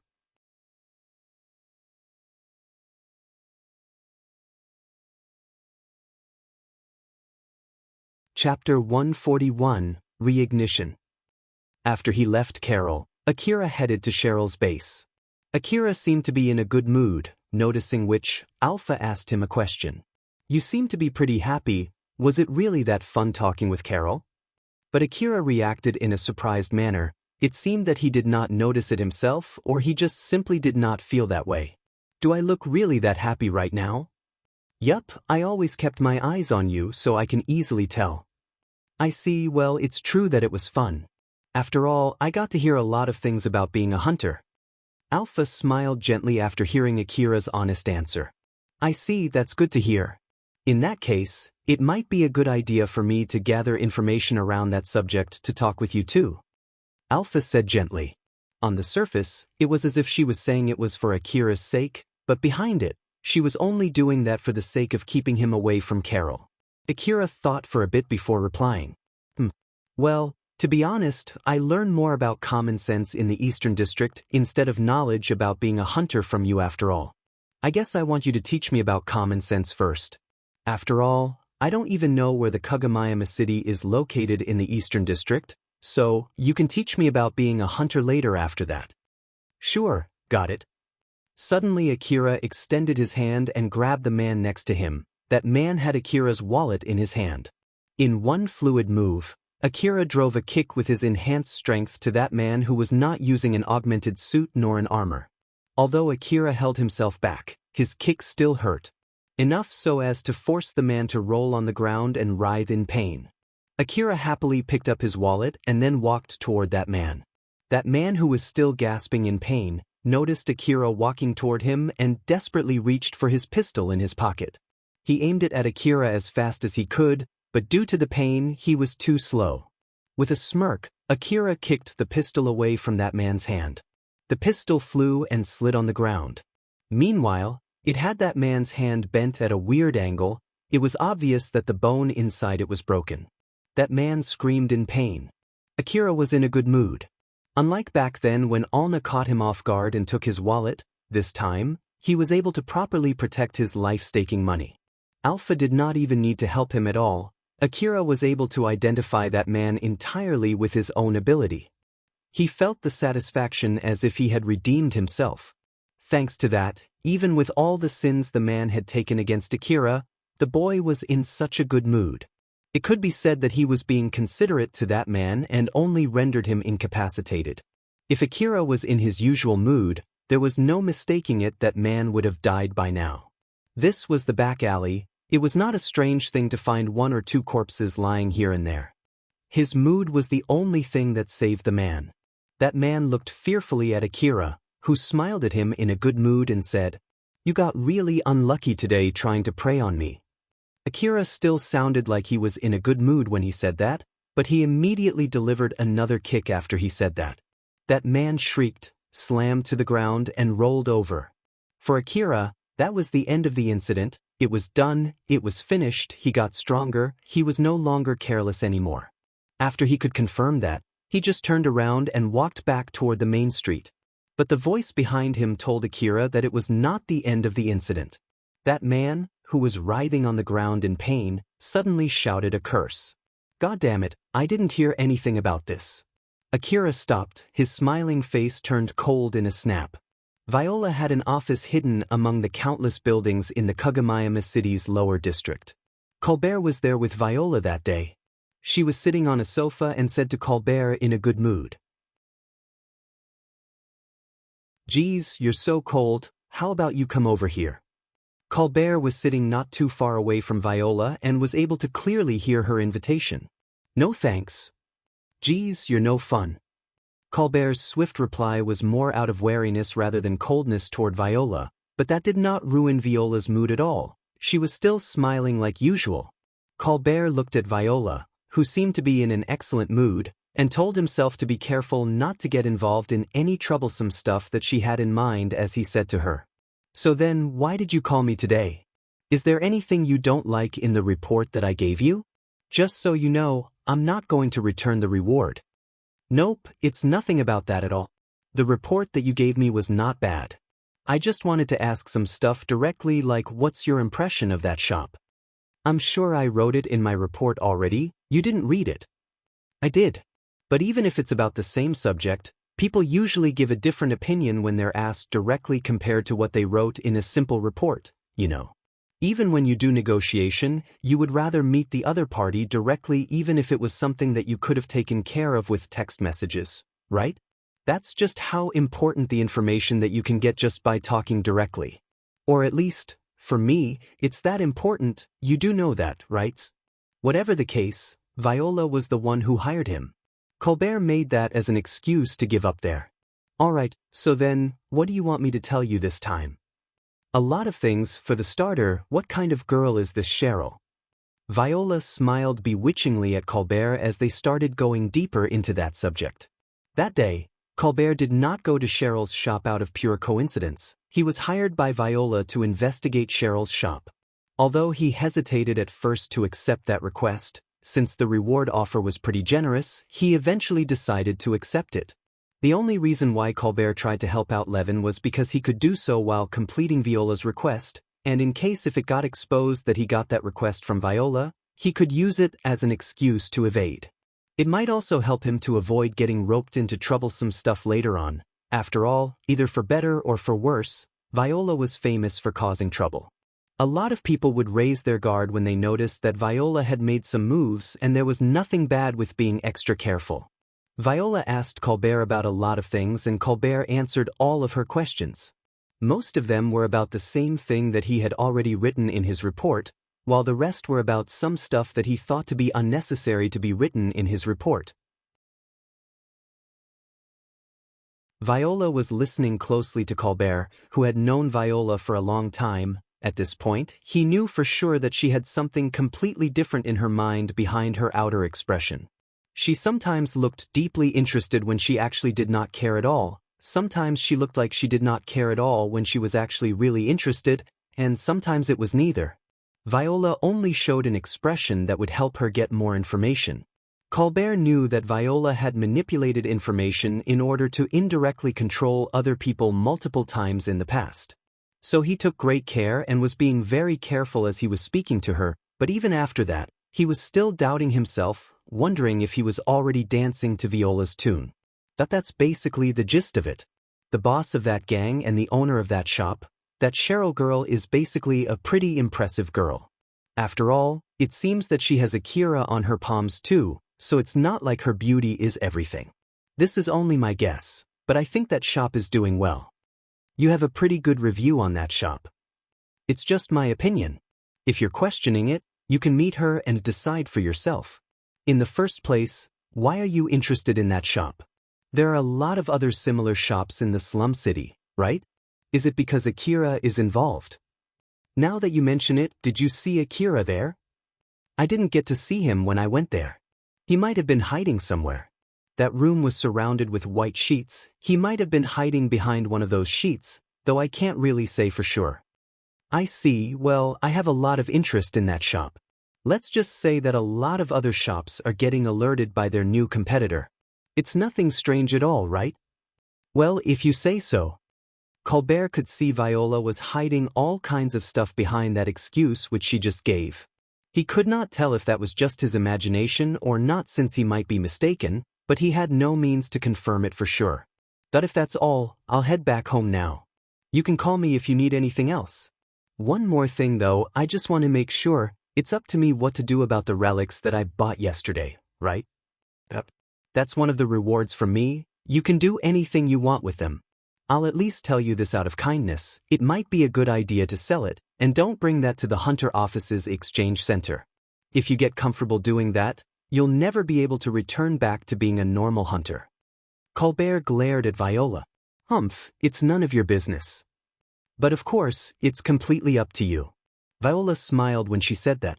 Colbert made a rather frustrated look as he left the room. The door banged as Colbert slammed it on his way out.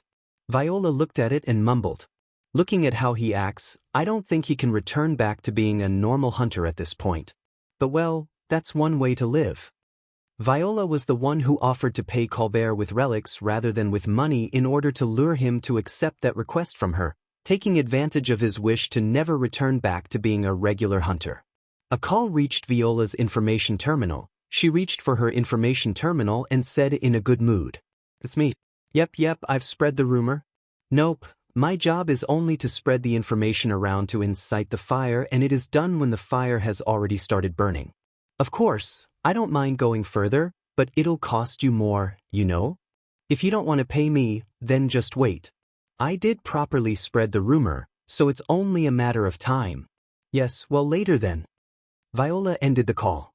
I wonder what will happen from here and on. I can't help but get excited. Viola smiled, imagining all kinds of possibilities. The man who stole Akira's wallet was folded over the ground. Akira was walking toward him with a grim expression. That man's face was distorted not by the pain from his broken hand, but also by the fear of Akira who was coming at him. He did think of running away, but the pain from his stomach and his hand, as well as the fear of getting killed by Akira, prevented him from making any sudden movements. It was impossible for him to make a run. Akira stopped right in front of that man and asked him with a calm voice as if he was whispering. What do you mean by that? But that man begged for forgiveness instead of answering Akira's question. Please spare me. I'm really sorry. Akira prodded his rifle at that man and asked him once again. Answer. Question. What do you mean by what you said just now? If you answer my question, I might give you some of my medicine. If you won't talk even under threat of a gun, then I'll be more than happy to grant you that wish. Akira's mood had gotten considerably worse. Even if that man did not answer Akira's question because he could not organize his mind from the terror of the rifle that Akira was pointing at him, Akira would probably not care about that and just kill that man. That man desperately begged Akira to not kill him. Oh, of course. I'll tell you. I'll tell you everything. So please don't shoot. Akira lowered his rifle, pulled out his medicine box, took out some pills, and forced them down that man's throat. He did not care even when that man groaned. Then Akira grabbed that man's broken hand and forcefully realigned it. That man screamed in pain when Akira realigned his broken hand. His face was distorted in agony. But his surprised and pained face immediately changed. The medicine worked wonders. The pain from his stomach and his broken hand from Akira's kick slowly but surely waned. Even his hand that was bent in an unnatural angle until just now, after Akira forcefully realigned it, that man was able to move it again, albeit only slightly. That man was confused and surprised that Akira really shared some of his medicine, but his confusion and surprise were blown away when he noticed Akira had already pointed his rifle at him again. Akira really shared his medicine, just like he said. So, just like he said too, he might as well kill that man for real. That man opened his mouth in panic. If Akira thought that he had abandoned his promise, Akira could pull the trigger anytime, so before that, he tried his best to start speaking. That I bought that information. They said that there's a certain careless young hunter who carries a lot of money but an easy target to pick. And that it would be fine even if I get caught since someone got caught in the past too, but when that pickpocket ran and hid behind another hunter, that boy was scared and ran away. The rumor is basically saying that you're an easy target and that it'll be fine even if I get caught. Akira remembered that he got careless in the past and had his wallet picked by a young girl named Alna. Unfortunately, he was not able to get his money back. After all, Katsuya protected Alna. At that time, their difference in power was just too big. Although he was against the idea, Akira ended up backing off. If Alpha had not stopped him back then, it was almost certain that a fight would have broken out and Akira would have been killed in that fight. Akira's mood immediately turned for the worst the moment he remembered that. His expression turned cold. Although he was emotionless, a wave of dark and gut-wrenching anger could be felt welling out from him. Looking at that man got super scared as he begged Akira to spare him. It's not me.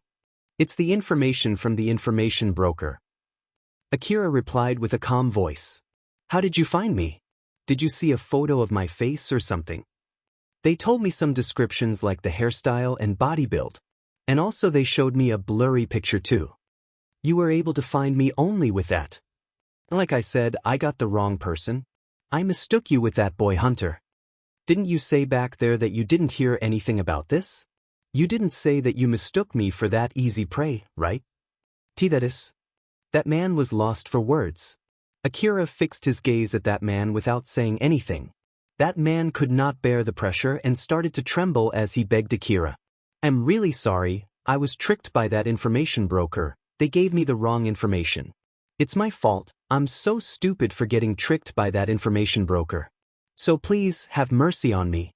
Akira stared down at that man with his rifle still pointing at him, and that man looked back at Akira with a puckered face. Akira suddenly lowered his rifle.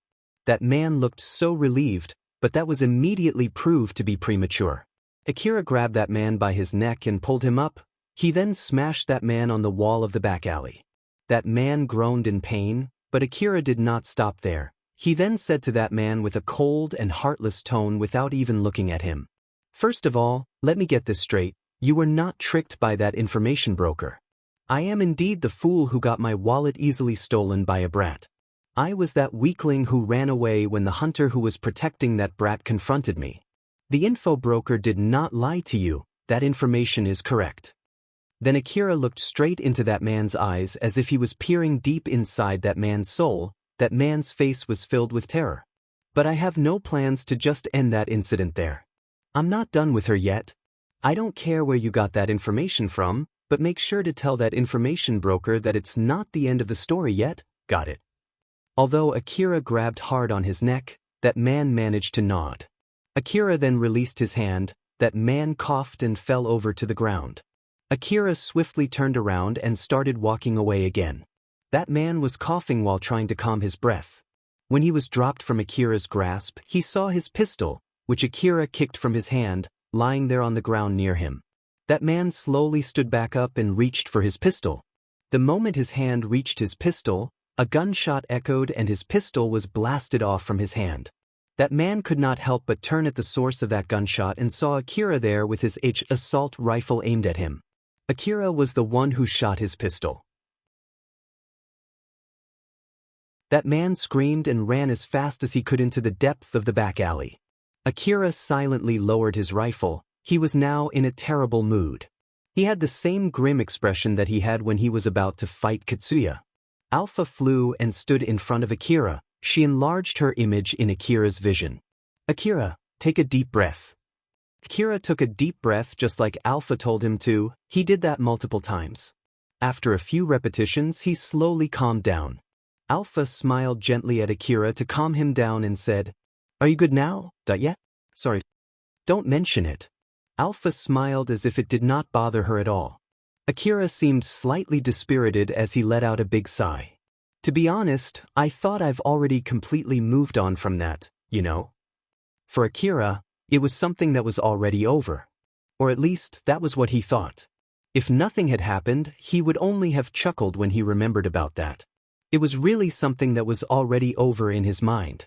But it seemed that someone did not want to let him end it there, so in Akira's mind, it changed from already over to a short pause, and now it was back on play again.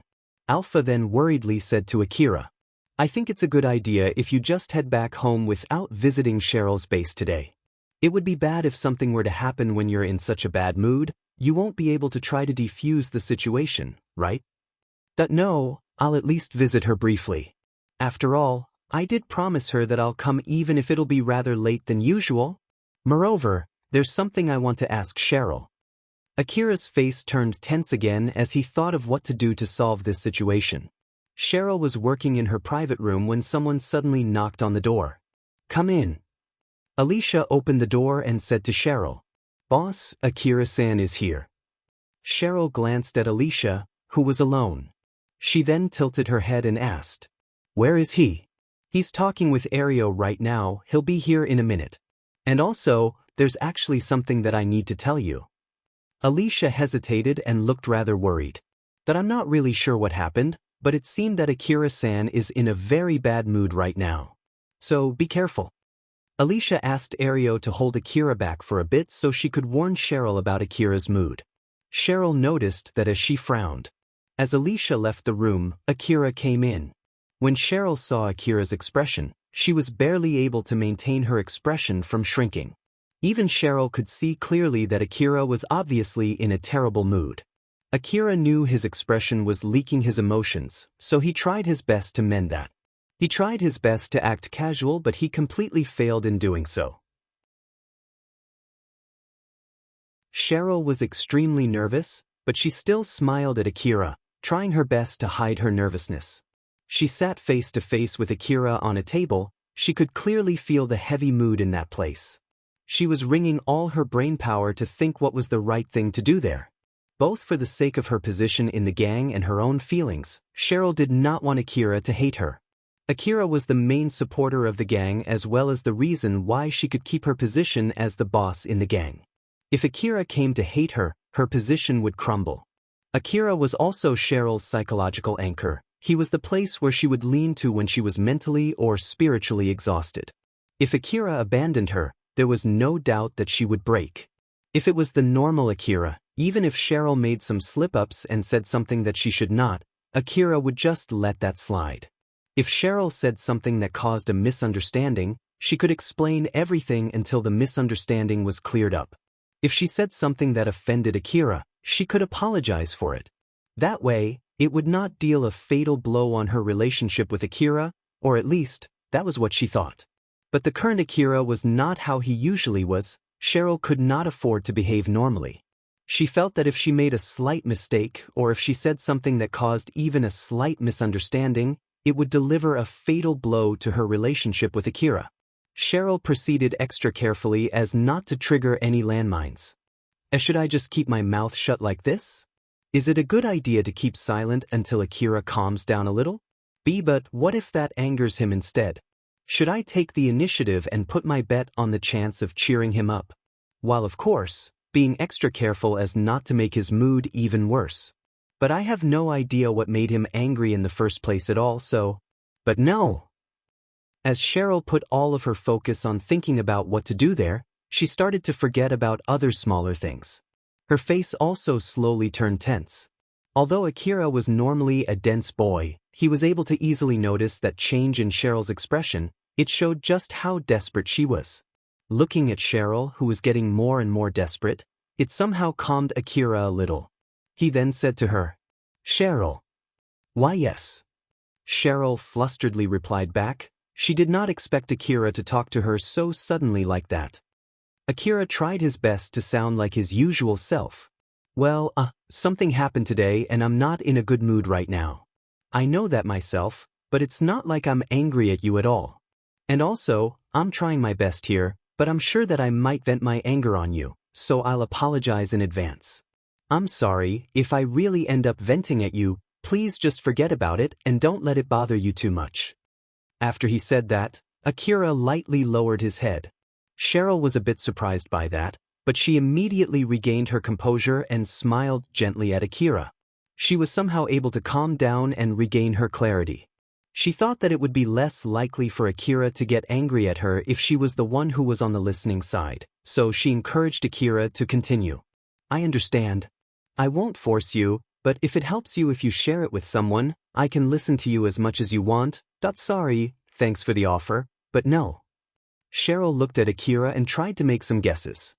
"It seems that it's something serious. I might be able to win some points if I can help him solve his problem.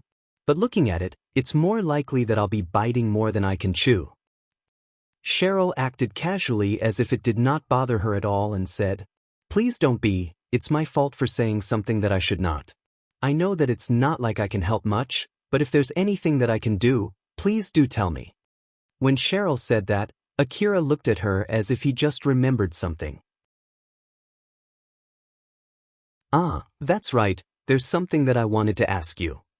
Akira took out his information terminal, clicked some buttons, and then placed it on the table so that Cheryl could see it too. Alna's picture was on that information panel. She was the pickpocket who stole his wallet. "If you ever see this girl, I want you to inform me." Cheryl peeked at the picture. Judging from her attire, that girl seemed to be someone from the slum city, but her figure was not that bad. She would be beautiful with a little bit of effort, or at least, that was what Cheryl thought when she saw that picture. Akira did not show any interest even after he saw Cheryl naked, but now he was asking her to help him find another girl. Cheryl felt a bit dissatisfied by that.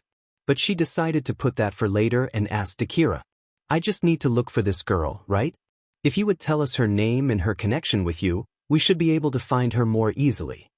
"I don't know her name, and also, I don't want you guys to look for her. It's just that if any of you spot her, I want you guys to tell me."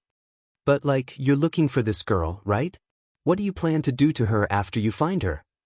Since Akira did not say anything about his relationship with Alna, Cheryl got a little suspicious there.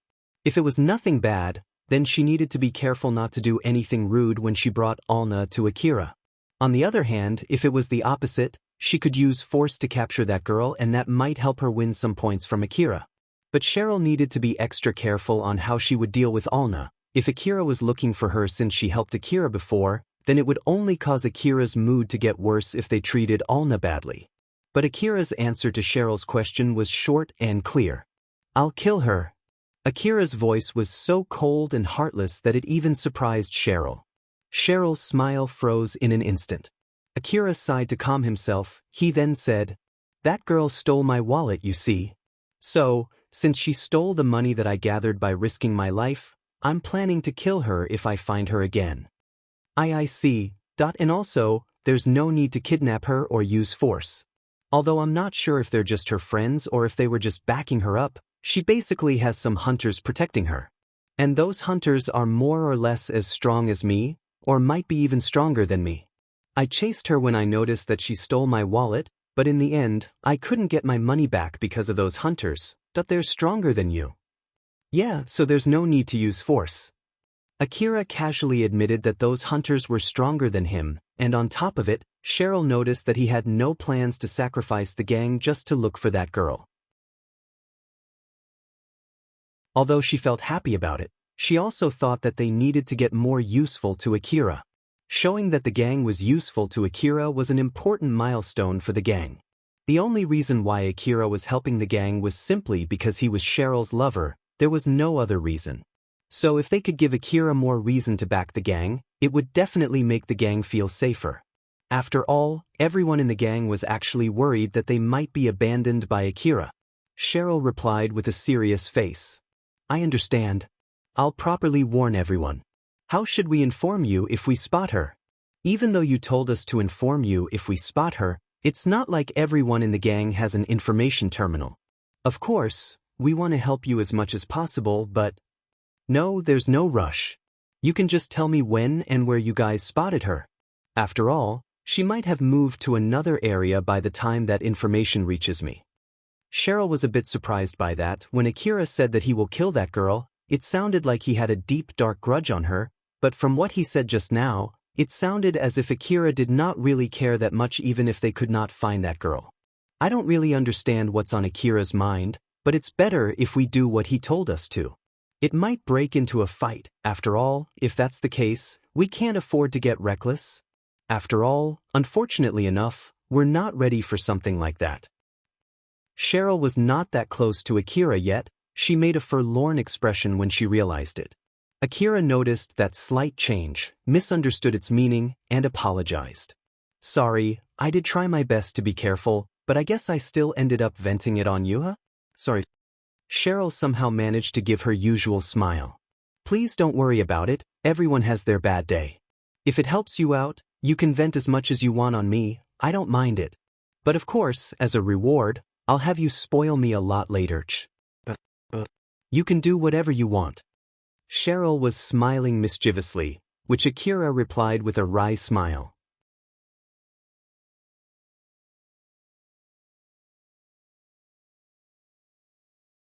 Chapter 142, Shizuka's Worry. Cheryl took an information terminal from her desk. It was the information terminal that Akira left there the other day. I'm returning this. It is a hard game, but it was interesting. Thank you very much.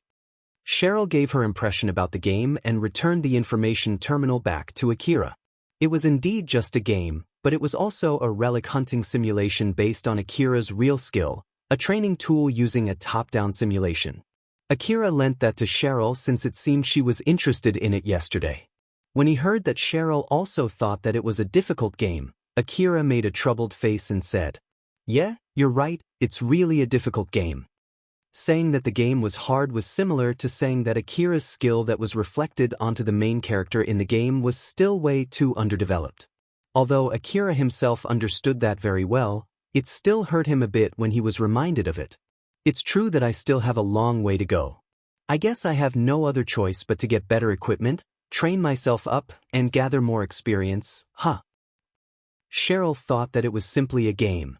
That was why she did not think much about it as she said to Akira. Yes, it was an interesting but difficult game. It took me some time before I could clear it.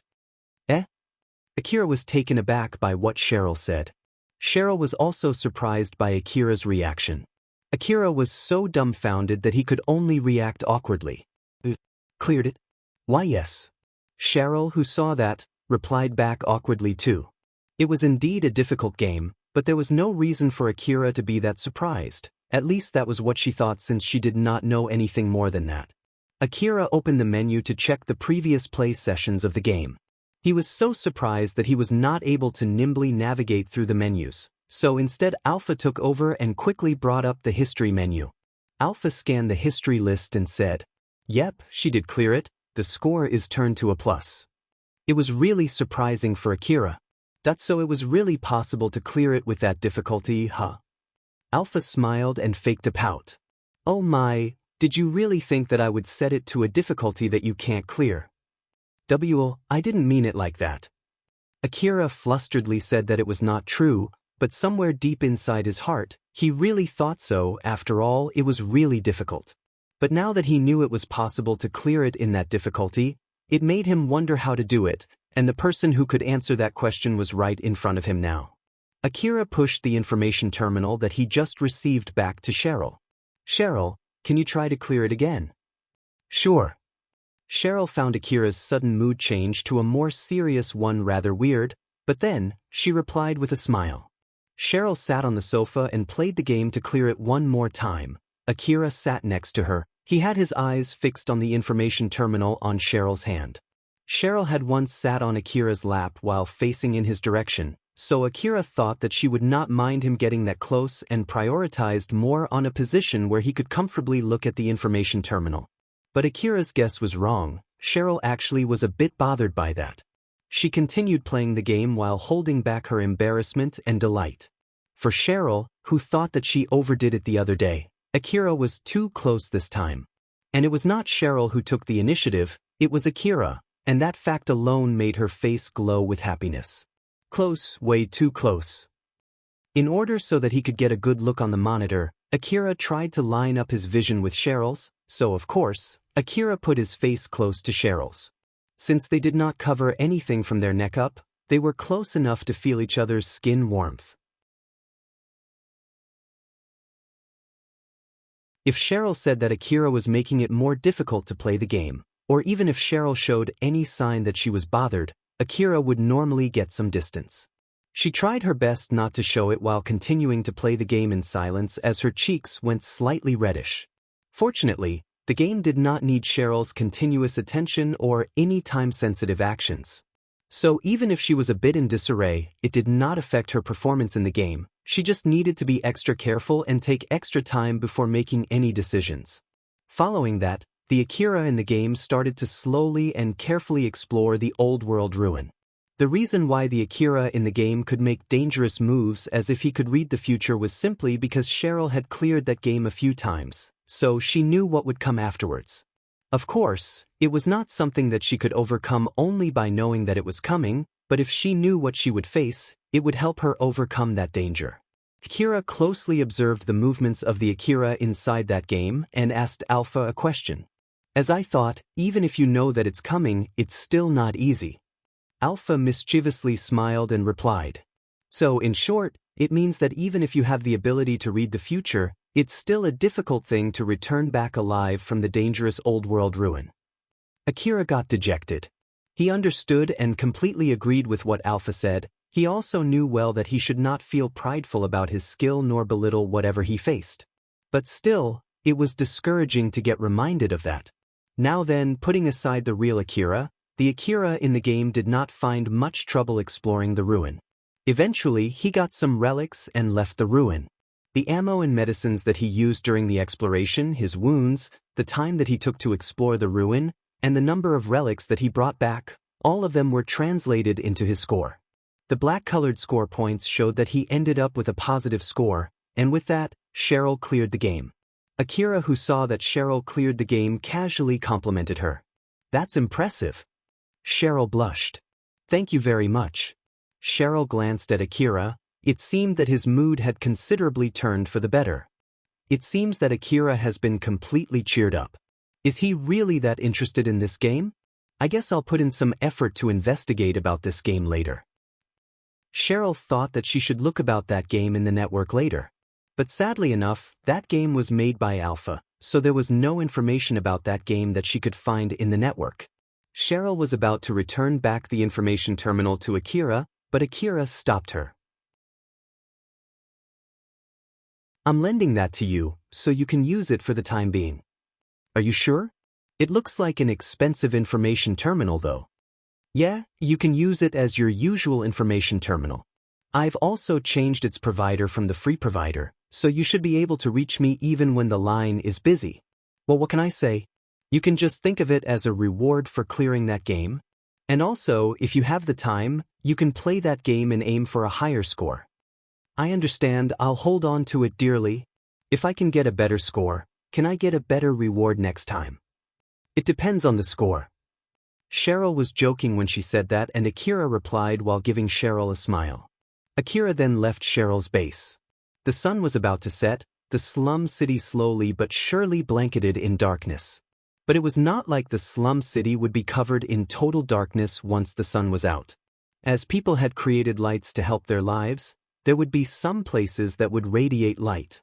But even so, it did not change the fact that the slum city would get more dangerous once the night fell compared to when it was in the middle of the day. When the light that illuminated the world was gone, those who hid under the shadows would start to make their moves. Akira was walking through the slum city at that moment when the world shifted from light to darkness. He was walking while talking with Alpha. I wonder if I can explore the old world ruin without your support, if I can clear that game. The Akira in that game was the reflection of his real skill. So what he said was not exactly wrong. Alpha smiled smugly and said, "Of course, that is if you can easily clear that game. But in that case, you'll have to make decisions in an instant. You have no way to know the position of your enemies beforehand. Your life will be over if you make even a single mistake. Basically, it would be a one-try-only game with no chance of retry. You sure you want to give it a try?" "No thanks." Akira's answer was swift and instantaneous. If that game's difficulty level was increased to be as close to reality as possible, that would be the kind of game that he would play. And of course, the real world would be even more difficult than that. Alpha then continued with her smug smile. "Just to let you know, I do all kinds of things to support you during your hunter work.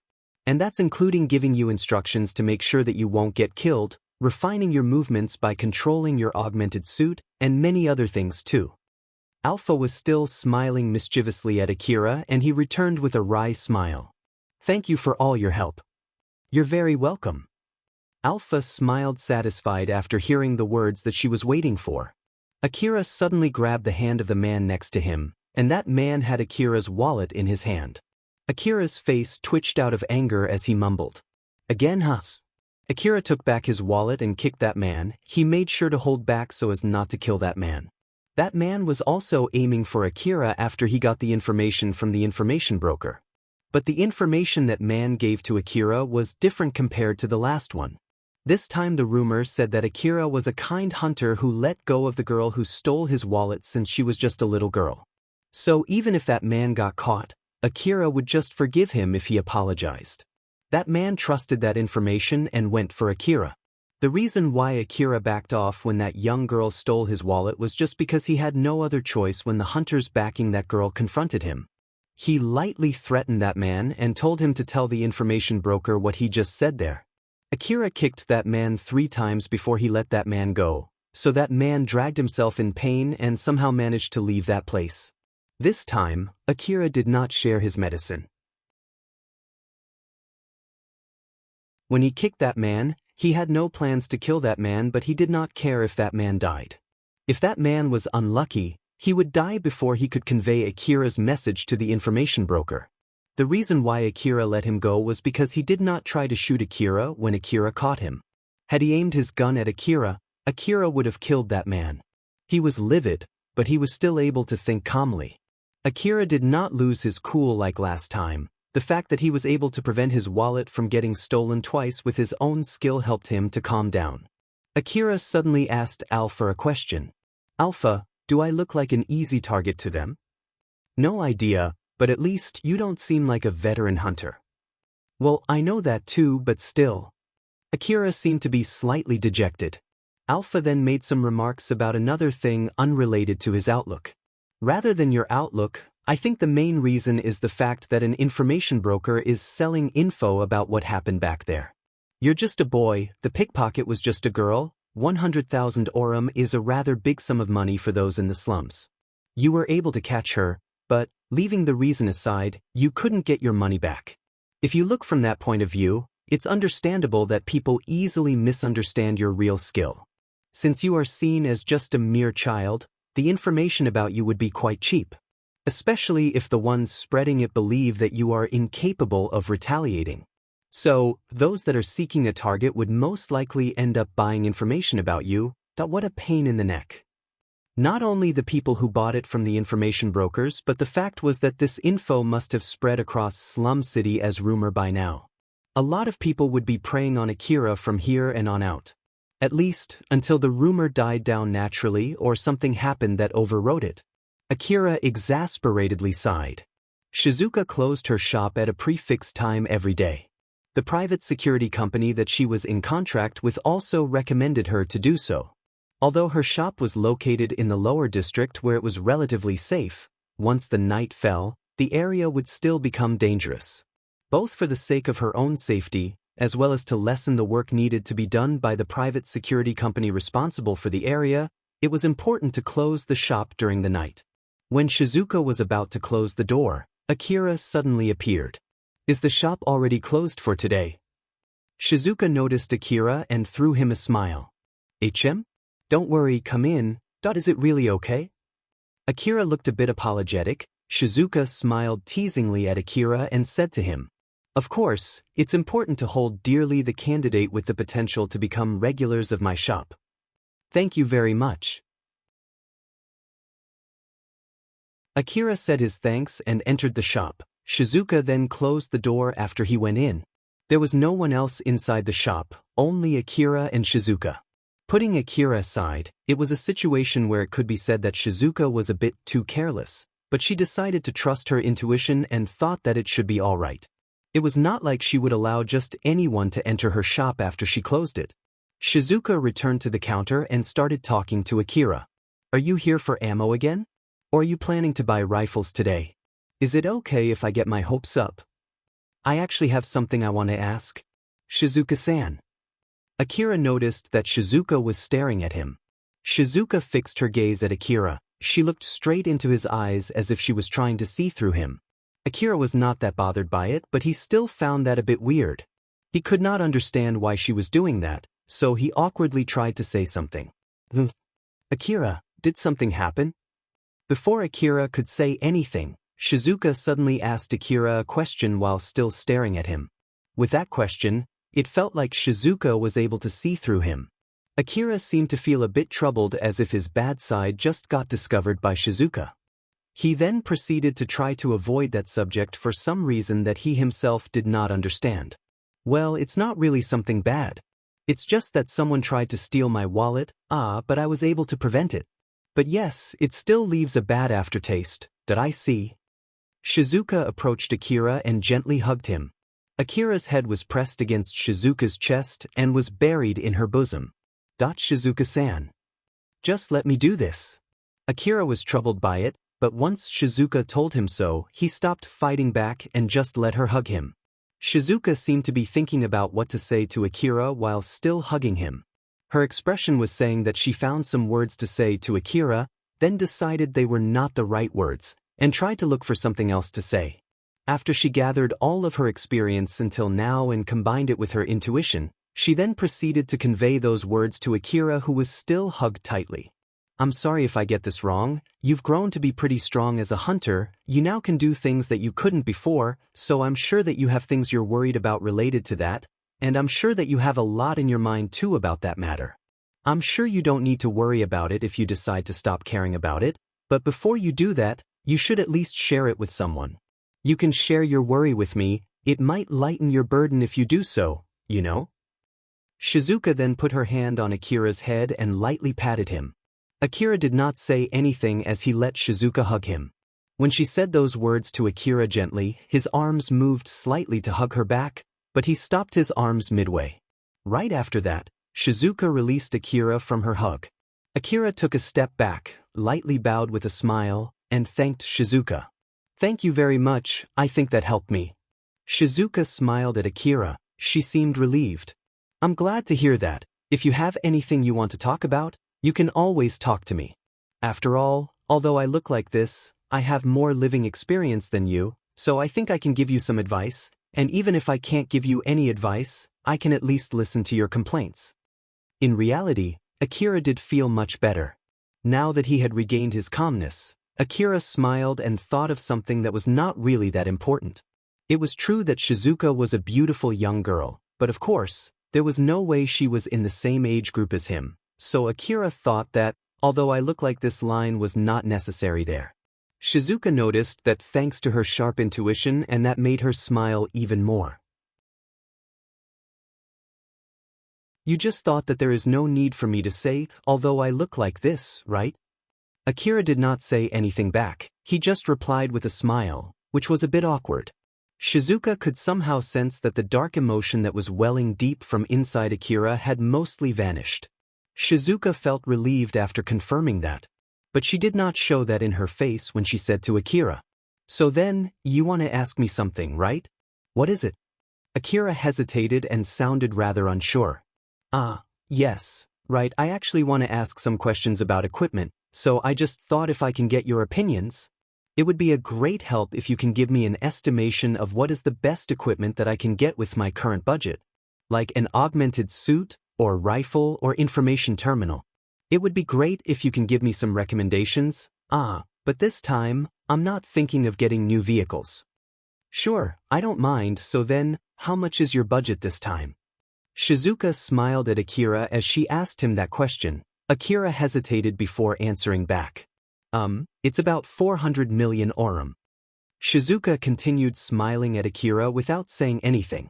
Akira, who saw that, started trying to make excuses with an awkward smile. No, it's not like what you think it is. It's true that I did pretty reckless things. But I wasn't alone, I was with Elena-san and Sarah-san when that happened, so it's not like I did some dangerous stuff out of my own volition, things happened and I had no other choice. So, back then in Miyazono Ruin, something unexpected happened, something that even Elena-san couldn't predict, so under Elena-san's order, we all tried our best, so. Shizuka was still smiling without saying anything when Akira desperately explained what happened. The reward from the request that they had accomplished in the Miyazono Ruin with the other hunters was 500 million orum. They then got extra money from the insurance company too, as well as an extra reward as the reconnaissance team that went to Saranthal building ahead of the main team. All requests that had something to do with the city management had a ton of rewards. Then to top it off, Elena and Carol worked together during their negotiation with the city management and drank them. The information about the interior of the Saranthal building was also highly valued, and their success in rescuing Reina's group added a big plus to their evaluation as well as to the amount of rewards they received. So in total, they received 3 billion orum, which meant 500 million orum for each person. Of course, there were expenses for their ammunition and other expendables too, but the city management side also reimbursed them for that expense. Not all of them thought that it was worth all the trouble that they faced back in the Miyazono Ruin, but at least, for Akira, that reward was big enough.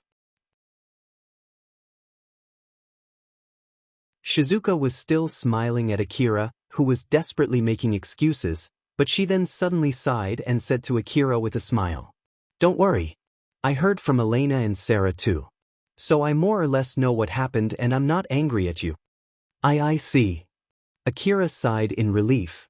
Even for him, it was not an easy thing to try to explain to someone whom he had promised not to do anything reckless, as to why he broke his promise and did something reckless. Shizuka looked slightly apologetic as she gently smiled at Akira. "I'm sorry for doing something weird there.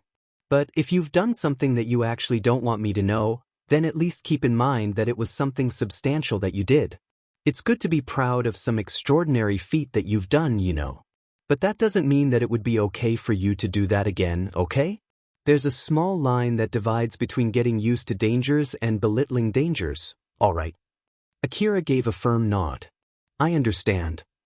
Looking at that, Shizuka smiled satisfied. She then changed the mood and asked Akira a question. "Putting that aside, I'm really happy that you came here to ask for my opinion, but are you sure you're okay with spending that much money?" Akira found that question a bit weird. Is there something bad about spending that much money? I got quite a lot of money from that request in Miyazono Ruin, so I thought that I should spend that much money for my equipment while I still have the chance. That line of thinking is really good. It's true that investing in your equipment is really important. But you can use it for something else too, like maybe to get better living quality, for example. Like a better house or better clothing, or maybe use it for your own hobby. Since you got quite a lot of money this time, I think it's a good idea to take a rest for a while, you know. There's no need for you to rush yourself to get stronger, right? Kira thought for a bit.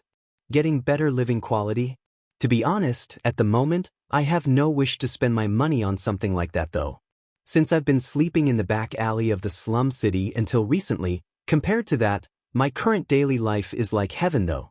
So I have no complaints about my current living condition. I guess I won't spend any of my money on that kind of thing until I find something lacking in my daily life. When Akira said that, Shizuka had a sad expression, although only for a split second. She immediately hid that expression and replaced it with her usual smile. In that case, then there's no problem. But still, for 100 million for equipment, it seems that you've grown so much. It's 400 million orum, you know? Even I am surprised when you say that. Does it not make you feel anything? Akira smiled bitterly and replied, to be honest, that number is so big that it still doesn't feel real to me yet. So I thought before it corrupts me or before I spend it on unnecessary things, I should spend it on my equipment first. That's a good idea. As a shop owner, I'm really happy with your plan. They then spent some time talking about what to buy. It was 400 million orum. After all, Shizuka needed to make sure what kind of equipment Akira wanted to get before deciding on what to buy. The reason why Akira did not use his last 100 million orum was because he was planning to use it to get a checkup in the hospital as well as for emergency saving.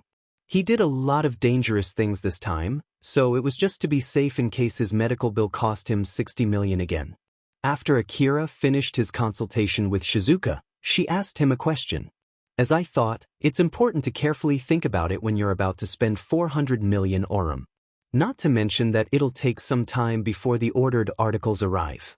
So, are you okay with that? Of course. I'm also planning to stay inside the city until I get my new equipment. Alright then. I'll give my best to help you since you're a prime candidate as a regular. Akira pouted for a bit. It was rather rare for him to make that face. Candidate? I'm pretty sure I've contributed quite a lot to this shop's sale though. Is it still not enough? Shizuka smiled and replied with a serious expression. That's not the problem. Being a regular means that you'll come to this shop regularly. So you don't count when you get injured or killed and can't come regularly to this shop. Akira's expression changed. Shizuka was basically telling him to always come back alive, to make sure not to get injured too much that he could not continue his work as a hunter, and to put extra effort in doing so. Akira finally understood that. It was true that he always did dangerous stuff when he went out to the wasteland. If he could not make sure to come back alive anytime he went out, then there was no way he could be a regular to Shizuka's shop. Shizuka smiled at Akira and said to him, "So please make sure to properly be a regular to my shop, okay?" Akira made his resolve and firmly replied, "Yes." Shizuka smiled satisfied seeing Akira had made his resolve. After Shizuka closed the shop and finished tidying up, she sat on the counter and sighed. Akira had already gone back home and there were no customers left inside the shop. The shop was dead silent, so her sighing echoed and could be heard clearly. Shizuka was deep in thought about Akira. To be honest, it's a not good thing to get too invested on a particular customer though. Shizuka already knew that well, but she still mumbled there as if to confirm it. She then remembered about Akira and made a troubled look. So he caught someone who tried to steal his wallet, huh? I wonder what he did to the person that he caught. Rifles were freely traded in the lower district. The only difference between robbers and pickpocket was whether they pointed their guns at you when they took your belongings. The people that Akira caught were likely to be armed, so it would not be strange at all if Akira killed them. Akira was no longer on the receiving end. If he wanted to, he could easily join the other side.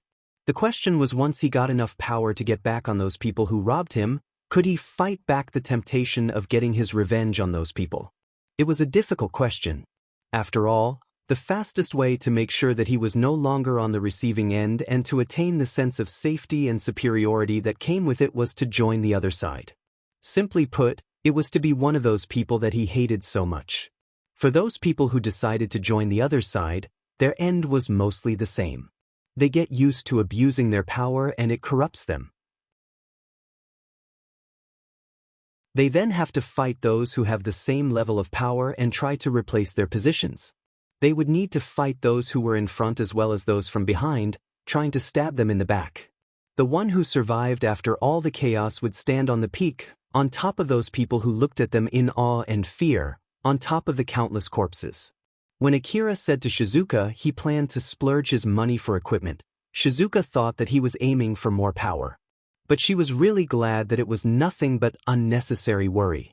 Shizuka actually wanted Akira to have other options and for him not to unnecessarily make enemies.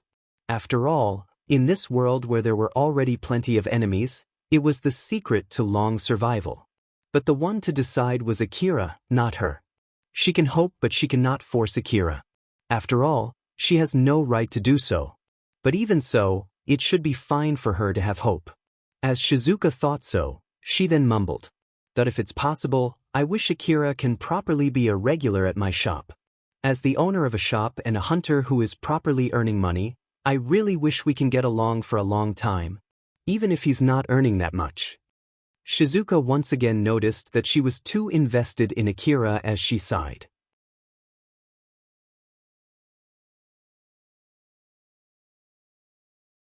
Chapter 143, One More Time. Akira was taking a dip in the bath inside his house while thinking about what happened that day. His consciousness was hazy thanks to the bath. For some reason, I feel so tired today though I didn't get into any fights. Akira was exhausted. It must have been because a lot of things happened that day, both good and bad. He let the warm water help him recover his physical fatigue. Alpha was also in the same bath, just like usual. She looked at Akira as if she was thinking about something. Akira noticed Alpha's gaze. "What?" "As I thought, it has minimal effect unless you can touch it, huh?" "What?" "I'm talking about when Shizuka hugged you." Akira, who was leaning on the bathtub, slowly sunk deeper into the water. When his mouth and nose finally went underwater, he breathed in some water, which startled him as he immediately pushed his body back up and coughed. Akira panicked for a bit since he was about to drown there. What are you even talking about?" "Like I said, I'm talking about when Shizuka hugged you. To be honest, I think outlook-wise, I'm better than Shizuka. But even so, it seems that it doesn't affect you that much, so I guess it's because you can't touch me." Alpha did not seem to be teasing him. She was simply asking an honest and straightforward question to Akira, and that made Akira waver a bit. Was I really fawning that much? Well, different people will have a different opinion about it, I'll leave it at that. Akira flustered for a bit since Alpha only gave a vague answer. Looking at that flustered Akira, Alpha did not show any sign of teasing as she started scolding him. "Well, I guess I'll give you a little warning. She thought of you as a small boy, which you are, but there's a limit on how far this can go, right?" I know." Akira decided that he had to make sure not to leave any bad impression on Shizuka. Alpha did not lie there. It was true that each person would have a different opinion on that matter. And even if Shizuka saw Akira's expression at that time, it was unlikely for her to think that Akira was fawning over her. She would only think that Akira only felt relieved and nothing more. But the actual reason why Alpha warned Akira was to check how he would react to that. She was checking how far people could manipulate Akira's course of action, which could affect her own objective. In turn, she might need to come up with a special plan in such a scenario. At least for now, Alpha was able to confirm from Akira's reaction when he was hugged that she needed to be careful about that. Alna was walking through the Kagamayama lower district in the middle of the day. She looked terrified. She kept looking around her surroundings as if someone was hunting her. But in reality, no one was actually hunting her. But even so, Alna kept walking while keeping check of what was behind her, what laid on the next corner, what was hiding in the dark alley around her. A sound suddenly came from behind her. Alna flinched, she looked back while trembling. A signboard just fell over behind her. It was not because someone was hiding behind it, it was simply because of the wind. Once she realized that, she sighed in relief and her expression softened. But her expression immediately tensed up again. She still looked terrified as she mumbled, "Why is this happening to me?" Alna kept on running without knowing if anyone was chasing her and without knowing where she could run to. Last night, Nasha came to Alna's hideout, that was where it started. Alna, who was already sleeping, immediately woke up when she heard someone knocking on her door. It was already deep into the night, it was not the time where people would usually visit others. So, she carefully checked outside the door and she saw Nasha standing there with a grim face.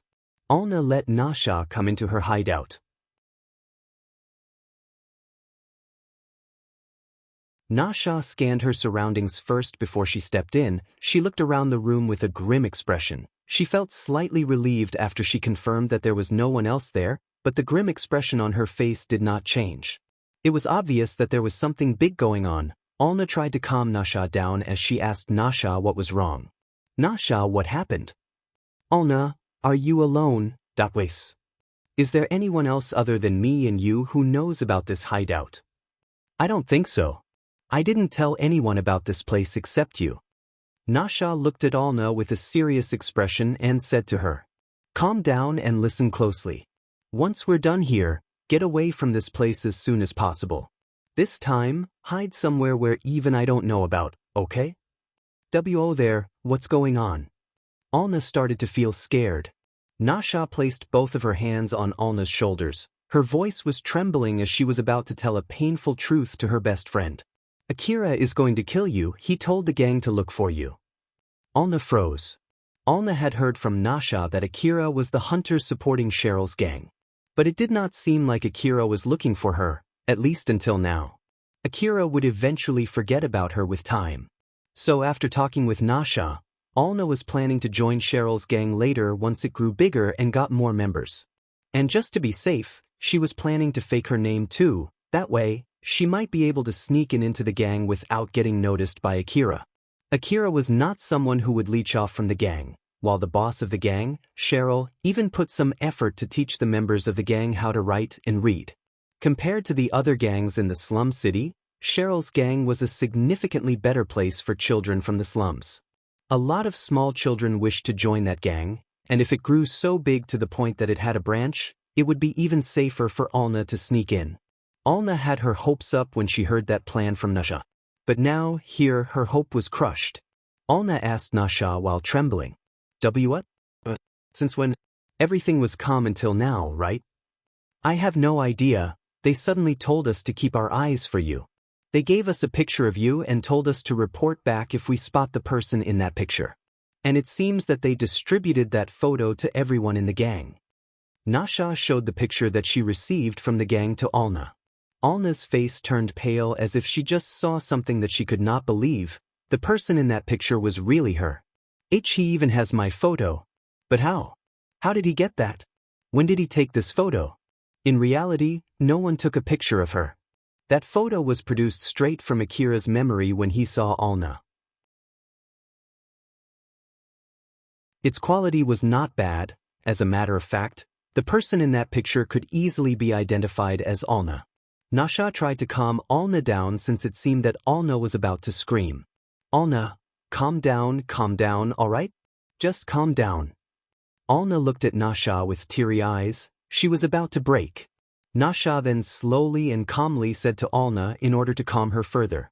Calm down, please, just calm down. There's something important that I need to tell you and I want you to listen to me closely. I received that picture when Alicia, an officer in the gang, told me to keep my eyes if I spot the person in that picture. But then, she also said that there's no need to get out of my way just to look for you. As in matter of fact, she told me not to do that. She said that it's okay to just report where and when I spotted you later. What do you mean? They're looking for me, right? I don't know the details either, but from what I heard, you have a hunter friend who is stronger than Akira. That's why there's no need to forcefully bring you in since it's dangerous. Alna, do you have any idea who that hunter is? Alna shook her head. I see, then it must be a misunderstanding. They might be talking about that hunter who helped you back then. Who is it again? Katsuya, was it again? That's right, Katsuya-san. When Alna said Katsuya's name, it sounded as if she placed her hopes on him. Nasha then continued. I think you have two choices here. First of all, you can try to run away as far as possible from here. Although the lower district is pretty big, we don't know how far Akira would go to look for you. But I'm sure that he won't go as far as looking for you in another city, so you just need to run away at least that far. It would be suicide to walk all the way to another city. If she really chose that option, Alna would need to make an arrangement for transportation. But doing that was not cheap. After all, the wasteland was filled with dangerous monsters. So not only for the transportation, She would need money to arrange for the escorts too. Your other choice would be to seek help from that Katsuya. If he's a kind person and if he's someone who won't let the person who he saved once get killed, even if it was only out of a whim, he might be willing to help you again. Akira himself said that Katsuya is stronger than him. So if that Katsuya told Akira not to mess with you, he might stop looking for you. Nasha has never met Katsuya before, so she did not know what kind of person this Katsuya was. But she knew that Katsuya was kind enough to help out a total stranger, so she thought that if Alna desperately begged, he might decide to help her again. It might be even better to try both the ways out.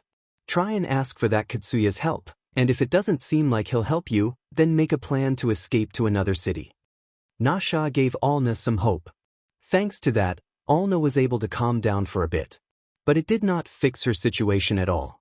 It was just that Alna had two possible ways out and both of them were unlikely to work. She might not have any means to run to another city, and Katsuya might refuse to help her again. Both choices did not give a guarantee that she would be saved.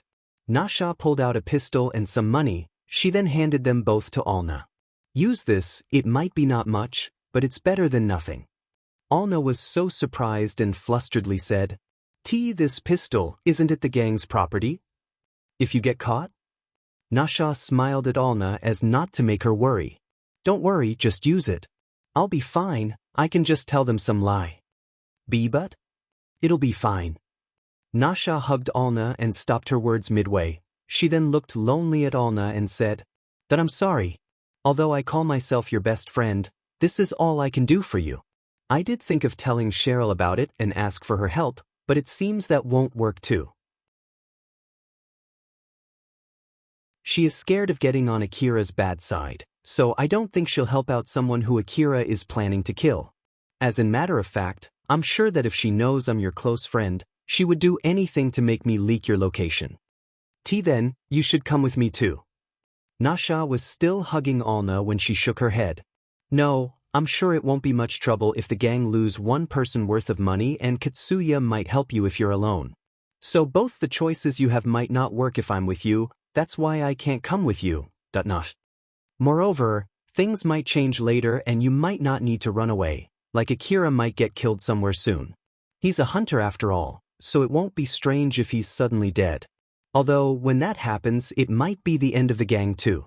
Whichever the case, if something like that were to happen, only people in the gang would know about it, so I'll need to stay in the gang. And if that happens, I'll try to let you know, but don't get your hope too high. Nasha lightly smiled and hugged Alna tightly. This might be our last goodbye. I'm sorry, but I have nothing else to say other than I hope you'll be well. After she said that, Nasha released Alna from her hug. She then said to Alna with a serious face, Now then, I'll head back now. After this, leave this place and hide somewhere that even I don't know. Make sure to act carefully, always assume that they have interrogated me and I've told them everything that I know about you. I'll do my best to resist, but I can't promise you that I won't leak anything. Nasha confirmed that Alna nodded with her teary eyes. She smiled at Alna to encourage her for one last time before she left. After that, Alna packed her stuff with teary eyes and left her hideout just like what Nasha told her to. She had no plans where to go, she had no hideout that she never told Nasha about. Alna walked in the middle of the night and picked a random back alley to catch some sleep. When she woke up, the sun was already high up. She then remembered everything that happened last night, stood up and continued walking in fear. Why is this happening? There was no one there who would answer her mumble. Alna was wandering aimlessly in the lower district of Kagamayama City. Although she was not aiming for any place in particular, she unconsciously headed to a certain place. It was the place where she met Katsuya. She unconsciously headed there while hoping for a miracle to happen so that she could meet Katsuya one more time. As she walked through the alleyway, her expression was a mix of terror and resignation. She then eventually got out of the alley and stepped into the main road. That was when she spotted Katsuya. Alna was dumbfounded as if she could not believe what she saw. Katsuya noticed Alna, smiled at her and said, Well, we meet again. Alna saw his smile and realized that it was not a dream. Right at the next moment, Alna started to cry. She was holding herself from crying from yesterday, And now the dam broke open. Katsuya was flustered when Alna suddenly started crying. She clung to Katsuya while still crying. Please help me." The miracle from the last time had happened once more. Her wish had come true. This meant that she had decided to abandon her other choice. There was an abandoned warehouse near the slum city. Armed people gathered inside that abandoned warehouse. All of them looked to be already experienced in handling their weapons, and they looked like thugs. Looking at their equipment, they seemed to be your common hunters. But the air around them was more like that of robbers. They were exuding an ominous aura, saying that they had lost their sense of logic to the point that they were willing to not only hunt the monsters in the old world ruin but also normal humans. They were talking about their next plan inside that nameless warehouse. "So what's the plan here?" "This will be it, everyone. We'll do it tomorrow. I have no one else that I can ask to come, nor do I have the plan to take more people in. After all, the more people we bring, the less our individual share would be. I've secured the route to sell the relics that we'll rob. I also have contact with a fencer too. After all, we can get relics with unknown origin, as many as we can, but it would be bad if they started asking where we got them, right?" A man suddenly complained about their prey this time. "Are you sure it's worth robbing? If we only get cheap relics, it won't even be enough to pay for the drinks, you know. Some information that I gathered say that some of the relics there could be resold for even 100 times its original price. We should be able to find good relics there. 10,000 Aurum relics might fetch us 1 million Aurum, and 1 million Aurum relics might fetch us 10 million Aurum. That place is worth robbing." Another man who was still in doubt voiced his doubt. "If you go even that far, it actually makes it sound a little bit fishy though. How's the enemy?" "They have about 10 armed children, and one of them is a hunter." "Small children? I heard that there have been many strong young hunters lately. Does it have anything to do with those children?" It's about that guy from Drankum, right? I heard that Katsuya guy defeated a bounty monster only with young hunters. I've also heard that they did pretty good during that incident in Mihazono Ruin." The guy who was doubting the plan said with a hoarse voice. "Whoa there, it's a bad idea trying to fight someone who can defeat the bounty monster, you know? Drankum is trying to be a proper hunter gang. They even have some connections with the hunter office. I'm sure they won't be protecting a back alley shop in the middle of the slum city. I'm sure the shop that we're aiming for has nothing to do with that gang." Another man intervened. "I heard that the young hunter protecting that gang is not that strong. I heard that when a thief stole his wallet, he could not fight back and just ran away when the hunter protecting that thief intimidated him. So basically he's not that great of a hunter, huh? If that's really the case, then that shop might be not worth that much, no? Are you sure we can get any money from robbing that place?" "If you're worried about money, I have insurance. I heard that the shop would likely get popular in the near future. Someone made a request to crush them sooner than later, and we can take some extra profits on the side too." Another man then awkwardly said, "That I see, I've never heard about that info before, but if it will really bring us money, I don't have any complaints." The guy who led the group put some pressure on his words as he said, "Then just shut up, Humph." They were a group of people who were tied together because of money. As long as whatever they were going to do was going to bring them more money, they would not break up their alliance. It was not like they were acting completely separately from each other. All of them had enough skill to work together with each other as a team. With their level of skills, they should be able to safely hunt for old world relics to some extent. But even so, they chose to hunt for humans instead, since they thought that it was an easier way to earn money. As long as they kept getting results confirming that their assumption was correct, they would keep doing the same thing. At least, until the day they were proved to be wrong. That day, Akira spent his day in Cheryl's base again. Cheryl did not open the shop every day. It was not because Akira could not come to her base every day, it was more because there were other ways of gathering money that they needed to develop. Not to mention, Akira also asked them to teach the gang members how to read and write, and sometimes, they had to help Katsuragi too. Cheryl and her gang opened their stalls and their shop irregularly about 3 days a week. Since Akira came to the base early that day, they decided to open their shop that day. Akira was waiting inside Cheryl's private room together with Cheryl. When someone came in telling that she had a customer, Cheryl would change into her dress and go to the shop together with Akira. Every time she had a customer, Cheryl would change to her dress and welcome the customer, and then she would change back to her casual attire when she returned. One of Cheryl's men came and said that she had a customer. So Cheryl started changing to her dress. While in the middle of changing her clothes, Cheryl suddenly heard Akira throw a question at her. Isn't it better if you just keep wearing your dress rather than changing to it every time someone comes? Cheryl smiled and said, It's a matter of feeling. It's better this way, knowing that I have a special dress for it helps me focus. Is that so? Don't you feel a bit relaxed too when you return home and take off your augmented suit? It's something like that but only reversed. Well, you have a point there. Akira sounded as if he was trying to avoid that subject. Alpha smiled at Akira teasingly.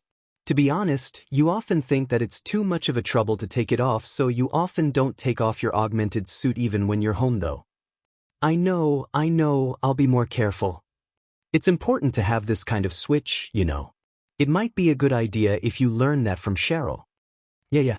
Alpha looked at Akira, who reacted just like a small kid getting annoyed when he got scolded, and smiled.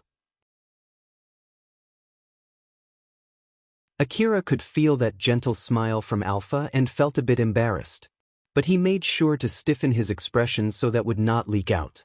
In the middle of changing her clothes, Cheryl could be seen using the undies that she received from Akira. Those were also old-world relics. She received those when Akira thought that they would not fetch him much, although they could get him quite a lot of money in reality. Cheryl had gotten used to having Akira seeing her in her underwear, and it took even less time for Akira to get used to seeing Cheryl in that situation. Cheryl put on her dress and thought, I wonder if I should at least act more bashful to make Akira interested in me. But considering everything that happened until now, I don't think that would have much effect though, not to mention that it seems I'm already gotten used to it too. I'm pretty sure Akira would see right through me even if I act bashful. Good grief. Cheryl glanced at Akira.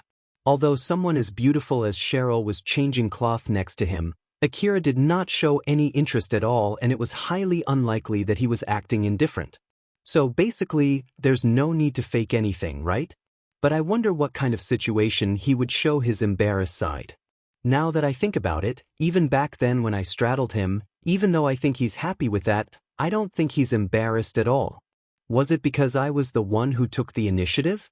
If Akira was the one who took the initiative, I wonder if he would react differently. That's right, for example, when I change my dress, what if Akira is the one undressing me one by one? I'm sure he'll have a different reaction.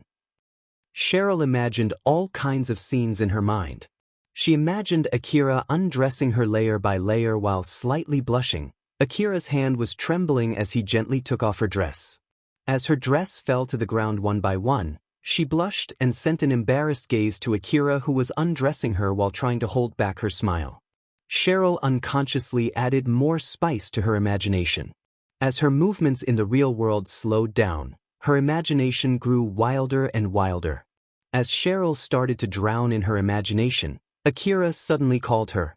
Cheryl. Yes? Cheryl was so flustered when Akira's voice pulled her back to reality. Akira found it a bit weird. That you're taking your time changing to your dress there, isn't it better if you hurry up for a bit? It would be bad if the customer arrives in the shop before you, right? Why, you're right, I'm sorry, I'll hurry up. Cheryl started to hurriedly change to her dress while still being flustered. Akira looked at her and tilted his head in confusion. This time, Cheryl was blushing for real, she was not acting.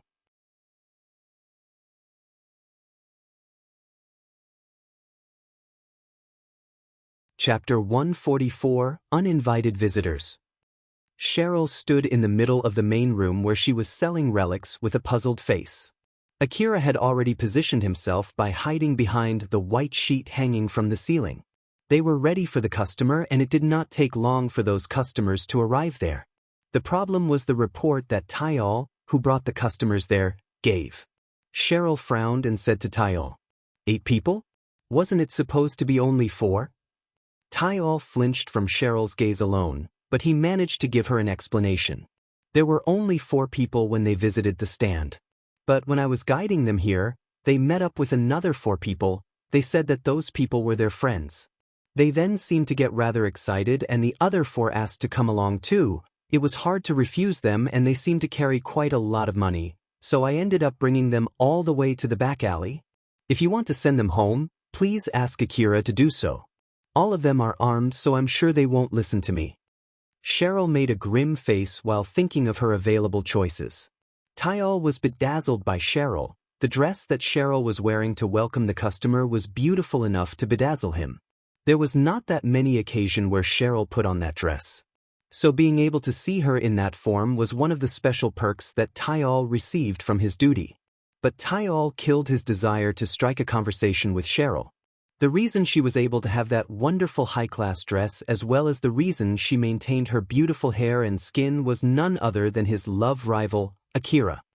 To be honest, even if I can become Cheryl's lover, I don't think I can give her that level of luxury.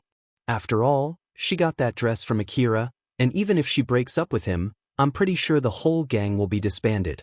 Since she's this beautiful, I'm sure there are a lot of people out there aiming for her too.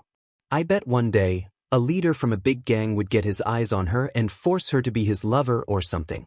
Once that happens, I bet I won't get that many chances to meet her anymore. At the moment, Tyal had 0 chance to win Cheryl's heart. But that might not be the case in the future. If the gang grew bigger and bigger to the point that it was big enough to maintain itself without any support, then the power relationship between Akira and Cheryl might get reversed.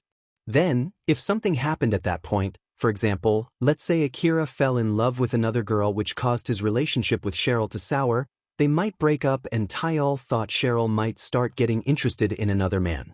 For now, I have no other choice but to help the gang to grow big enough so that we won't need Akira's help anymore. And if Akira's relationship with Cheryl gets worse after that, then I should be able to get my chance. And if I help to develop the gang, Cheryl might start to like me. Although, I'm sure I'm not the only one who thinks so. Tyal's guess was correct. There were other people in the gang who thought like him. Most of them had no plans to get on Akira's bad side just to get Cheryl, but at the same time, most of them also hoped that they would eventually get some chance. As Tyal thought about a lot of things in his mind, Cheryl finally reached her conclusion. 8 people is too many. Just let 4 of them in. Let the first 4 come in, then once they're done, let the last 4, who came along with them, come in after that. If they refuse to do so, then tell them that none of them is allowed to get in. If they still insist on coming in after that, Akira and I will tell them to go back ourselves. Even with her ability to serve multiple customers, 8 people were still too many for her and for Akira to keep his eyes on, and that's doubly true when they were armed hunters. Lastly, Cheryl smiled worriedly at Tyal and said to him, "Be careful, there's no need to get reckless." "Okay, I understand." Tyal blushed and smiled. He felt relieved. Cheryl's mood was considerably worsened when he questioned her relationship with Akira the other day, but judging from that exchange just now, it seemed that it's all right now. Tyal seemed a bit happy as he left that room. Cheryl smiled coldly and whispered, "That he's so easy." Cheryl thought if Akira caught her with that expression, there was no doubt that Akira would come to hate her. So she quickly returned her usual warm smile to her face. Not too long after that, 4 people entered the room. Cheryl smiled in relief. It seemed that it did not turn into a fight. She then started serving the customers with her usual friendly smile. It was possible to extract someone else's personality and preference from their attire, equipment, gaze, and expression. Then, that information could be used to adapt on how to approach them. Those 4 people were scanning the relics lining inside that room. All of them were so well armed that they could go out to the wasteland anytime. They were also carrying bags, most of which were empty. Cheryl felt something was wrong with those guys, but she decided to shelve that for now. Those men were browsing the relics displayed in that room, but somehow, they did not seem that interested. One of them kept checking the exits and doors in that room, and another one seemed to be keeping his eyes on the sheets hanging from the ceiling. Then Cheryl could feel from their expression a slight nervousness. It was like a calm before the storm. Something was going to happen, something really, really bad. But she tried her best not to let that out in her face. One of them walked to Cheryl with a big smile. Cheryl had her usual graceful smile as she welcomed them. "Welcome to our shop." The smile of the man who was walking toward Cheryl grew bigger. It was not because she was smiling at him, it was because his plan was going really well. Alpha suddenly gave Akira an instruction. "Akira, get ready for a fight." Although Akira was a bit surprised by that sudden order, he quickly swapped to battle state. At the same time, the man who was walking toward Cheryl slightly lowered his guard. Cheryl trusted her calculation and immediately started running toward Akira's direction as fast as she could and dashed through the white sheets hanging from the ceiling. That man was shocked and could not react for a while, but he immediately got a grip of himself, aimed his rifle with a grim face, and spread bullets haphazardly towards Cheryl's direction without showing any hesitation. Bullets pierced right through the first sheet, but lost most of its momentum and could not penetrate the second sheet. The accumulated momentum tore the sheet from the ceiling. It danced gracefully, pulled down by the gravity. Bullets that had lost their momentum fell down and rolled over on the ground. That man twitched and shouted, "Anti-bullet sheet? They're not just simple interior sheets?" Originally, they were planning to take Cheryl hostage and take their time robbing the relics. But he was caught off guard and Cheryl was able to run away from him, which meant that Cheryl was able to quickly guess why they were here. So he immediately changed their plan from capturing Cheryl to killing her. "Get the relics. Tell the guys outside to meet up with us." That guy shouted and gave an order to his men. Akira caught Cheryl, who dashed right to his direction with his right hand and hugged her close. He raised the CWH anti-material rifle on his left hand and pulled the trigger. There was no need to hit his target. His main aim was only to let them know that he was there. After that, he immediately brought Cheryl further into a door that was leading outside. It was an emergency exit prepared beforehand, and the sheets were there to hide that emergency exit. The man heard the gunshot coming from behind the sheet and turned in that direction in response. The anti-bullet sheet deflected the bullet from its original track and landed away from the man. As I thought, they have escorts hiding behind the sheets. That man kicked a display covered by the anti-bullet sheet down and hid behind it to make sure that he would not get hit by the enemy's bullets.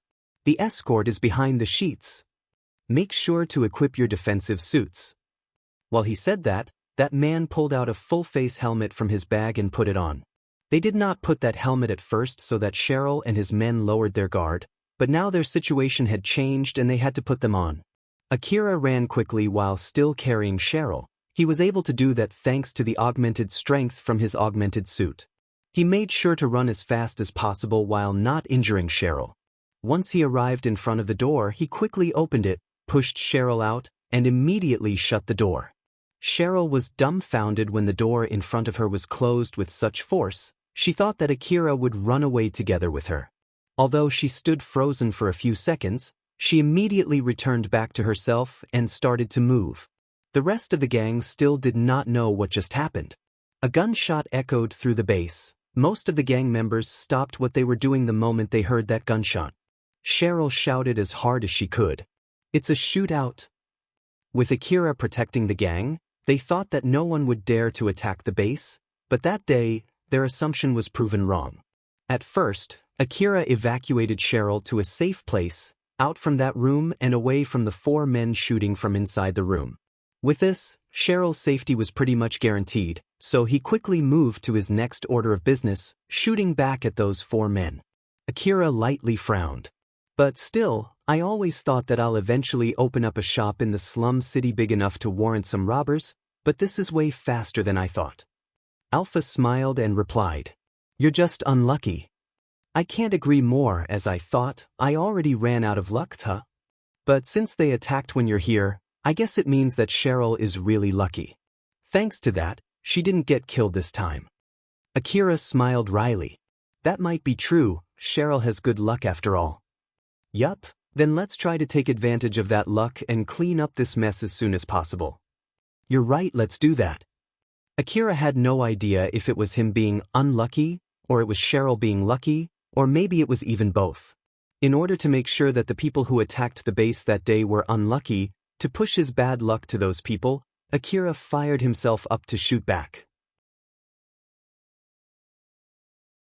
Alpha then asked Akira what he wanted to do with those people. So then, Akira, what's your plan with them? The fastest solution would be to kill them. That way, there's no need for you to hold back. Alpha was still smiling when she said such a heartless sentence. She did not show any hesitation in killing them. She had her usual smile while asking for Akira's confirmation to end the life of those people. Akira replied back with a calm expression. I don't mind killing all of them, but if it's possible, I want to paralyze them so I can ask them why they attacked us. You do know that you're being impossible, right? That's why I'm only saying that if it's possible. I don't want to die anyway. The longer we dilly-dally, the more dangerous this might become. We just need to try, but there's no need to be reckless. If it's impossible to hold back and not to kill them even with your support, then I'll just follow your instruction to kill them. Akira somehow sounded as if he was doubting the value of Alpha's support, but Alpha smiled smugly and replied, Don't be stupid. It'll be alright as long as you have my support. It's just that if you won't take the easiest way, then you'll have to put more effort yourself. So I just want to confirm that. If you're okay with that, then I don't mind either. Alright then, let's go. Akira smiled and ran back into the room. The conversation between Akira and Alpha happened through telepathy. Even if it was something they would need a few minutes to talk about, if it was through telepathy, they could finish that in split seconds. Moreover, when Akira switched to his battle state, he unconsciously activated his time compression. Thanks to that, Akira and Alpha could communicate almost instantly. A feat impossible if done verbally. This was also a form of training for Akira to quickly process information inside his brain. After all, being in the middle of a fight needed him to process a huge amount of information. In the middle of that dangerous situation where stopping to think even for 1 second meant certain death, Akira needed to continuously identify all the dangers around him. It included filtering what information was important and what was not. He had to process all the information effectively before the enemy could get him first. If Akira could not process all of the information fast enough, he would be testing his luck, whether he would get unlucky and die, or he would get lucky and live. At the moment, Alpha was compensating for his bad luck, but that was not enough to guarantee his safety. But even so, the luck that brought that meeting between Akira and Alpha was the very thing that allowed him to survive until now. Akira swapped his CWH anti-material rifle with his AH assault rifle and quickly headed back to meet the enemies. The 4 men inside that room were shooting in random directions. The sheets were not invincible. They eventually ripped and danced in the air as they fell down, thus blocking their field of visions even more. They hid behind the displays while shooting around randomly. Akira suddenly appeared in their field of vision. He was hiding behind an anti-bullet sheet and had come as close as possible to those 4 men. He jumped out from that cover to get even closer. One of the 4 men was surprised by that sudden move, but he still somehow managed to shoot at Akira. But Akira was able to shoot at him faster. Akira already had his AH assault rifle fixed at him. A bullet flew from the rifle's muzzle and hit that man's head, body, arm, and rifle. But that man was mostly uninjured. Akira's normal bullet could not pierce the full-face helmet that man was using. It did not even leave a mark on that man, and since he was gripping his rifle strongly with the help of his augmented suit, he also did not lose his rifle. Akira's shots were only able to surprise him, nothing more. That man smiled as he noticed that Akira did not have enough firepower to kill him. He then tried to aim his rifle at Akira, but Akira shot his arm and rifle again, thus making him miss his shots. The shockwave from Akira's bullets threw that man off balance. It also prevented that man from fixing his aim at Akira. When that man realized that Akira was already standing in front of him, Akira's right leg was already off the floor. The next moment, he drove a painful kick enhanced with his augmented suit on that man's head. The helmet could not fully dampen the shockwave as it propagated to that man's head and knocked him unconscious in one blow. That kick sent that man straight up, but he did not crush into the ceiling thanks to Akira, who caught his leg before his face drove into the ceiling. Akira then pulled him back to the ground and quickly shifted his left hand from the leg to that man's collar. The other 3 men in that room were so surprised that Akira knocked one of their friends so quickly, but that did not stop them from shooting at Akira. The moment Akira noticed the other men aiming at him, he immediately used the man that he was grabbing as his shield and made other men there hesitate. Akira used that short opening to quickly close his distance. The other 3 men immediately dispersed to surround Akira from the front, left, and right. The men on Akira's left and right could not shoot at Akira since they might shoot their friends. But that was not the case for the man in front of Akira, either because he was in panic seeing Akira moving toward him, or because he had consciously made that decision. He ignored the man that Akira was using as a shield and started shooting at Akira's direction. Bullets riddled the augmented suit and the full helmet of the man that Akira was using as his shield. The momentum shocked that body hard and the shockwave was transmitted all the way to Akira. The only reason that did not blow Akira back was because he was bracing against it with his augmented suit. At the same time, Akira shot the man on his right. The man on Akira's right was not as well armed as the man that he was using as a shield. The close-range H-bullet barrage knocked that man back before he fell down to the ground. Akira then shifted his aim to the man in front of him and pulled the trigger. The man in front of him fell down to the ground while still pulling the trigger on his rifle. Akira quickly shifted his focus toward the last man there. When Akira was about to pull the trigger, Akira saw what that man was doing and stopped. That man had both of his hands up with his rifle. Akira thought for a bit before curtly saying, "No." Akira let go of the man he was grabbing and delivered a kick to the last man there. It was a single kick that was enough to knock that man unconscious as he fell down like a puppet cut off from its threads. After confirming that all the enemies there were either unconscious or dead, Akira let out a sigh. "That's 4 down, how many more was it again?" Alpha smiled and calmly answered that question. "There's 4 more left, don't drop your guard yet." "I know, should I take the initiative here?" "Don't worry, they're coming here themselves, so let's wait here to welcome them." Alpha suddenly stopped smiling. Akira, who noticed that, immediately heightened his senses. "Alpha! Akira, you need to swap your rifle." And with that, Akira changed his equipment. The other 4 men were left waiting outside since Cheryl did not want to have them all inside at the same time. They were waiting next to the back entrance of Cheryl's base. One of them, Zalmo, received a call from their friends and swiftly replied, "All right then, we'll head there now." Zalmo closed the call and sent a glance at the other 3 men.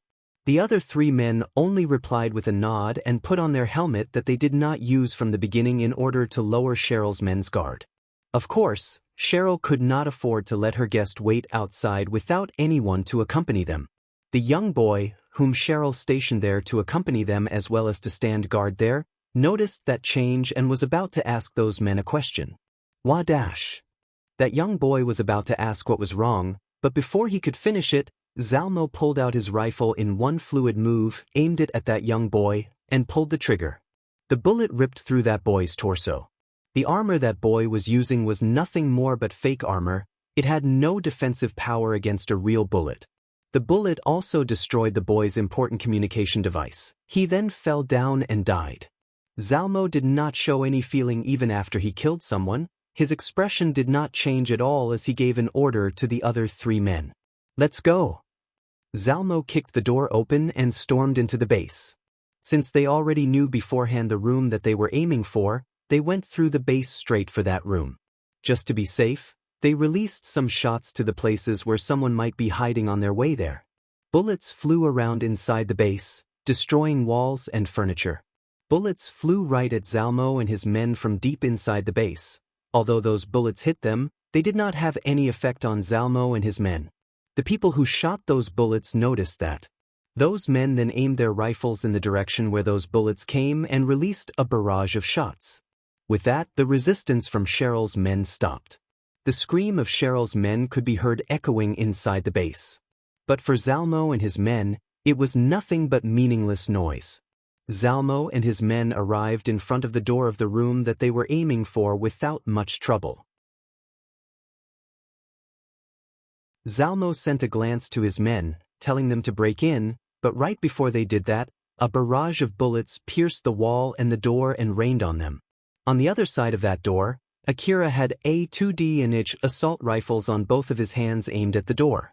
Thanks to his enhanced vision from Alpha's support, He was able to completely see what Zalmo and his men were doing. Akira used the power of his augmented suit to help him hold both of his rifles at the same time as he kept shooting at the door. Once the door was shredded to pieces, Akira finally stopped. He could see Zalmo and his on the other side of the door. It seemed that they took the barrage pretty much head-on. One of them was blown all the way to the other side of the wall. The bullets from Akira's barrage pierced through his augmented suit and created holes on that man's body. The blood splatter from those holes dyed the wall red. When Akira stopped shooting, the force keeping that man on that wall was finally gone and that man fell to the ground. The blood flowing out from that man created a pool around his body. The other three were still standing after Akira finished the barrage, but only one of them was still conscious, Zalmo. He looked at Akira and somehow smiled amusedly. Those were armor-piercing bullets, right? It's not the type of bullet that you would use to fight other people, you know? Look at the result here. There are things that are okay and there are things that are not okay to do even when it comes to killing other people, you know? Or is it that you already don't have any sense of humanity left? You're so awful. Akira followed Alpha's instruction to exchange the normal magazine for armor-piercing magazine. It was a type of bullet designed to fight mechanical monsters, not fellow humans. But Akira just looked back coldly at Zalmo and said, I don't want to hear that from someone who used their friends as a shield. Among all the three people standing in front of Akira, Zalmo was the only one who was still alive. When Akira released that barrage, Zalmo grabbed the other two people next to him and pulled them to shield him. Their augmented suit and flesh were enough to protect him from Akira's bullets.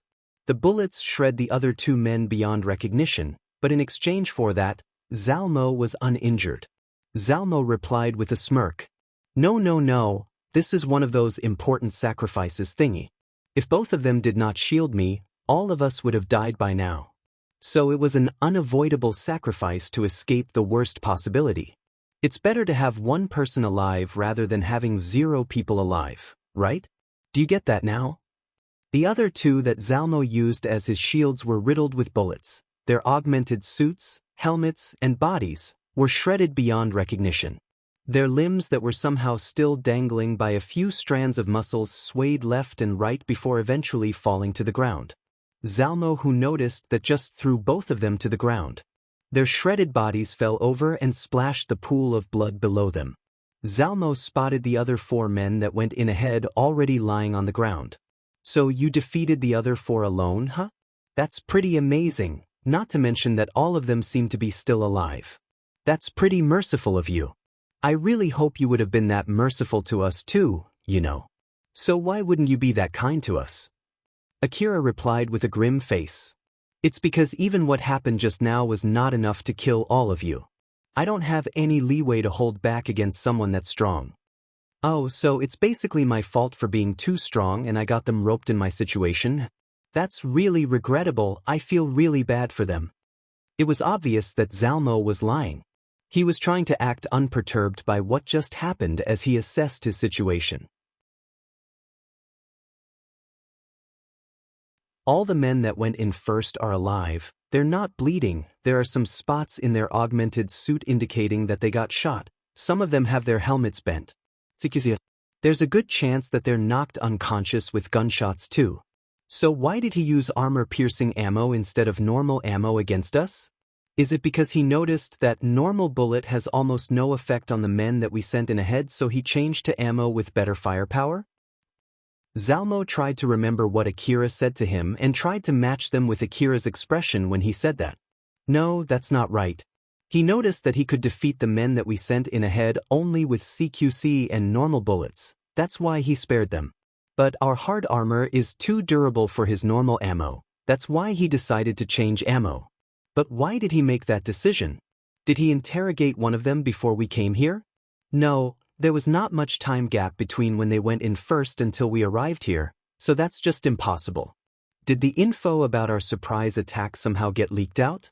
No, that's not right too. If that's really the case, they would have made more preparations to fight us back, and that doesn't seem to be the case here. I really have no idea. This boy is really strange. Zalmo still looked relaxed while carefully watching for Akira's movements. To Zalmo, Akira did not seem that strong, but it was true that he had already defeated 7 of his men, all alone by himself. But even so, that was not enough of a reason for Zalmo to get alerted. After all, it was not a hard thing to do. Akira noticed that Zalmo did not show any emotion at all even after seeing all of his men down. It made Akira be much more careful of Zalmo. Both of them faced each other, ready to fight. You're tuning in to the Passion Pages YouTube channel. We're so grateful for your support, and don't forget to subscribe to join us on this incredible journey through captivating stories. Your generosity through donations truly makes a world of difference, as it's the primary source of revenue that allows me to expand and enhance this channel for you. Thank you from the bottom of my heart for being a part of this adventure.